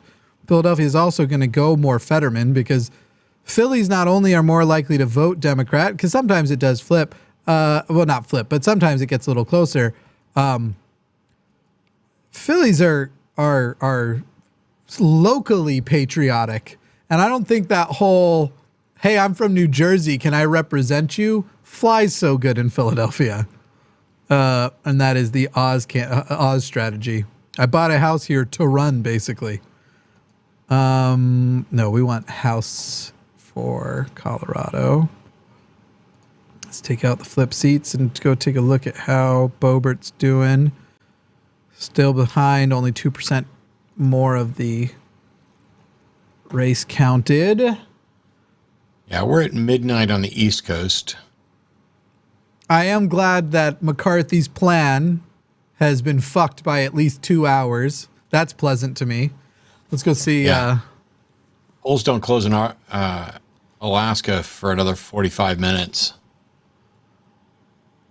Not that Alaska matters. Yeah, there's not much happening there. There's a Senate race in Alaska where Lisa Murkowski is the incumbent, and while we have zero data, I'd be willing to bet a sizable chunk that Murkowski wins, despite having 3 Republicans in the race. So it's a 3-on-1 in Alaska. And Palin's not one of those 3, correct? She was trying to do something earlier during primary season, something weird, but she didn't make it. Yeah, it's Kelly, Chewbacca, and Murkowski. But that's the Senate seats. I haven't looked to see where Alaska is. Yeah, there's just one House seat at large in Alaska. There's a Democratic incumbent. It'll be interesting to me to just kind of see how that goes. There's 2 House races in Hawaii. One of them's got an incumbent Democrat, and the other one does not have an incumbent. But I don't think that either of those are expected to shift at all. We seem to have no data from Nevada. And if I'm remembering correctly, isn't it because Nevada won't release any data until the polls are closed and everything's been counted? I don't know. I don't either. I do love that none option, though. I just find that hilarious. I couldn't possibly vote for a none. Yeah, I'd have a hard time. And I mean that both in the NONE sense and the NUN sense. Interestingly, the one place they don't have the none option is the House. But they do for the Senate, they do for Secretary of State, and they do for Governor. Sort of an interesting, don't know what the reasoning was there. Well, it's 46-46 right now. The only state Senate races that we still have to worry about are the race in Nevada, where Cortez Masto is the incumbent. But they do have a none option in Nevada. And then there's the Arizona race, which hasn't been called yet, where Kelly is currently leading with 52% of the vote. And the Georgia race is still too freaking close to call with 91% of the vote in. And we don't have calls in a number of others like the Pennsylvania, Utah, Wisconsin. Utah is starting to tighten up. It's now 54-42. Wow. So McMullen is gaining on Lee right now, and there's been no change or swing. And if you go to the House of Representatives, you can see that now the Republicans need 22 competitive seats, which that last flipped seat that they got in Tennessee is what changed that number from 23 to 22. If you can, I haven't looked to see what you've actually got on the screen. If you go to the House map and no. No. All right. So just, yes, click on flipped seats right there. That's one of the things I keep checking. And this is a really handy feature that CNN put on there. You can tell right off the bat, there are the 1, 2, 3, 4, 5, maybe 6. Is there 6? Because I think there's another one in Florida that's just too small to see around St. Petersburg. Tampa. Yes. So it's 3 in Florida, 1 in Georgia, 1 in Tennessee, 1 in Virginia. That's what they've essentially flipped so far for the House. They still need to get 22 seats. Most of those aren't going to be flipped, so a good chunk of those are going to already be there's just 22 competitive races left, I guess, until somebody gets 218, because it's 218 seats to control the House of Representatives, because that's half plus 1, 435. And just so you know, if you drove through a big city today and you left your cell phone on, you're going to be in Dinesh D'Souza's next 10,000 Jackasses movie. Yeah. That's the basis of his mule theory, that people drove past their cell phone data pinged several towers in the vicinity of multiple polling stations on the same day.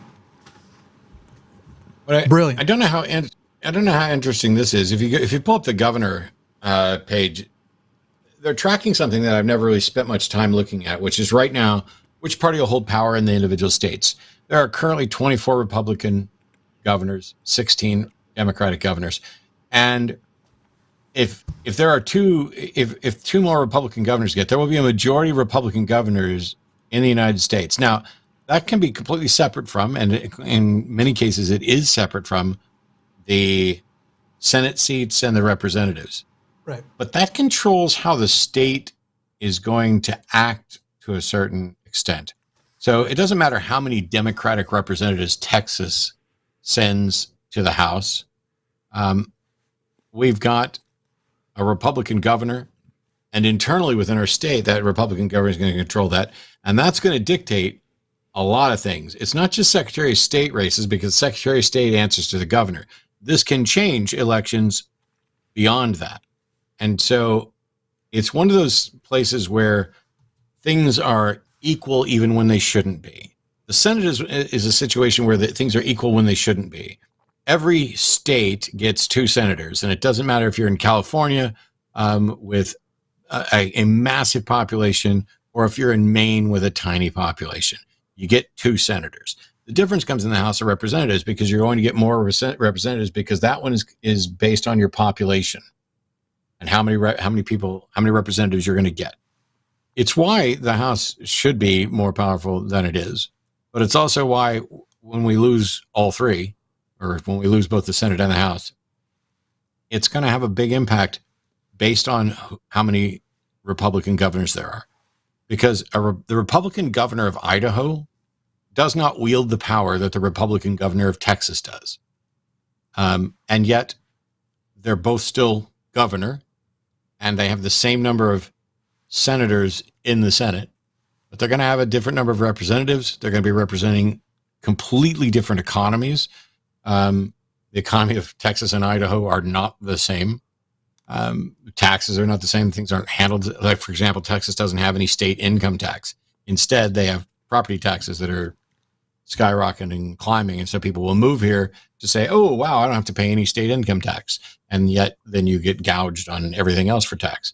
So it's kind of, there's a lot of little deceptions that go on where we lie to ourselves, and where our representatives lie to us as a previous caller had noted, where there's a sign up that says, "Oh, vote no against property tax increases," when it's really, about workers' rights to unionize and things like that.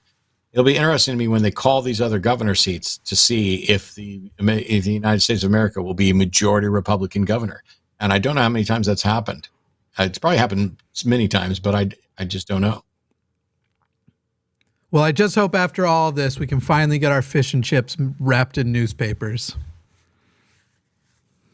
Yes, because, the newsprint adds flavor. It has a lovely smell, and I'm quite nostalgic for it. Don't you know? I miss it. I do. Pro-Brexit. It's just my favorite thing that ever happened. I'm getting notes that Raphael Warnock has taken the lead. Don't fuck with me. But that's the New York Times numbers, and he's up by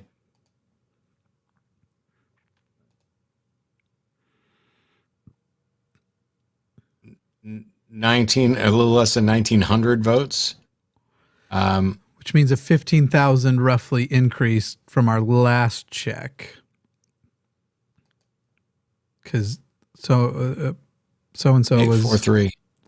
And the New York Times numbers. New York Times numbers are behind the CNN numbers, and the CNN numbers still have Walker up by 13,000 votes, whereas the New York Times has Warnock up by like 1,800 or something like that.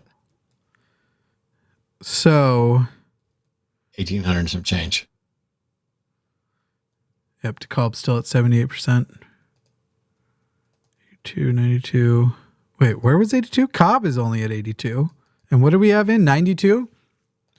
Shit. No, now I'm hopeful. Yeah, because Cobb County could get a boost. Yeah, well, Cobb and DeKalb will get a boost. DeKalb will give a boost because they're only at 78. But Cobb, I didn't realize Cobb's only at 82. We have 92 in. If I'm sitting here, I'm going where the boost that those will give, where could possibly be offset in the state.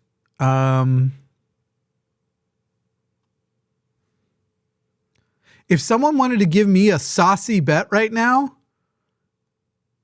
I'd bet Warnock.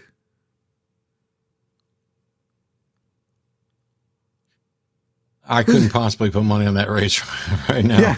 Who's giving me 4-1 odds? No. Although, go to, let's talk about something that doesn't actually matter at all right now, but it is at least mildly interesting to me and backs up what I said. So go to the House races and we'll pick Texas because that's, you'll have to turn off flip seats. If you go to Texas and look at this kind of backs up what I was saying earlier. Look at the blue areas. Right. So Dallas has 3 different districts in the Dallas-Fort Worth area that are all blue.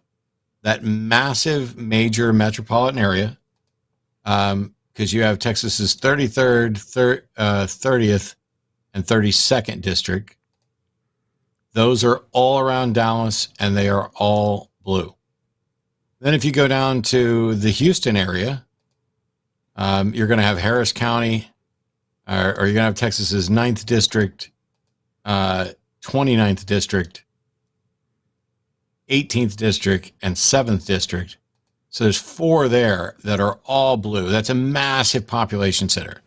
Then if you look in, you've got Austin. So essentially you have Travis County, which would be 37th district, and I don't know if it's Bastrop County or whatever. It's not going to line up with the county. But you have Texas 35th district, and that leads right down to San Antonio. That corridor between Austin and San Antonio is all the colleges. It's the various UTs all the way down to San Antonio. And then there's additional districts around San Antonio going all the way down to Laredo that are blue, and it went hugely blue. That's a massive district. And so completely surrounding San Antonio, that's the way it is. There's going to be more down by the coast, even though it's not a city a major population area. But Gonzalez is the incumbent down there just south of Corpus with 69,000 votes with 85% reporting. And that's like pretty then good. it's all red except for, you can't count Lubbock. Lubbock doesn't count. But El Paso, if you go all the way to El Paso, you have exactly one district there that is the city of El Paso proper. Right. Which is, I can't even zoom in enough to get off of the district I don't want. There we go. That's the Texas 16th district. This is what I'm talking about when I say, hey, all of the metropolitan areas in Texas are blue and very blue, like deeply blue. Yeah. And that's where most of the population is. It's just that Texas is so big that all of those other areas have enough population that they can win out, but only because of gerrymandering districts.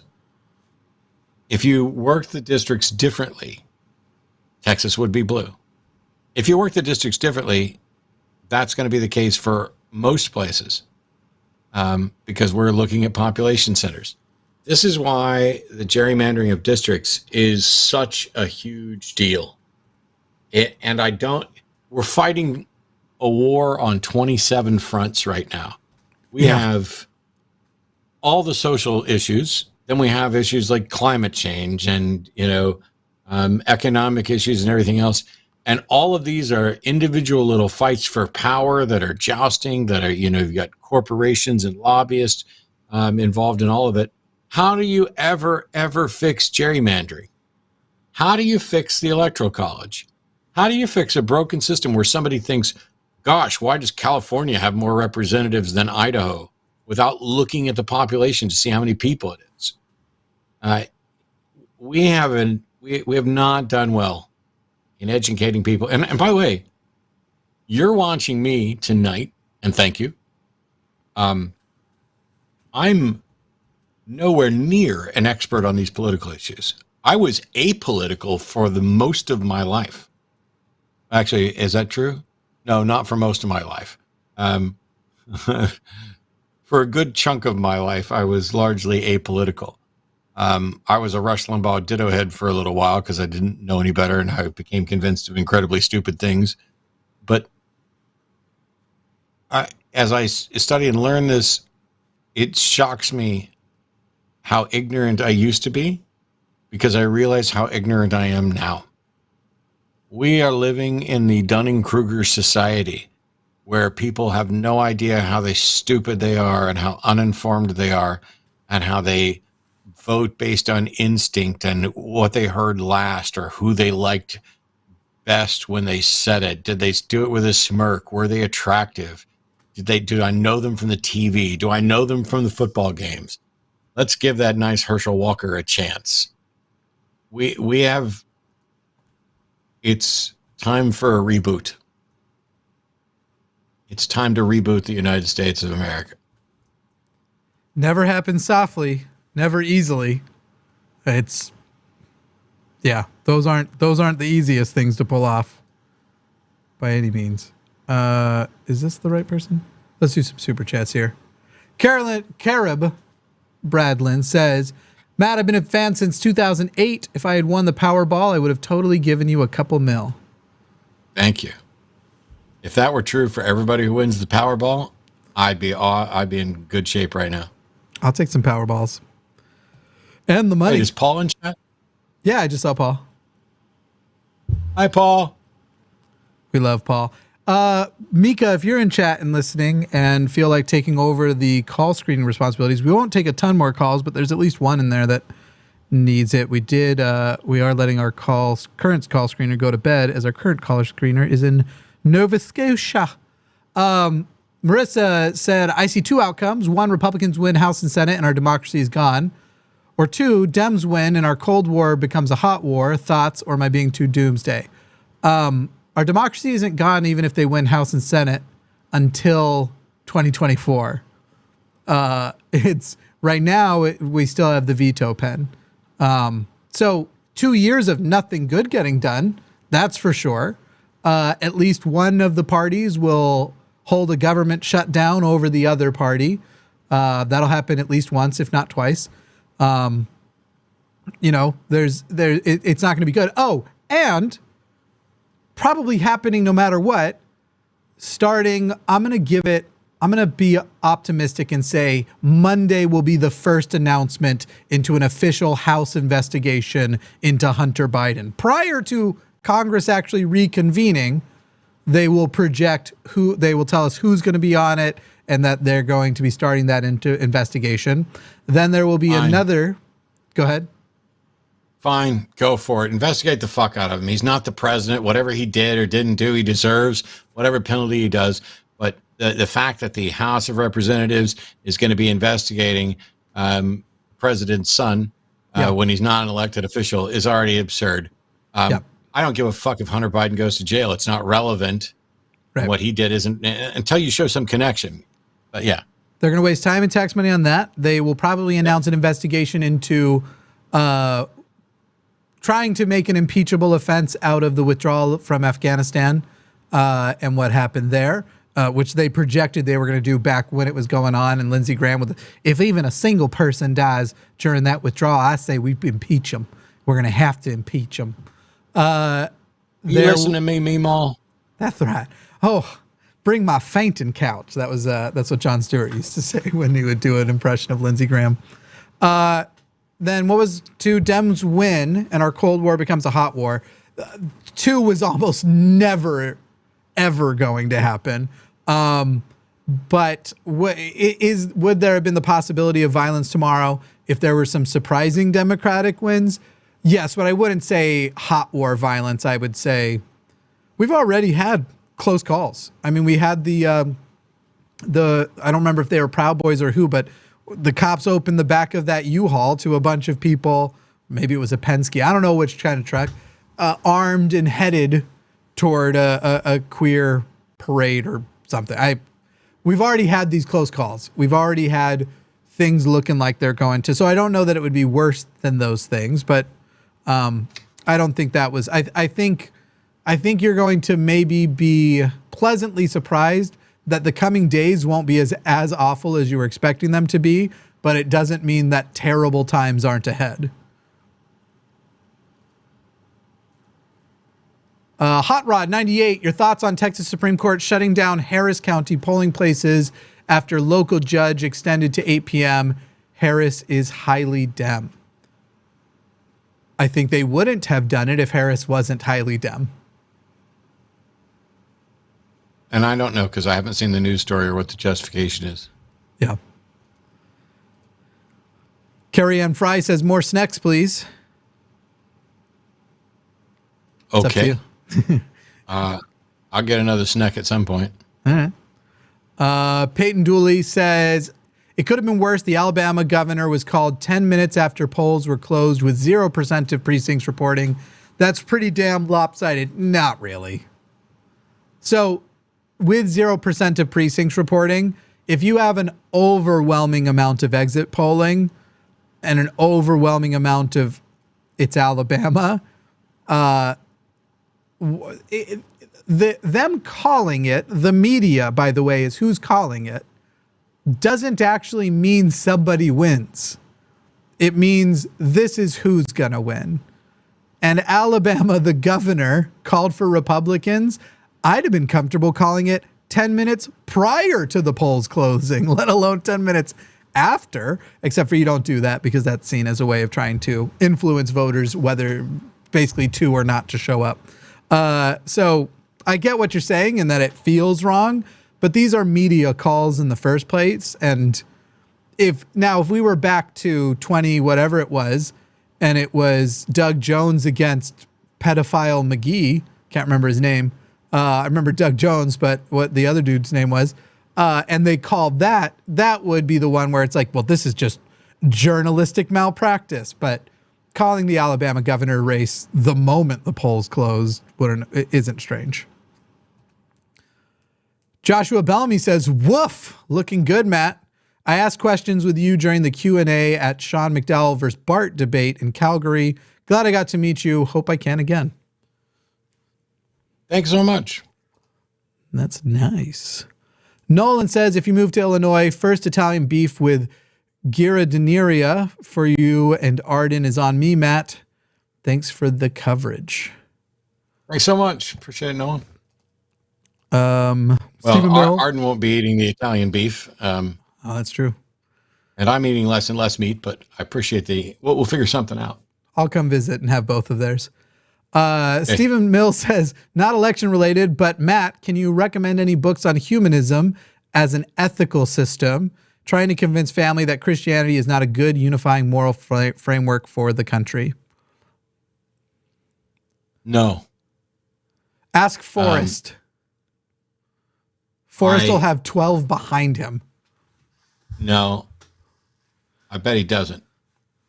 So there's a lot of different books on ethical systems and humanism, but I'm not aware of one that I'd recommend that goes over a humanistic ethical system in that particular way.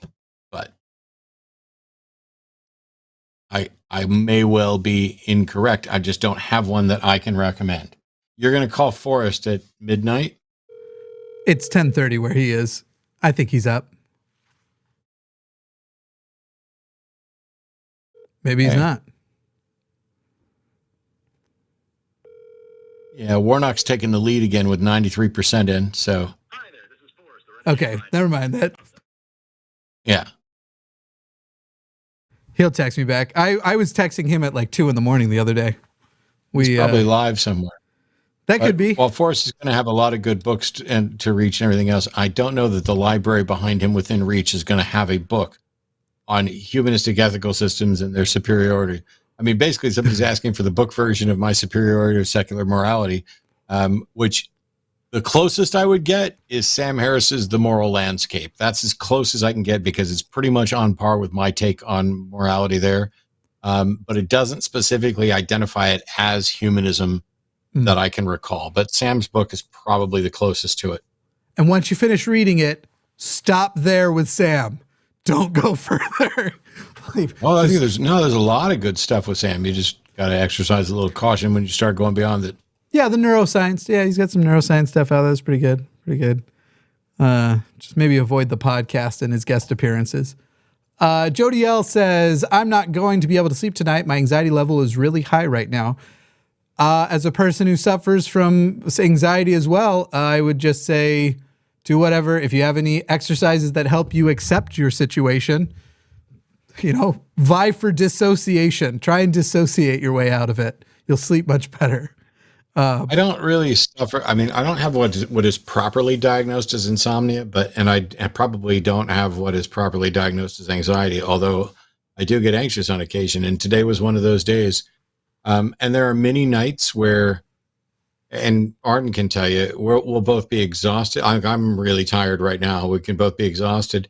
And we go and lay down. And the second my head hits the pillow, I'll think of something and my brain just won't let it go. And then I'll be up for 4 hours. Yeah. And I really empathize with people who have difficulty sleeping because some nights I sleep fine and some nights I don't sleep at all. The other night I was like, oh, I'm finally like settling down. And then my brain went, you know what you need? A little bit of hyper-focused mania. And I stayed up all night destroying the set that was in that room and building a new set. Well, newish set. Matt's already seen aspects of it, but I'm making it much fancier in the room across the way. The brick wall set, Matt, is the one I'm referring to. And so that's what I did instead of sleeping. And that was... I feel you. I become obsessive at times. And that was... Oh, yeah, we're going to keep doing super chats. We got calls to do. Yes, I was working on the tags for them. Trying to make myself feel better from Bryn Poo KC. Sigh. I'm right there with you. We've got one more super chat for the moment. Love the coverage. I know there's more important issues tonight, but I'm in California. And looks like they are banning flavored vapes, Prop 31. I don't know how Dems here support adult prohibition and kill small biz. I could see I could justify and defend a temporary prohibition, but it should be with the goal of lifting it. However, clearly companies have been, whether you're talking about the distribution end, marketing end, or the manufacturing end, clearly flavored vapes are created aimed toward children. And so I could justify a temporary prohibition, but I don't think I could justify a permanent one while that gets all worked out. And you don't get it back until we come up with a better strategy. I guess flavored vapes generally, it's like fruity. If they're banning menthol vapes, then you're just asking half of smokers to not be able to ever quit smoking because menthol vape was going to be their way out of it. But if that's included in flavored vapes, that would be incredibly stupid, I think. Wait, they're banning it because of menthol vapes? Is that what you're telling me in the live chat? In which case, I'm totally against it.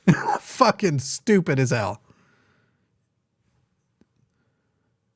I'll wait to check that. All right, let's take another call while we get that information, because now you have piqued my interest.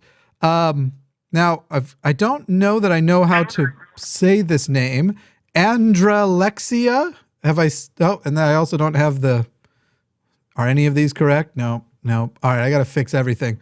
Thought I had it. But is it Andralexia? Is that how I say it? Yeah, that's how you say it, pretty much. Oh, that's pretty cool. You can call me Lexi or Alex or whatever. I'll probably do that. But anyway, I know you touched on it earlier when you were looking at the districts in Texas. Mm-hmm. But just like when I was in my college government class a few years back, one thing that really stuck with me was when the professor was talking about how gerrymandering like really fucks with the votes, like you were talking about earlier, and just the way that he talked about how he personally approaches it and how he hopes that everyone would hopefully ideally combat gerrymandering would be to you can't vote one party the whole way down, and like that's in an ideal world where people aren't fucked up and you can't rely on people on the opposite side to not take away your rights. But it's something that I try to keep in mind nowadays. And it always bothers me whenever I go to vote. I'm like, oh, which one is gonna fuck me the least if I support them? Yeah, and it's sort of as you kind of mentioned there. It can't be that we can fix, like, hey, I've got to vote this way. I want to fix gerrymandering in the long term, so I'm just going to give up some fundamental human rights in the short term. If that even has, I mean, I'd have to hear your professor's justification for how that would fix anything by mixing it up, that would fix. It would almost sound like that would have to be how everybody votes, and that's simply not going to happen. Yeah, that's pretty much how he explained it. But the way he explained it was like, if everyone voted that way, then it would put a monkey wrench in how they district everything, because obviously everyone districts with their own self-interest in mind.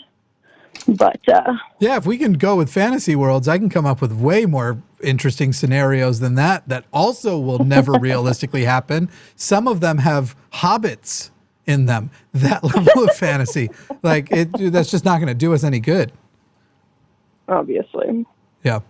Warnock is back in the lead, everybody. Oh my. And we're at 94%. Anything else you had, Andrea, or Lexi? I'm going to go with. All right. I didn't really have any other topics I wanted. I just wanted to know what you guys think, other ways that you think we could combat gerrymandering, but it's so fucked at this point. I don't think there's really much we could do about it. Yeah. I don't have a solution. But I'm positive Andrew will be back on with Matt probably before the month of November, if not at least December is over. And you should definitely call and ask him. Starting to get results from Nevada. Awesome. All right. Thank you, Lexi. We're going to drop you and check out some of these results. All right. Thank you. Cool. So there's only 1% in right now. So we're literally just getting the first of the Nevada results. There's only 2 House seats. Right now, there's a Republican incumbent in one and a Democratic incumbent in the other. Actually, there's 4. Yep. All right, so there's 4 House districts. I misread Nevada. It's late. We're starting to get information from there, but it's going to be way too early to know anything, really. Yeah, way early. I saw somebody bring up the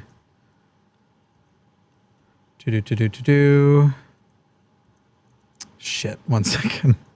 Here we go.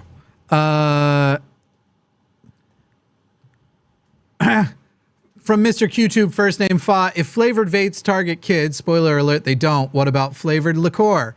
I quit a 40-year smoking habit with flavored vapes, so I oppose flavor bans. Is that meant to be an argument against? What about flavored liqueur? If flavored liqueur doesn't target kids, then neither does flavored, because that's not a very good argument, but I'll address it. First of all, some flavored liqueur does, and certainly a lot of kids' introduction into it is going to be, but that's usually going to be through a different pipeline. However, I feel like if I wanted to use this element of argument and reasoning, I just point to things like candy and stuff that clearly are, which by the way is why it seems targeted toward kids, and you'll see a lot of the packaging be the same, as it's meant to almost be selling the experience of looking cool while having essentially candy and nicotine together. And when you look at the distribution of flavors amongst children, that bears out as well. And the fact of the matter is there is a tremendous vaping problem, or at least was. I don't know what the numbers are recently, but I know when they were first addressing it, there was a tremendous vaping problem amongst children. And I have zero problem with, especially with something that is nicotine based, something that is as horrible for you as nicotine. Now, we don't know all of the vape cancer relations. It seems crazy to me that tobacco companies really want you to believe that there's a chance it's as bad for you as cigarettes. I see no good reason to not prohibit selling flavors for vape in the same way that I wouldn't be trying to make Mango Dream cigarettes. These are public health hazards. Seems silly to me. Solution to vaping, chocolate cigarettes. Yeah, definitely. Num, num, num. I think I've had a cigarette that was... maybe not. Maybe just sort of tasted chocolatey. Somebody is saying that we should check out the Fetterman race. Actually, this is the wrong... Just so everyone knows, this is what my production screen, one of my production screens look like. That's what you're seeing there. Let me switch back to the map setup because now I have to... Yeah, there we go. Okay. Take away the Super Chats overlay and we go check out the Fetterman race. They tried to make an attack ad on Fetterman where they literally played that Wellerman song, and it was like, soon may the Fetterman come to bring us radical socialism. And I was like, this is your attempt to make him seem horrible? Because you just turned him into a bop, and I'm going to sing this unironically as a good thing. 49.3 to 48.2. I don't think they don't have a runoff situation. Unless I'm fucking nuts. And so 56,000 ahead with 89% reporting. Let's go take a look. Philadelphia still only at 69%, so still significant gains in there. Delaware County only at 32%, though Delaware's, yeah, that's not huge. Nevada Senate seat has 44% reporting, and Cortez Masto is up. That's good. 52,000? 5442. Yeah. That's a sizable lead right now. Yeah. And that's definitely a seat we got to hold on to. And Warnock is in the lead, but it is not sizable. No. And it's not, because we need two things to happen. We need him to get in the lead, and we need that lead to break 49%. It has to go to 50. 50.01% would be fine. But it has to be above 50. Otherwise, we're in a runoff election anyway. Now, they did very good in the runoffs last time. We got John Ossoff and Raphael Warnock after Joe Biden. You could say lie if you think he did it unintentionally, or at least didn't check to make sure he was telling the truth. Lie to the voters down there about what they would get if you would send me these two men. Because those two men did not successfully deliver any of that shit because they had forgotten about all of the mansion and cinema of it all, despite the fact that those two men are pretty good dudes. I like John Ossoff too, but Warnock's just one of my favorite people. Politically, I'm much further left. Well, not much, but I'm left of Warnock by a significant enough amount. However, I just think he's one of the few candidates that I have contributed money to that wasn't from the state I was in at that time, or a state that I had recently lived in. That's how much I like that guy. And he's a reverend, so it's weird for me. And weird that the Republicans don't like and vote for him more, but I do digress. Yeah, it's going to be interesting because we're at 94% of the vote in Georgia. Yeah, it's possible that Warnock could take a lead that gets him over the 50%. I don't think that's really likely right now. Right. Especially with Oliver kind of, Oliver siphoned off 78,000 votes at this point. And, kudos, I guess, to him on some personal level for convincing 78,923 people to not vote for one of the people who were actually going to win. But it's not impossible, I don't think, right now for Warnock to get to 50%. I don't know what the gap needs to be. Where are we at? 94% of the vote. What's left? About 10% of DeKalb, and then a few percent in the counties around. Who is... Chase Oliver. Okay. The Libertarian candidate, Chase Oliver. But 10% of DeKalb is another 30,000 votes. Right? Yeah, that's another 30,000 votes out of DeKalb County. Fulton County has got significantly less left. So 4,000, so it's a 15, is it 10,000? Yeah. And Cobb County still has, it's 85, so 15% of 260. There's another 12,000 votes there. So if it happens, it'll be tight. A runoff is more likely, it's looking like. Yeah. Oliver, this guy, I have to think, maybe I'm being ridiculous, but could it just be that 78,923 people is roughly the number of racists who vote? Okay, that's a cynical stance that I don't know how to do with. Hey, Mark's been on hold from New Zealand for quite a while. Let's let's take Mark. Take that because we're coming down to the wire, and I'm going to need a break soon. And Mark's been patient. Mark, how you going? Hey, guys. Hello. How's it going? Doing all right. Thanks for your patience. Been so long. No, it's all right. I've been looking forward to hearing from you and Jimmy. Oh, that's nice to hear. What did you want to call about? Can talk about. I put like a couple of things like feminism, race. You guys are just talking about the election, really. So that's true. I'm in New Zealand, so it's far more like liberal here than like where you have Democrats and So is it that you didn't have a plan? You just knew you wanted to do you want to pick a fight? Because we'll do that. What do you want? Yeah, we can pick a fight. Let's go. Pick the topic. I mean, is it? Do you have something as it relates to? Y'all pick a fight. I'm going to play chess and keep watching for the updates. What'd you say? You're gonna what? I said you guys can pick a fight and have a discussion. I'm going to keep playing chess and watching the results come in, because I have zero interest in conversations that are, oh, hey, let's find something that we disagree about so we can argue about. I argue enough with people I genuinely argue about that I don't need to. I'm just confused. Like, do you have anything related to the actual election itself? Is there, or you just knew you wanted to? No, I'm from New Zealand, so like we have a different system. I think the American system's not that great. So yeah, me too. Regarding the election, not really. Yeah.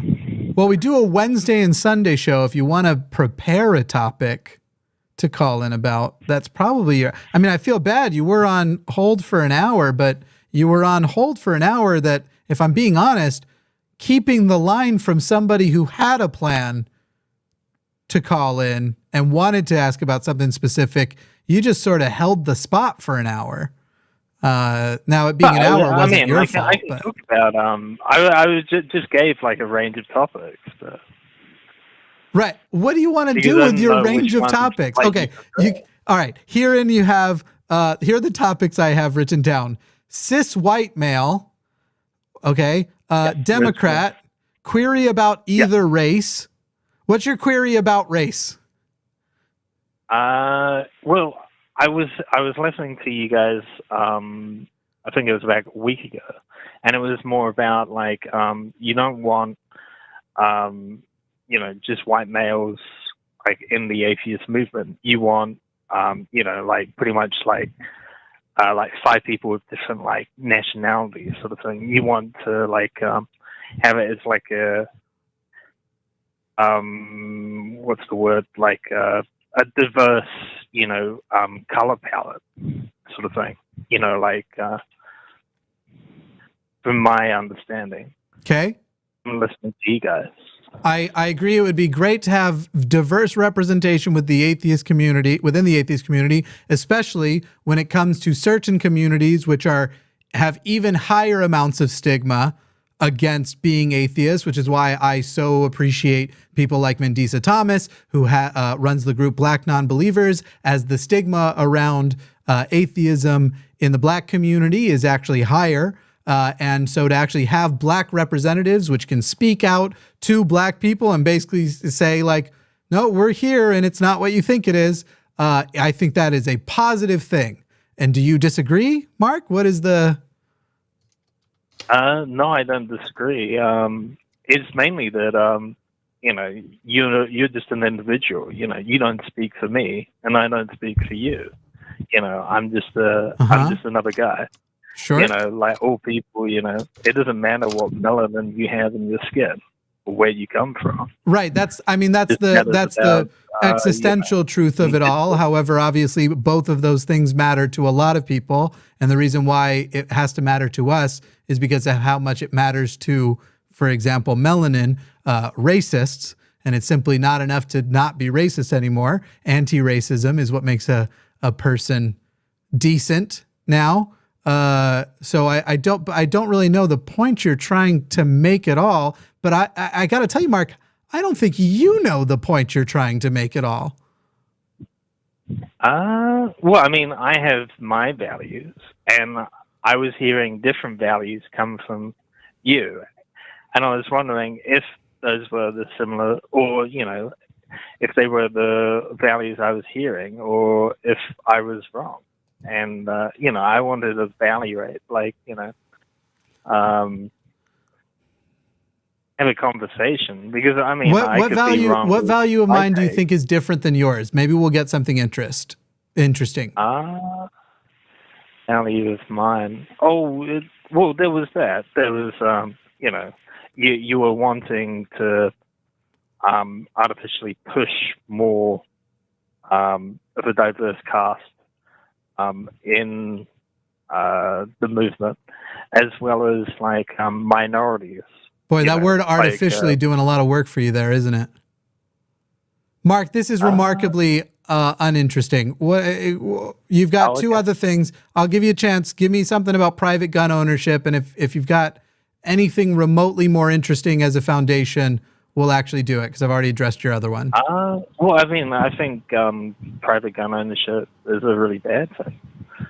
Because, Me too. you know, like if you're in America, you know, the cop has like, you know, seconds away from like death at any time, you know. Oh, you Someone think can private just gun explode ownership and is a bad just thing put that because of it puts cops in danger? Well, I think it puts everyone in like lethal danger, you know, just Sure. just any interaction could, you know. Okay, cool. Mark, thanks for like, calling in. I explode. agree. I don't like private gun ownership, even though I advocate for it because of the reality of the world we live in and not what I wish the world was, which is the same reason why race does matter and diversity representation does matter and private gun ownership. Thanks for the call, I guess. See you later. Fucking boring. John in Oregon. Proposition in Oregon that wasn't mentioned that John wants to share with us. John, go ahead. Hey guys, yeah. So as I saw you guys going through the oppositions that you guys were picking whether you thought they would, succeed or fail, there was one that wasn't mentioned for Oregon. It was Proposition 112, which is actually finally banning slavery as criminal punishment in Oregon. And I was wondering, one, if you thought that was going to pass or not. Yeah. I don't know. What do you guys think about that? Yes, I think that'll pass in Oregon, and I think that it's about time, and we should federally do that because that is the current day loophole of slavery. What about you, Matt? I don't think there's any chance that something like that wouldn't pass. Especially in Oregon. Yeah, I would. John, you still there? He was on hold for a while. Why would we have lost John just now? I didn't even have that window open. I still show John is on the line. Is Oregon, how many private prisons are in Oregon? Prisons in Oregon. Or for-profit prisons. I don't know if they count them differently. 12 state-run prisons. There are no private prisons in Oregon. So if the state-run prisons were contracting out work like that could potentially be where that problem would lie. But they're saying Pennsylvania's been called for Fetterman. Oh, give that to me, please. Whew. That would just be a wonderful. I'm going to return John to the queue, and we'll see if we can get him back in a minute. And I'm going to bring back up the map, and here we go. Soon may the Fetterman. I don't know who you're saying called it, but CNN hasn't called it. Yeah, it's not here yet. Soon may the Fetterman come to bring us radical socialism. It's a bop. Not to be just absolutely rude and completely dickish to the previous caller that I didn't have any interest in interacting with. I'm not looking for friends. And I'm not looking for constructed, nonsensical. Let's see if we can find something we disagree on. You either have a topic where we disagree, right? We can discuss it, or you're wasting my fucking time. And that call, it's like, oh, which topic would you like to discuss? Well, I hear things from you guys I don't agree with. Cool. Tell us what you value that we don't, or what value we have that you don't share, and we can discuss it. If you can't care enough about one of the topics, you call them 4 or 5 topics. If you can't bring yourself to give enough of a fuck about one of them to say, I disagree with you guys on X, Y, Z, etc., then why should I waste time talking to you? Go find yourself a friend. Go on to some Discord. But if you can't bring yourself, oh, I don't know, there's several things I disagree with you on. Cool. Tell me one. Let's discuss it. I'm happy to discuss it. But I'm not here to just like, gosh, which subject would you like to discuss tonight, Matt? I don't know, the fucking election? I mean, he put a list. He gave a list to the screener, and I think I know what he thought was reasonable. I just don't know what his reasoning for that was. And I tried. I really did. I tried to give people who have been falling asleep a little bit. I mean, this is the peak of my night. This is when I have the most energy. I tried to find something for y'all and salvage something out of it. But I mean, the answer was, I don't believe that it's, I mean, he threw that word artificially after I explained it to him. He doesn't believe that we should seek a more diverse movement, as if diverse representation hasn't been proven to be good for spreading a message. It's a dishonest line of argument that I've heard a million times. You guys, you want quotas on how many people of different ethnic origins you want. No, I fucking don't. I hate quotas. I've never suggested that we should have quotas. What I'm saying is right now, the larger secular community is not representative of the larger secular community, as is evidenced by the fact that there's two pasty white boys here talking all night long. And both of us would rather that it didn't look like us all the time. And for somebody to call in and suggest that we're wrong to want better representation for other people, that's what it is. They want to say, oh, you guys are wrong because you're looking for quotas. You think it should be more, you should have X number of brown people on there. No, what we're talking about is we want the visible representation of any given movement to be a reasonably accurate representation of the demographic within that community. Yeah. That's it. And if you're opposed to that, then you're a fucking bigot. You don't want reality. I think once again, I may be more cynical than you. Maybe not in his case.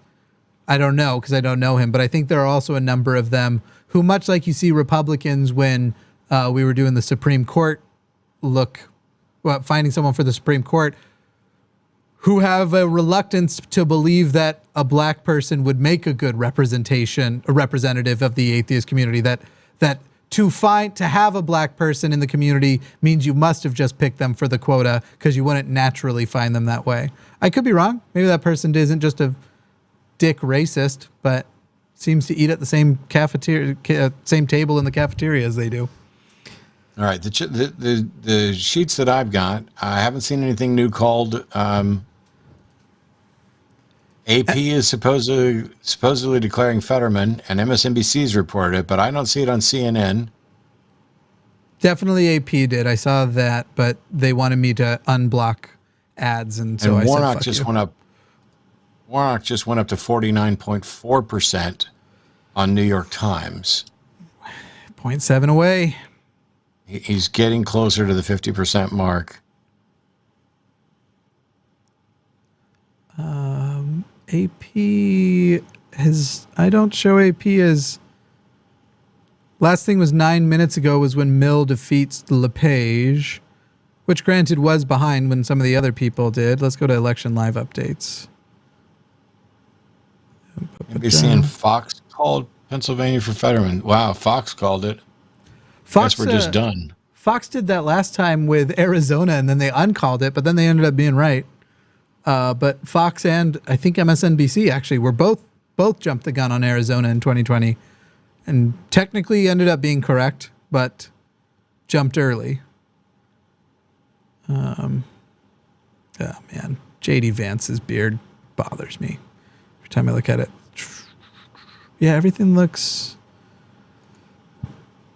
Look, I want to say I believe Fetterman won too. MSNBC has called it. Yeah. I don't know if New York Times has called it or not because they're a little behind. What percentage of votes does MSNBC say on their deal? Is that with 90% of the vote? Their web page is broken. It's loading up now again, but it's their top headline. Fetterman defeats Oz in Pennsylvania Senate. A battleground win for Democrats. But CNN hasn't called it, and I don't think the New York Times has called it. New York Times seems to be a little bit behind even AP. New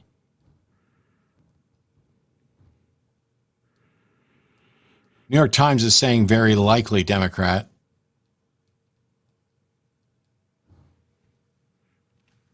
So what do we still have out? We still have Wisconsin out. Utah, but remembering that McMullen is still probably more on the Republican side of moderate as far as will vote, and he's committed to not caucusing with either side. Pennsylvania, technically, where from what we're tracking, but maybe not.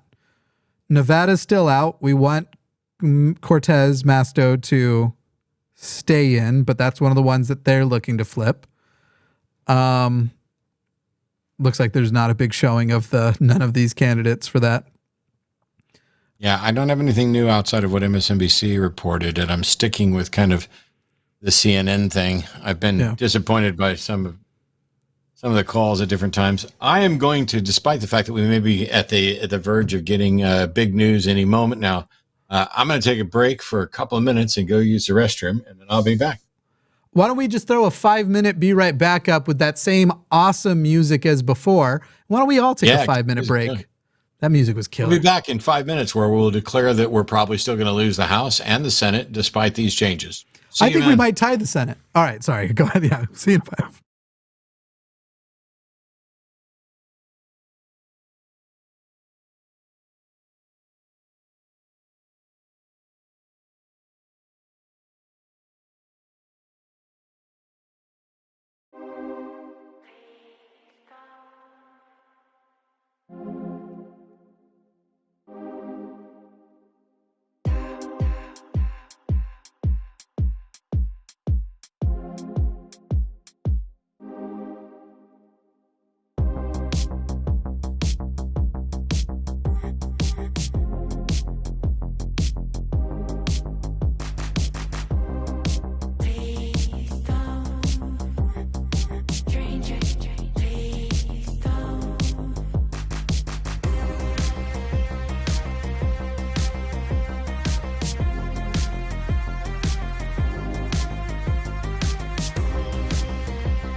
Soon may the Fetterman come to bring us radical socialism.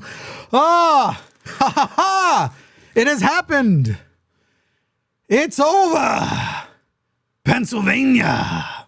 So, here's the thing, everybody. That's a flip, which means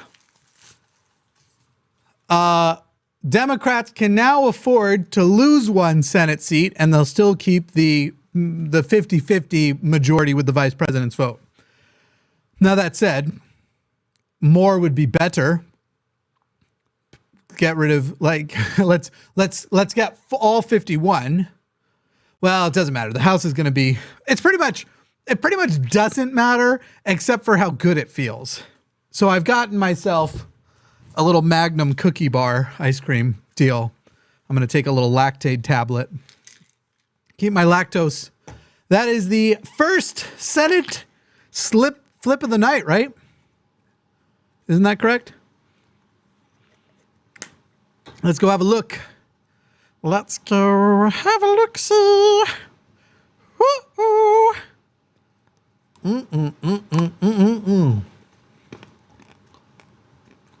That is right. We're waiting for Matt to get back, but Pennsylvania.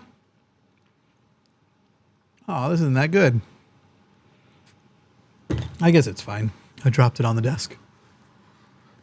Pennsylvania won by John Fetterman. And it's only a close call because he had a stroke, and they successfully used that against him because there were some issues with his ability to speak quickly, mostly to quickly process and speak quickly. So now, for the Democrats to possibly gain control of the Senate, they would have to flip 2 Democratic seats. Dos. No uno. Dos. Goddamn. I sound like Stitch when I make... What voice did I make? What did I say? So Arizona, where Kelly is still in the lead, not likely, but could happen. They could flip Warnock, but now we have the room. Though I don't want to lose Warnock. I like Warnock. There's still Nevada. Utah wouldn't be one of the flips. And Wisconsin. But Wisconsin is one that we could flip. And right now, at 88% of the vote, they're pretty neck and neck. We'll probably take a look at Wisconsin in a minute and see where's out. But the news is official, Matt. Pennsylvania called by CNN now, too, for Fetterman. Awesome. I am back. I put in an order for some popcorn, so I think Arden will be delivering some popcorn to me in about 3 or 4 minutes. I love popcorn. I love popcorn too, but we've been out of it for a little while. Raphael Warnock, New York Times has him at 49.5%. Which still isn't enough to win. I do love that so far the only flip seat of the night was the Republicans lost a Senate seat. Obviously, it might change. Yeah, only 49.2. What's the estimated vote in on Warnock on New York Times? New York Times has it at Warnock has 1.906459. So this is slightly ahead of that by about 8,000. New York Times has been behind the whole night. Mm-hmm. I don't know what they're pulling from, but they've decided it's not going to be like AP numbers or whatever. And they don't have to announce on air, so I think that takes away some of their speediness. True. Someone says check Boebert. Let's see. Oh, has Lauren lost yet? I want it. It's close. Yeah. That's stupid close. That's way and we're close. only at 81%. And there's absolutely, this is the thing I hate, is when you have, look at how pathetic is Colorado that this is one district that is more than a third of the state's geography and so weirdly shaped. And there's absolutely no way for us to drill down to to any more detail. We just know that 81% of that in our district we've got their numbers. Right. Grand Junction will be where a lot of that's coming in. Pueblo is directly below Colorado Springs a ways, but in that district, that's where some of it will be coming in. What else is down there? Or something besides Pueblo down there. Not Canyon City. What's it called? I have to drive through it when I was going between. But that's the thing. If you look at that whole district, we don't know if we have all the votes from Grand Junction or all the votes from everywhere except Grand Junction, because we can't drill down any further right there, which is really, really annoying. I can physically zoom and it shows us even less. I want to say that it's, we've been streaming this for almost 5.5 hours, and there's still many hundreds of people watching. Thank you, sweetie. Did you get some for you? Okay. Could I have some? Yeah, here, sweetie.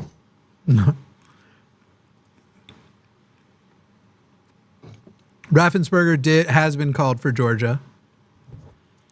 Yeah, I saw that an hour or two ago. Oh. I knew he was in the lead. I didn't know what it was called.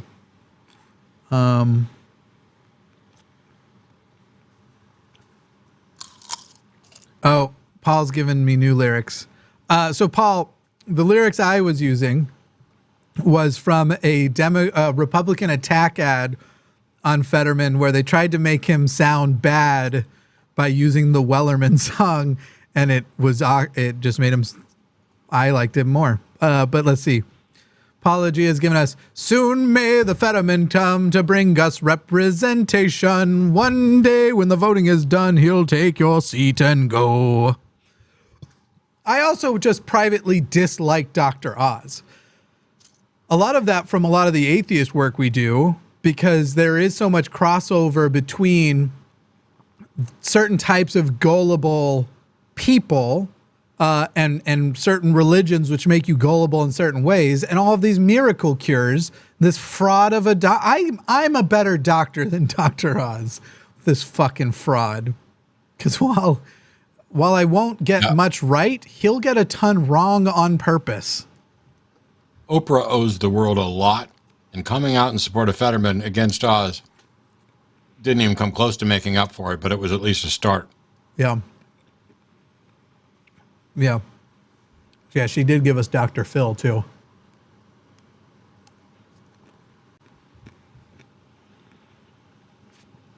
All right. I'm going to pull in Dylan. Forgive me, everybody who calls from here forward. I'm not going to bother with name tags. I'm just doing too much. Dylan in Florida, how you doing? I'm okay. I'm kind of just chilling right now to try and help moderate. Oh, yeah. Thank you, Dylan. I'm sorry you're in Florida. I know. I don't like it at all. Yeah. Not fun. What do you want to talk about? Because some other people in chat were mentioning about different calls for violence, and I'm curious to know if things go as the best case scenario of at least decent Democratic wins. Do you think there's going to be a lot more political violence, and what do you guys think it'll probably look like? I think even if it's like a neutral scenario, I suppose, I still feel like there's going to be violence. Last week, we got to see what they do when a clearly targeted, politically motivated attack comes directly for Democratic leadership. And it was to immediately create conspiracies and dismiss it. So the question is, does that encourage more or less people? Because on the one hand, if you're a Republican thinking about attacking somebody, you now know that your entire party is going to say you were just a gay prostitute. On the other hand, you also know that they're not going to, That would be a good point. Go ahead. So let me try. Dylan, I really don't know. I'm telling you, I would not be the slightest bit surprised to find there's violence. And actually at this point, I wouldn't necessarily be surprised to find that there's violence in either direction. But I think most of this, I think right now it's looking like not much is going to change. And I don't think the status quo is going to actually kick up violence on its own. I think what Jimmy's talking about might kick up some violence. But the Illinois House District 13 was just called for Budzinski, and that's a Democrat, and that seat in the House was formerly held by a Republican. And I think, yeah, so that is a flipped seat in the House for the Democrats, which is awesome. Yeah, we need to, every number over 5 that they flip, we need to flip at least one. So they've got 1, 2. Another one in Ohio. Ohio's first district flipped to Landsman, a Democrat.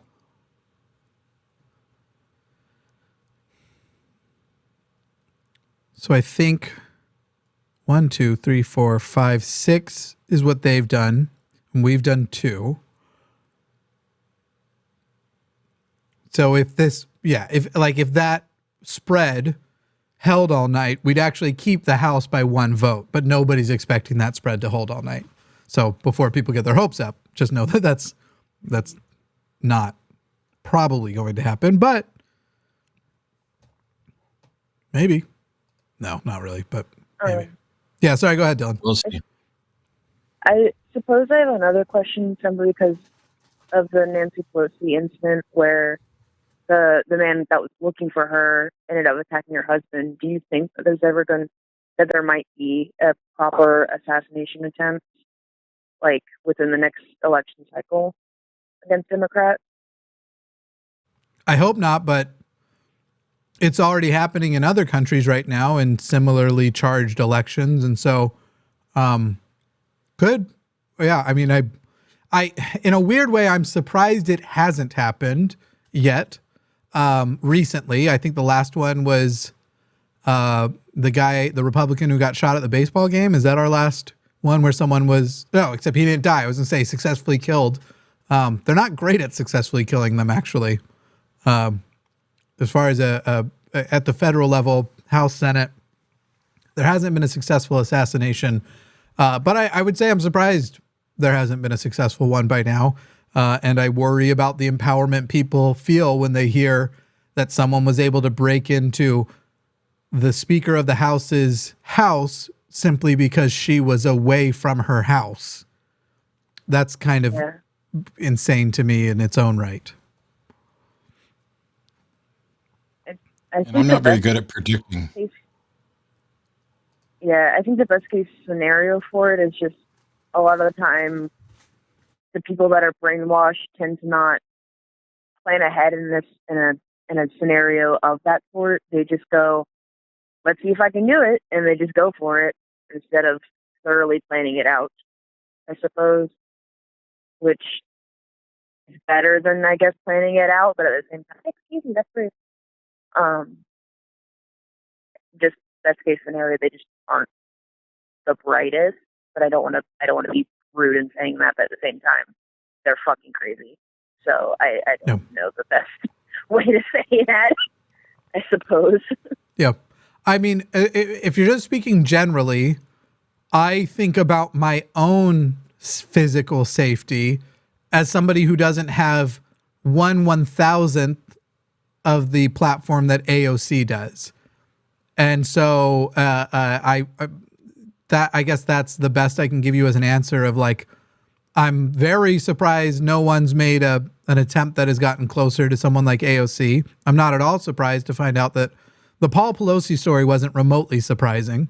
What's most surprising is that so far, as far as I know, nobody's died. Yeah. All right, Dylan? Yeah. Sorry if it's a downer. It is. Thought about it and figured I'd call in. Yeah. Yeah. Thanks, buddy. Yep. Thank you, guys. We'll see you. Yeah, and I'm not able to predict the way I'd like to. Right. And I don't think I would want to make I don't think I'd want to make predictions about likely assassination attempts and things like that. Yeah. It's easier to say I'm surprised at the lack of it than to put something out like that. Let's do a couple more of these super chats. Somebody had a funny one, but let me do what are your thoughts on the increasing number of celebrity candidates, and are you surprised on how close these races, i.e. Walker versus Warnock or Oz versus Fetterman, are? Love the work you do. Keep it up. I'm not opposed to a competent celebrity running for office. I just have yet to see which one has. Trying to think of if any pop in mind. I mean, obviously he lost his job because of his cringy joke, but as a politician, the guy from SNL, Al Franken, was a competent politician. That's the closest to a celebrity turned politician who was remotely competent. He's back to doing political commentary too. But yeah, I don't care if a person's a celebrity as long as they're competent at the job.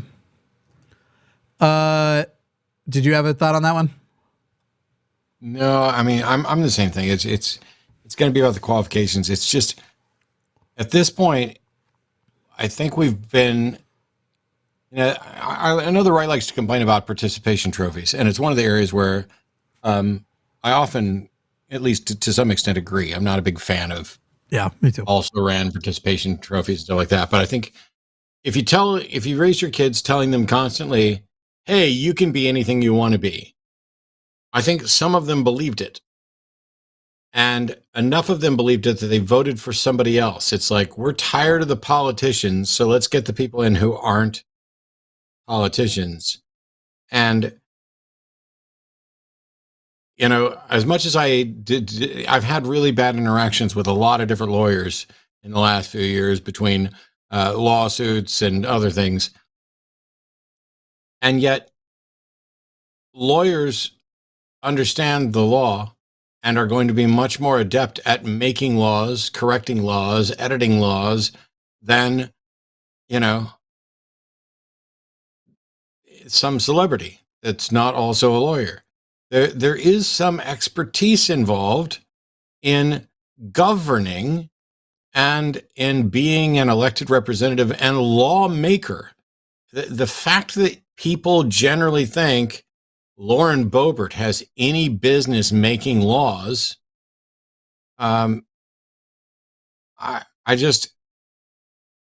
it's a level of stupid that I can't stand. I totally agree. Dan H. Byte says Herschel Walker probably thinks the runoff is a 40-yard dash. Eric Johnson says you can drill down on Colorado 3 by looking at the SOS race. Tina Peters is from Mesa County, and Mesa County is Boebert country, but anyone who doesn't buy into conspiracy didn't go there. Interesting. Secretary of State race, we could check on the... I might take a look at that. Eric also said Eagle County is Boebert's hometown, and they went 62% blue. I'm surprised. I guess, I don't know. I didn't know there was enough people for Lauren to win the first time. But at least it seems to be a pushback of, even if I'm a Republican, Lauren makes me look even more stupid. So not good with it. She can go back to her gun Hooters, whatever the fucking hook of that bar was. Isn't that it? Hooters with guns? The bar she owns? I think so, but I'm not sure. Let's see. Secretary of State race. Going to Colorado. Yeah, so obviously any of these numbers can be totally different from the numbers that that Lauren would have gotten. But here's what I was saying. You got Pueblo down here, 55%. Where is Eagle County? You're saying Eagle went 52, so that's Gunnison. She lives in Rifle, but for some reason in my head I cannot visualize what Rifle is. Is it this little one? No. Literally the Republican from Rifle, Colorado. I knew it wasn't there. I thought it was. Huh. There's another flipped House seat for the Republicans in New Jersey. Let's have a look. New Jersey's 7th seat. They're projecting it for Keene. 51.9%, beating out Malinowski, the incumbent. So the Democrats lost a seat in the armpit of New England. Yeah, that's not great. Pretty close race, also a small race. Good job, New Jersey. Yeah. I mean, they are who gave us Chris Christie. Yeah. Yeah, look at the shape of these districts.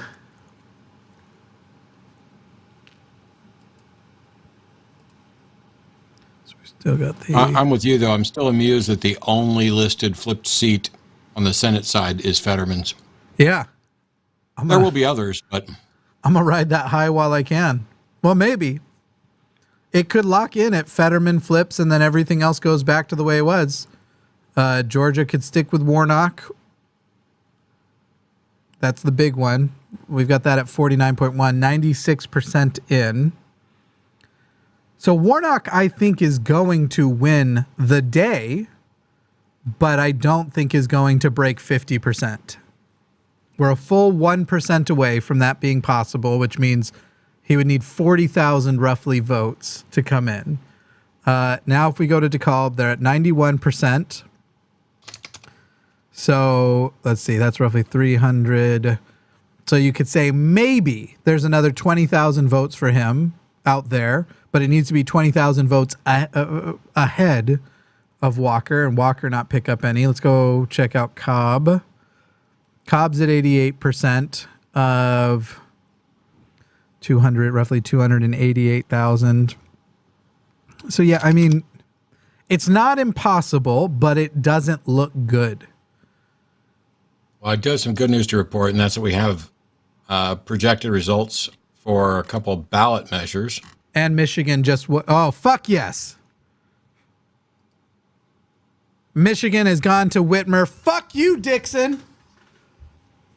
Fuck yes. Okay, so Whitmer will hold on to the governorship, which bodes well for some of these House races, too, that there were... Wasn't there a Michigan key race? Or a toss-up race? No. Okay, never mind. I don't know what I'm thinking. But I'm glad Whitmer's still in. That's fucking great. Okay, sorry, go ahead. You wanted to do ballot measures. So, nothing that we disagreed on.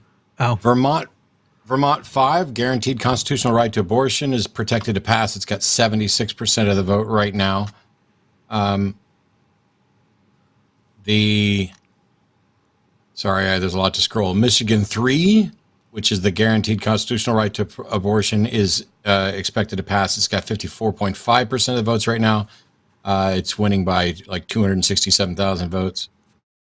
And where's it at? California 1, which is the constitutional right to abortion, is currently winning with 68%, is projected to pass. It's over 1.5 million votes ahead.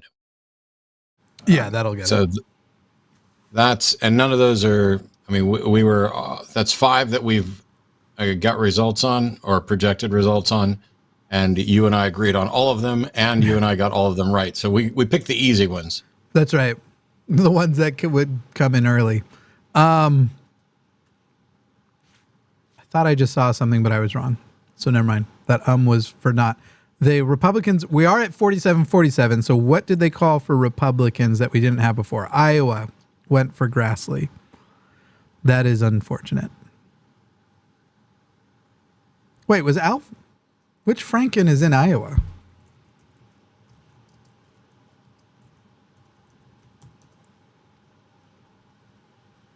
I was going to say, I know this guy, Michael Franken. I've seen his face. But I just saw Franken and I was like, did Al move? Isn't he from like Minnesota? No, not Minnesota. I don't even remember where he's from. So Grassley has been called for Iowa. That was the incumbent. So that's not altogether shocking. We know Iowa. We already said Iowa had Vance. North Carolina had Bud. 93% in with a 3% difference. Lee has been called over McMullen, which still, as an independent candidate running against the Mormons, because the Mormons are pretty sure also that he's not a Mormon anymore. That's an impressive show. Granted, there was no Democrat to run against. So maybe it's not. Maybe he would have gotten 35% at least if he had ran as the Democrat and he got an extra 6% for that broad appeal attempt. I love that you're doing the analysis that once upon a time I'd have loved to do, speculate on, what's the impact of this vote mean? And would this been different with a Democrat and everything else? Because, I'm glad that you're doing it because I can't. Because when I look at all of this and I say, what's the impact of this vote? So far, even with the absolute best results out of here, what this all means is that my country's fucked, and it's been fucked for a while, and it's going to stay fucked for a while. Oh yeah.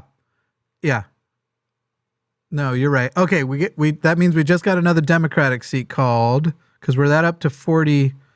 We're up to 48. So what did we just pick up? It's not that. Oh, New Hampshire? I guess has to be it. Yeah.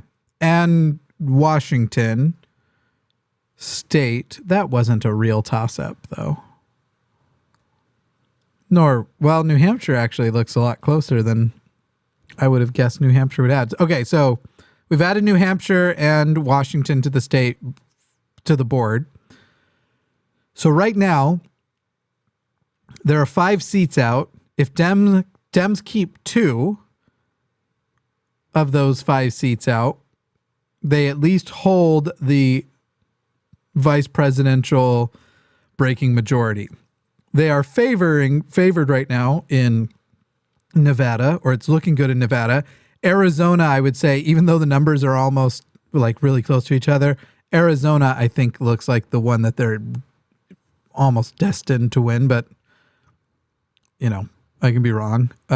Wisconsin, right now, that's an incumbent Republican, really close, 11% to go, 1.5% difference between them, which should be embarrassing for the incumbent.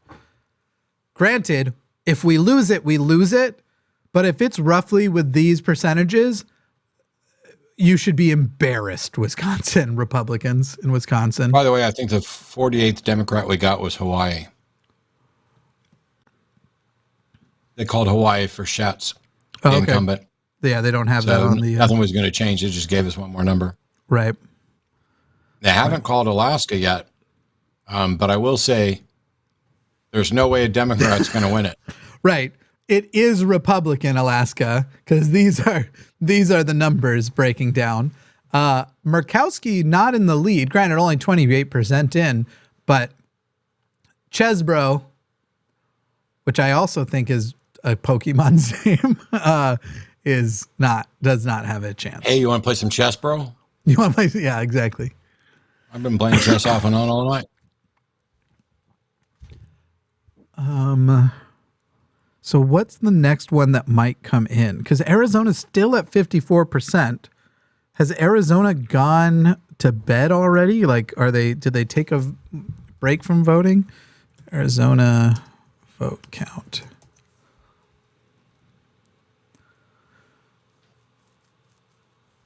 What is this saying? 51%, and it was 54 on CNN, I think.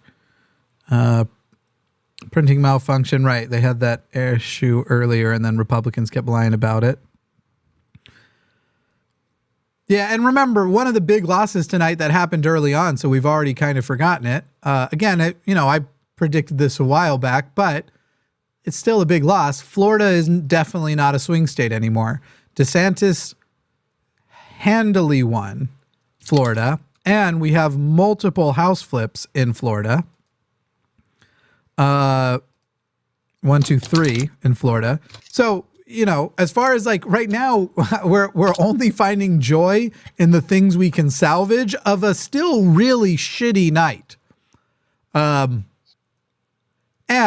the fact is I think that now you can pretty much officially say with 48 and a flipped Pennsylvania, even if they won and got 52 Senate seats, 52 from 50 does not a red wave make. And then what is the average of as far as first midterm? Isn't it like usually 32 seats that change in the House on average? It's a number somewhere like that. That the party opposite of the president picks up on average. I think it's 32 seats. We'll see. That doesn't also seem entirely likely. Yeah, I don't think a red... But then does that matter? Because didn't they still call it a landslide when Donald Trump lost by 5 million popular votes but won the right number of electoral college votes, and then wouldn't call it a landslide when the exact numbers flipped 4 years later?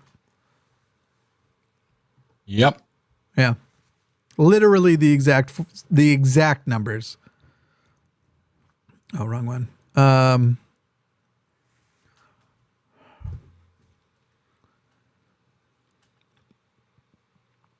Check your messenger. Sure. Yeah, I'm good with that.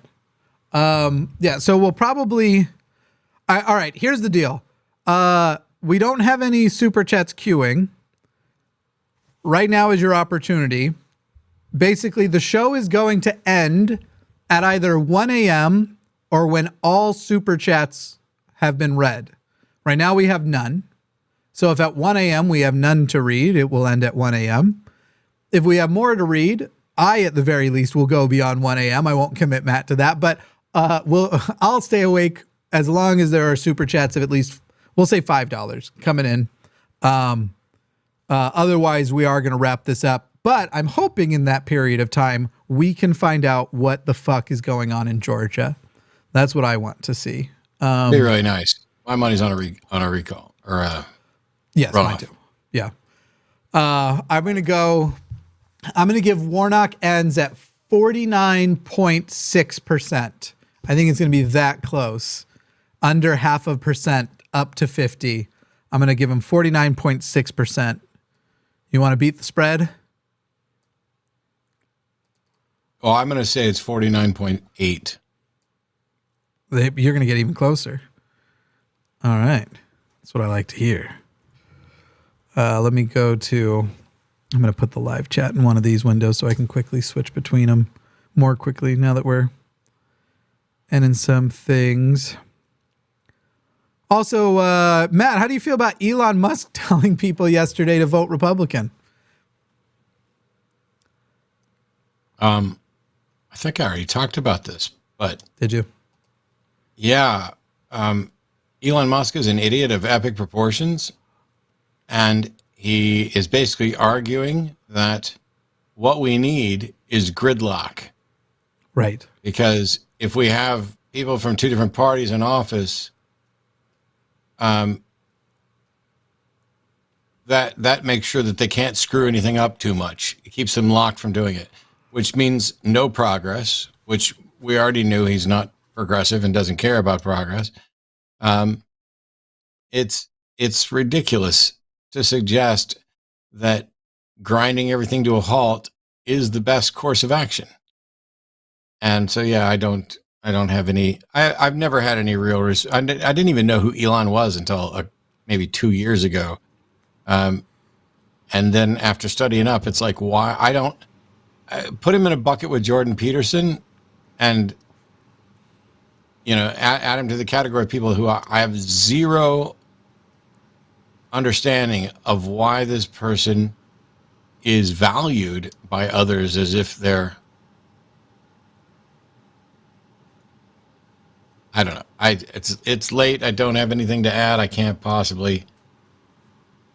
It's just a hot mess. Yep. Let's here, let me jump into, we'll jump back to super chat window while we wait for more things to happen. No, I don't want you to be having trouble. Okay.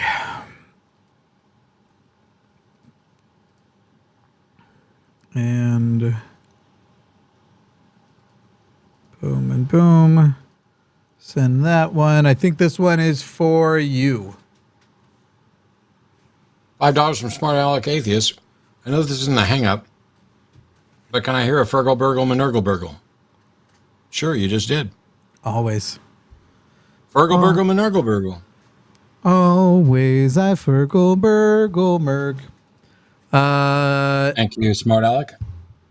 What do y'all think is the biggest surprise win of the night from It's Me, Willie G?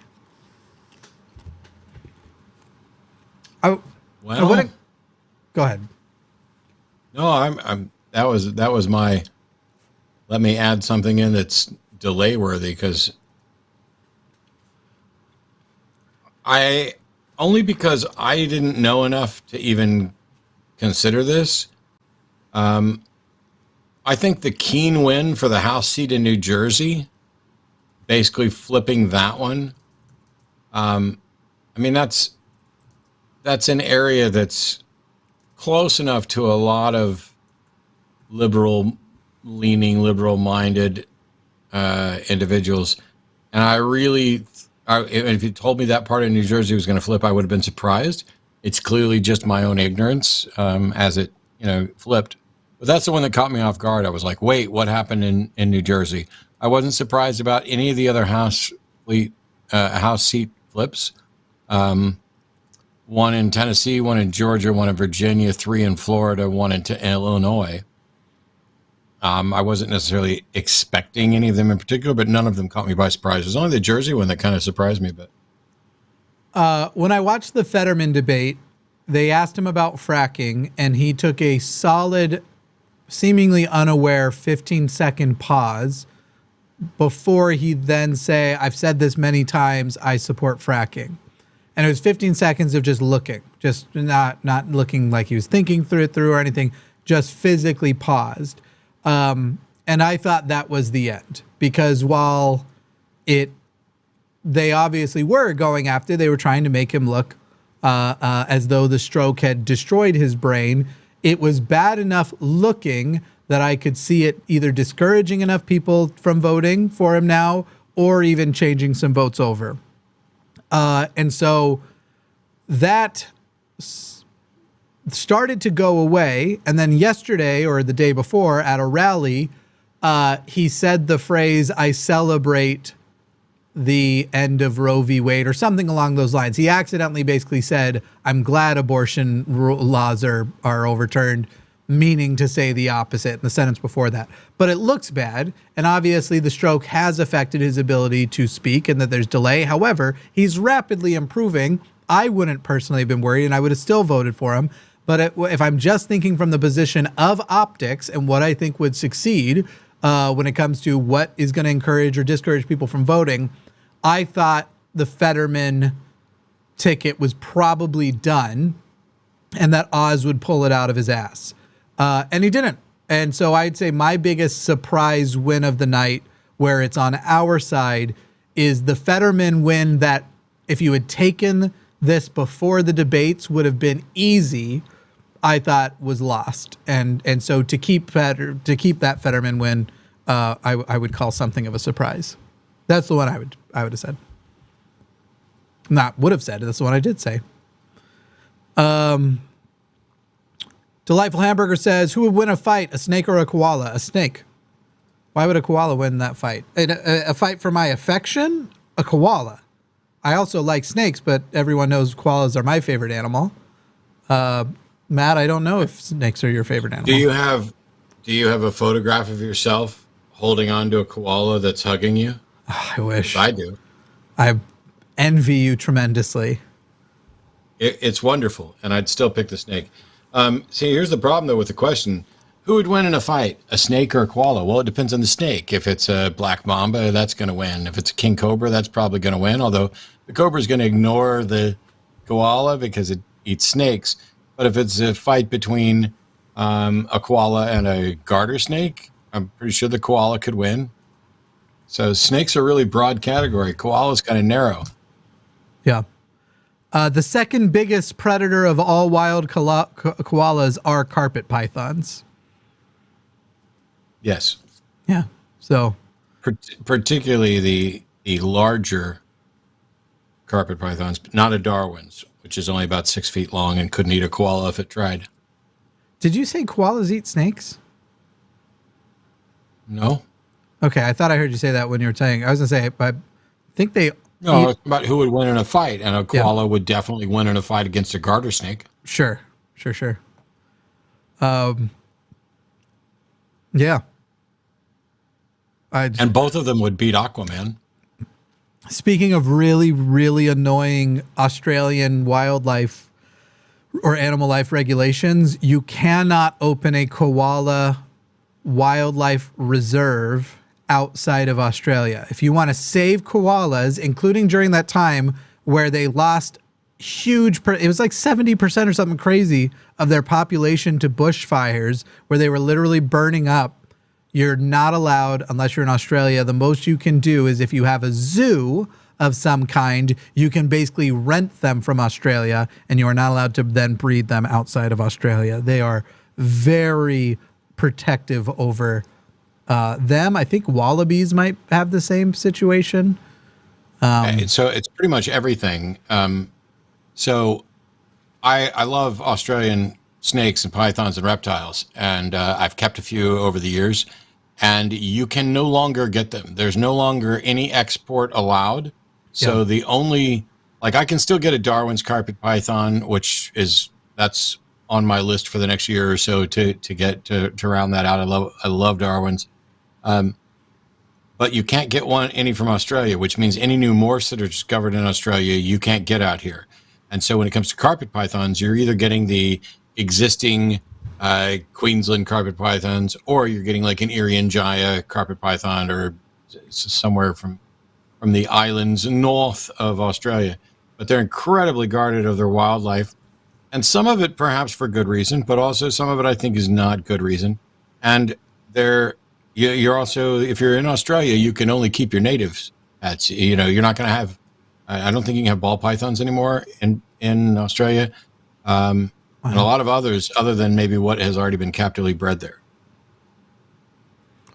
It's up to 84% in. Bobert's still holding 3% behind Frisch. So just hold it for the rest of the night. Please hold that for the rest of the night.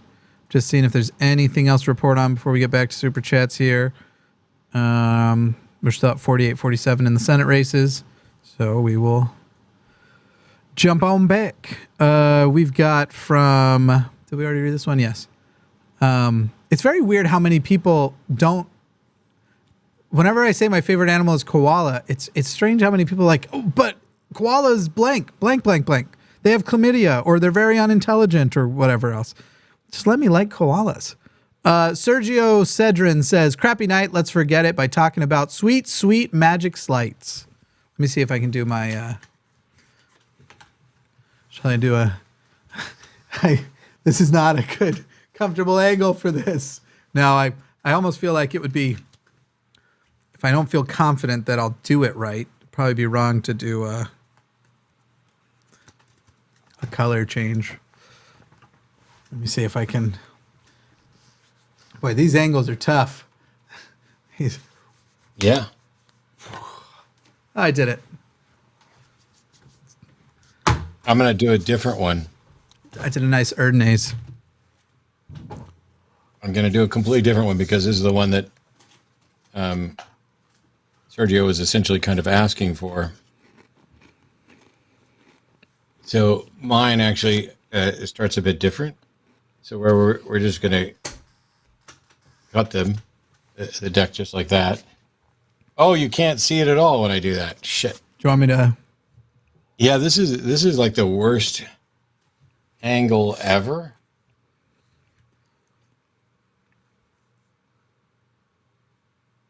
Oh, Like that was nice. Yeah.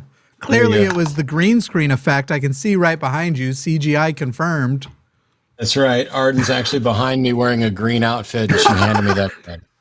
That would be awesome, actually. Start making it fly around. Okay, we've got more. Eric Johnson says, this is the best election night coverage I've ever experienced. I thought so 2020 was good, but clearly I was over my head because I think we had 20 to 30 guests that night. We had too many. I loved all of them. Truly. Well, I don't know. Actually, I don't remember who the whole list was. Maybe I hate a couple of them now, but at the time I enjoyed it. I don't know. Delightful Hamburger says best board games. Ooh. Best board games. Best board games? I have a lot of favorites. Lately, Arden and I have enjoyed Your Perfect Home as a really good kind of lighter game. Yeah. The heavier games, I mean, my all-time favorites are a couple Michael Schacht games, China and Hansa.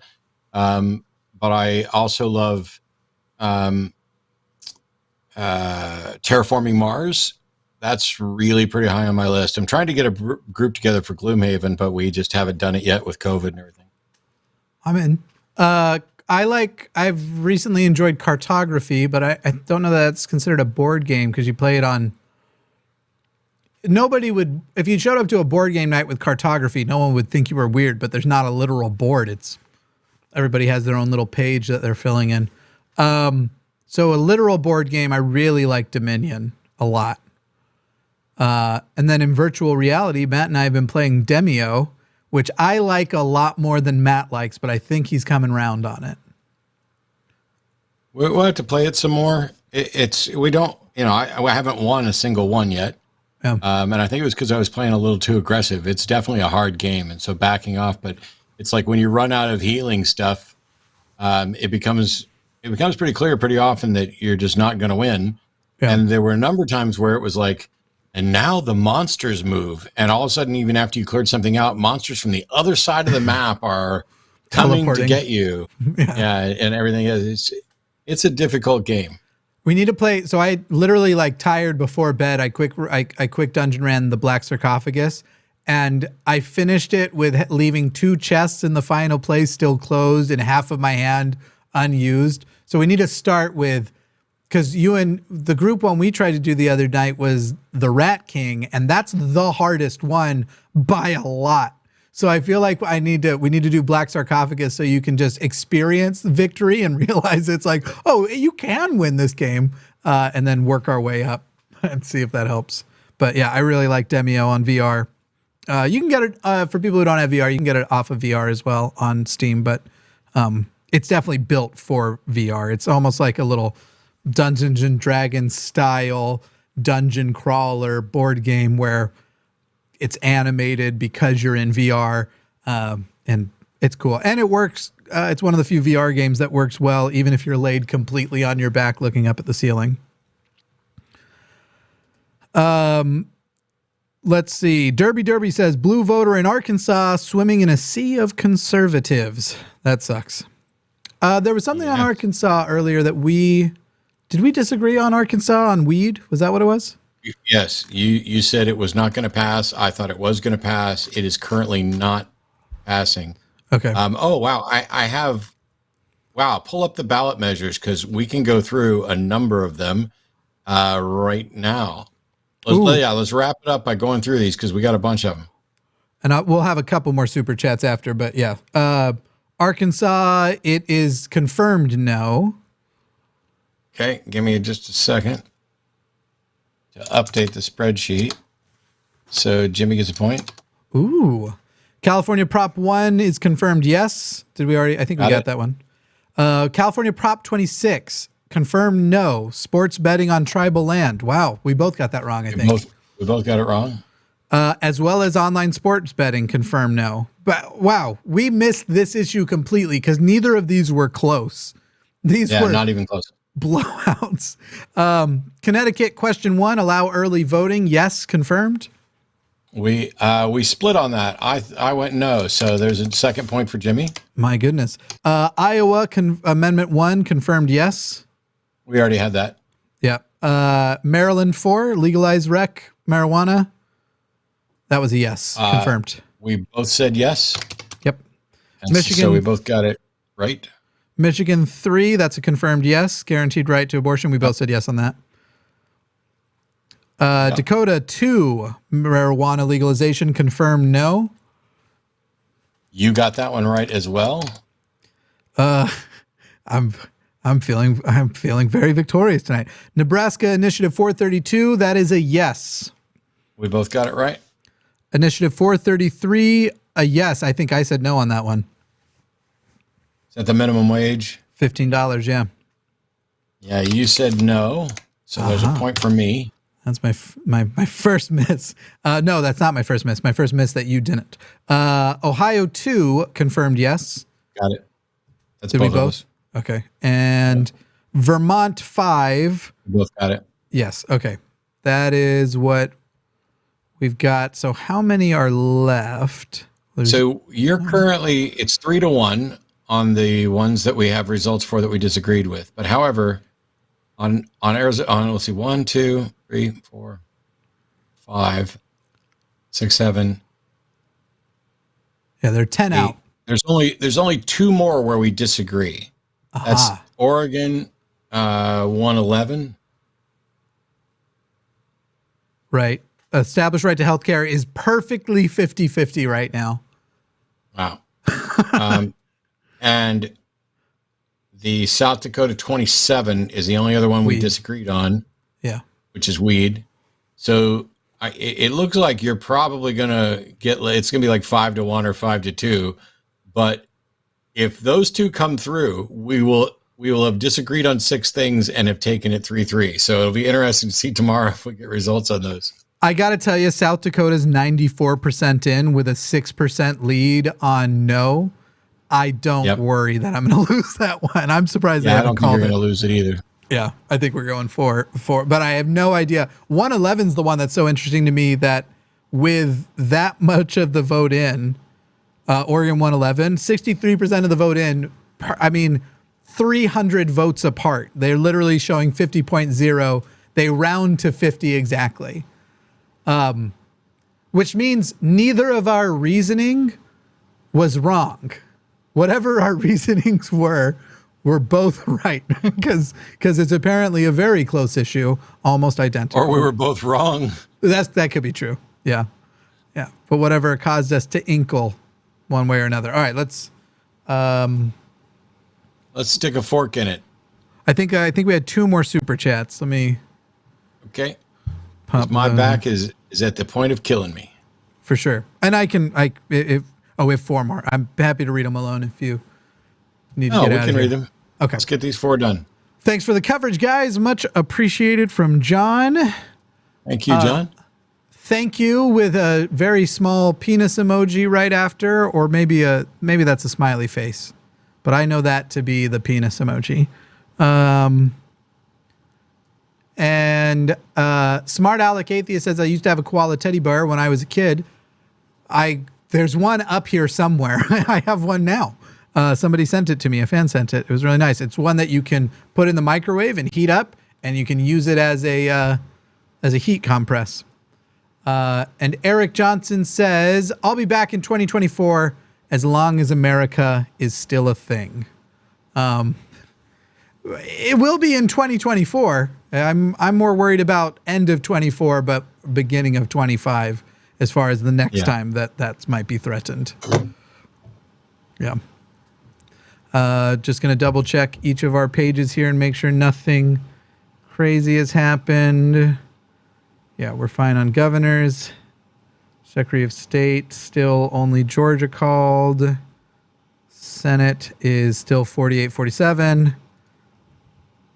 Go check on Boebert in Colorado.